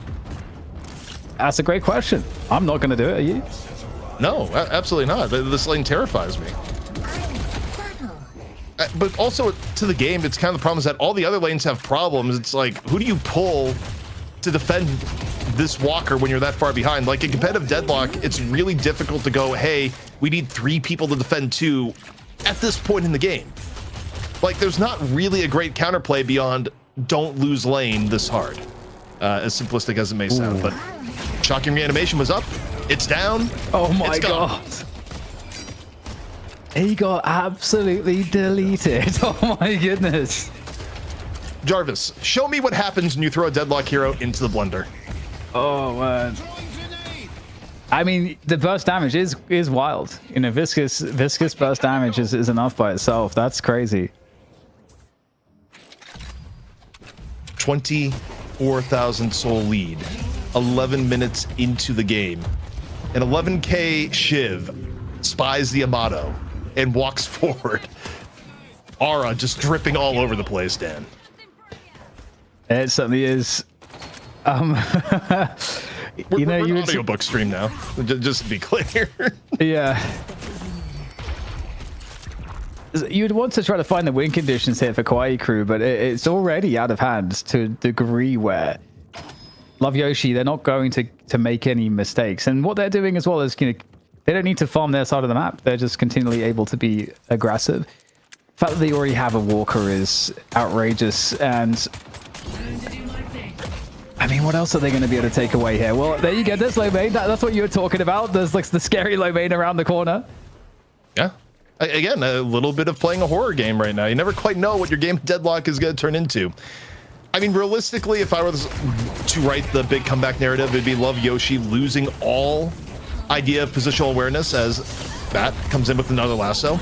But you lose your idea of positional awareness and you give Ken the first 6-man singularity in Night Shift history. And then you give him another 6-man singularity and another. And after those 3 singularities, Dan, you might be back in the game. That is true. That is a way that you could come back into the game. The old 6-man singularities. I don't know that I've ever even seen that. Well, I mean, to be honest, I guess you'd have to see Dynamo get played to be able to even be eligible to see that. Dan, are you familiar with the old school Popeye cartoons? Yes. What if Ken grabbed a bag of Trolli, You had the spinach music play, but it's actually Trolli. Would that give him the energy required to 6-man Singularity Love Yoshi in this game? I mean, it could work. We have to test it. That's the only way. Like, spinach doesn't even taste good. Imagine if you just pop the bag of Trolli like that with the Popeye music. It only works with the music. Yeah, that's true. The music is powerful. There is power in the music. Now I just want Popeye's fried chicken and Trolli. You know what I'm talking about, chat? Wrong Popeye. Wrong Popeye. Yeah, I was gonna say. What have you done? But Dan, we've gone a bit off the rails in this game, and it's because, well, Love Yoshi crushed the laning phase harder than we've seen all day, at least in any of the broadcast matches. I believe the melee creeps matches may have been as brutal as this one, but those weren't on stream, whereas these barrels, they're live and televised. That's true. They certainly are. And I mean, this is going to happen, right, in Deadlock, because there is a really wide spread at the top level. And that's fine. That's fine because we're early in the game. And you got to get your competitive reps in, one way or the other. Yeah. And I think that's one of the things that, as much as it sucks to see Kwai Crew getting a little bit stomped here, these losses are like really important for the players that are on the receiving end. As silly as that might seem, but to a competitive player, it's like all the experience. Losing is counts. learning, Dan. Losing is learning, Yeah. and what you learned is don't give the Kelvin shiv. That is True. part of the learning process in this moment. But And you wanna don't be- pick your main, even if it's never been used in comp before. If you want to be constructive at it, you'd say, maybe we need to adjust our hero pool so we never have to give the Kelvin shit. But with another walker going down, the lead expanding. Now, Dan, it is over 30,000, about to be at 35,000.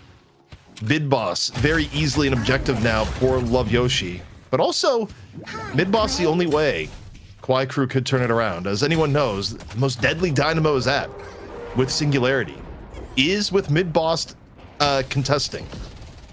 Ken, he's feeling the power right now. He popped the bag of Trolli. Dan, is now the time. Let's get it on. Let's get it on. Drop. Wait, I think Dynamo's getting zoned. I think Ken is getting zoned out.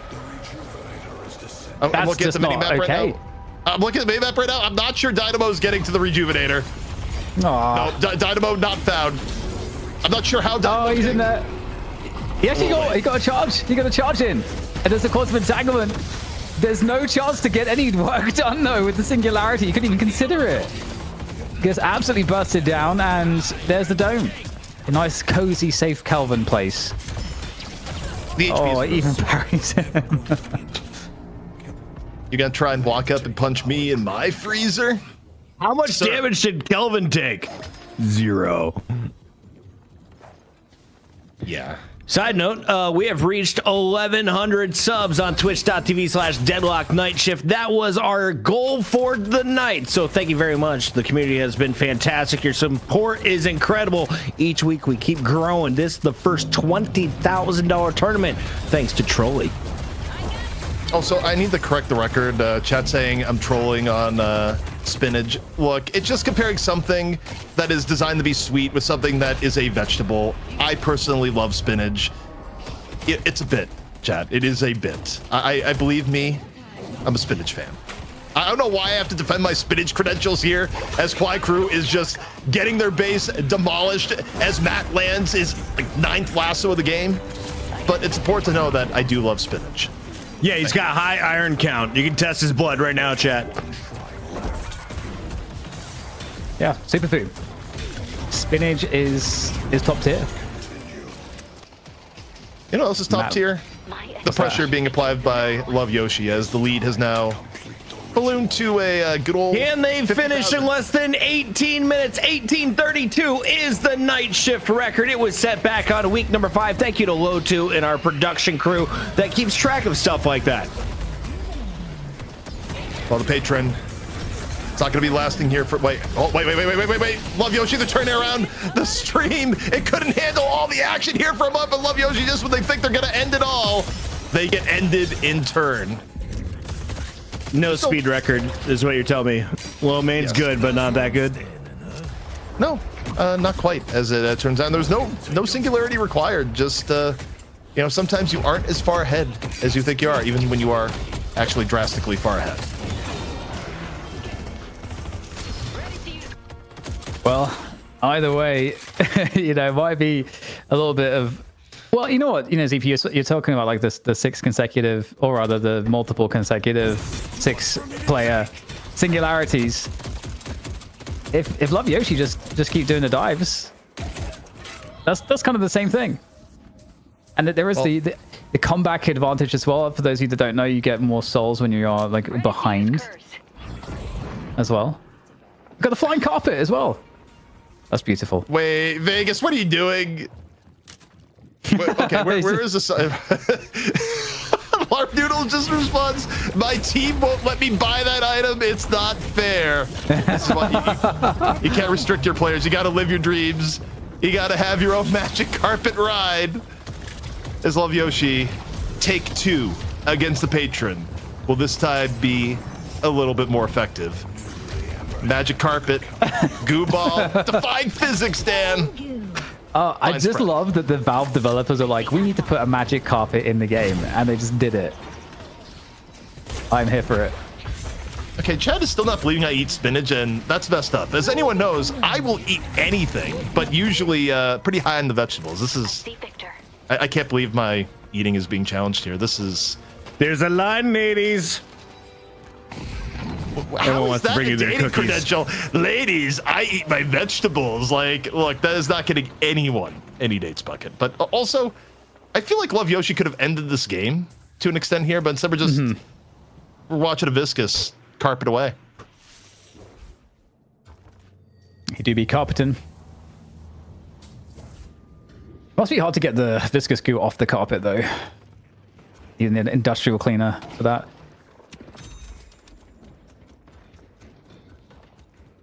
No, not funny. Cool. No, I was just, honestly, I was getting ready for my next round of ammunition. I was not intentionally. It's like, you know what? Actually, leave Dan off the hook. Like, let Dan spin a little bit. It is worth noting, you know, going back to the singularity they got insta refreshed earlier, though, that in theory, Ken can land the double singularity. The dream is alive. Should Love Yoshi get off their carpets long enough to take a group picture and just let a little bit of dynamo into their hearts. What I would love to see, ZP, is for Love Yoshi to buy 6 magic carpets and then to like backdoor the patron or coming in on the carpets. Wouldn't that be a sight? I'm told that Vegas is officially cranking music on his stream and flying around. I believe it. Here's what I would say, Dan, though. I want to see them do that strategy and then, oh God, 2 carpets. Are they doing it? Did they hit him? Careful, this magic carpet. Oh boy.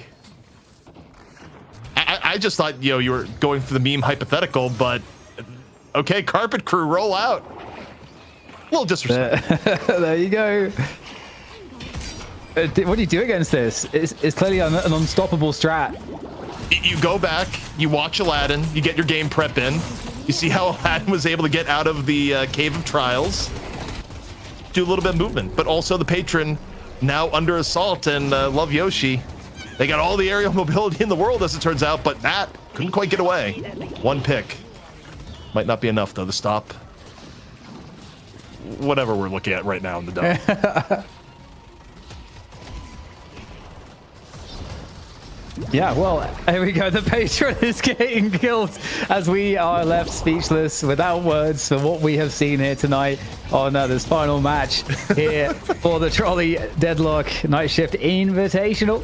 And we are going to see the patron slowly but surely, maybe, sometime. Possibly. Wait, singularity. Pull them on in, Dynamo. Extend this. Punish them for their hubris. Dynamo's dead. The singularity is over. The patron is going on down, and not even Love Yoshi can extend this any further. Magic carpets. They move They on. bought They're the in carpets. They win the game. Aura was not theirs to be had as they couldn't finish it before the 1832 mark, but they do get 2 dubs, and that's good enough for $1,250. They will be in the running for the $5,000 grand prize for North America as the North American portion of Night Shift Trolli Open continues on Sunday. Lomain, Vegas, Leffa, Matt, Ido, and Zerbsy. Pretty strong squad. If you give them Holiday and Shiv and Kelvin and Ivy and Viscus and Mina, they got whatever they needed, Dan. Oh yeah, definitely a very strong squad. Definitely a squad that could threaten to win the tournament.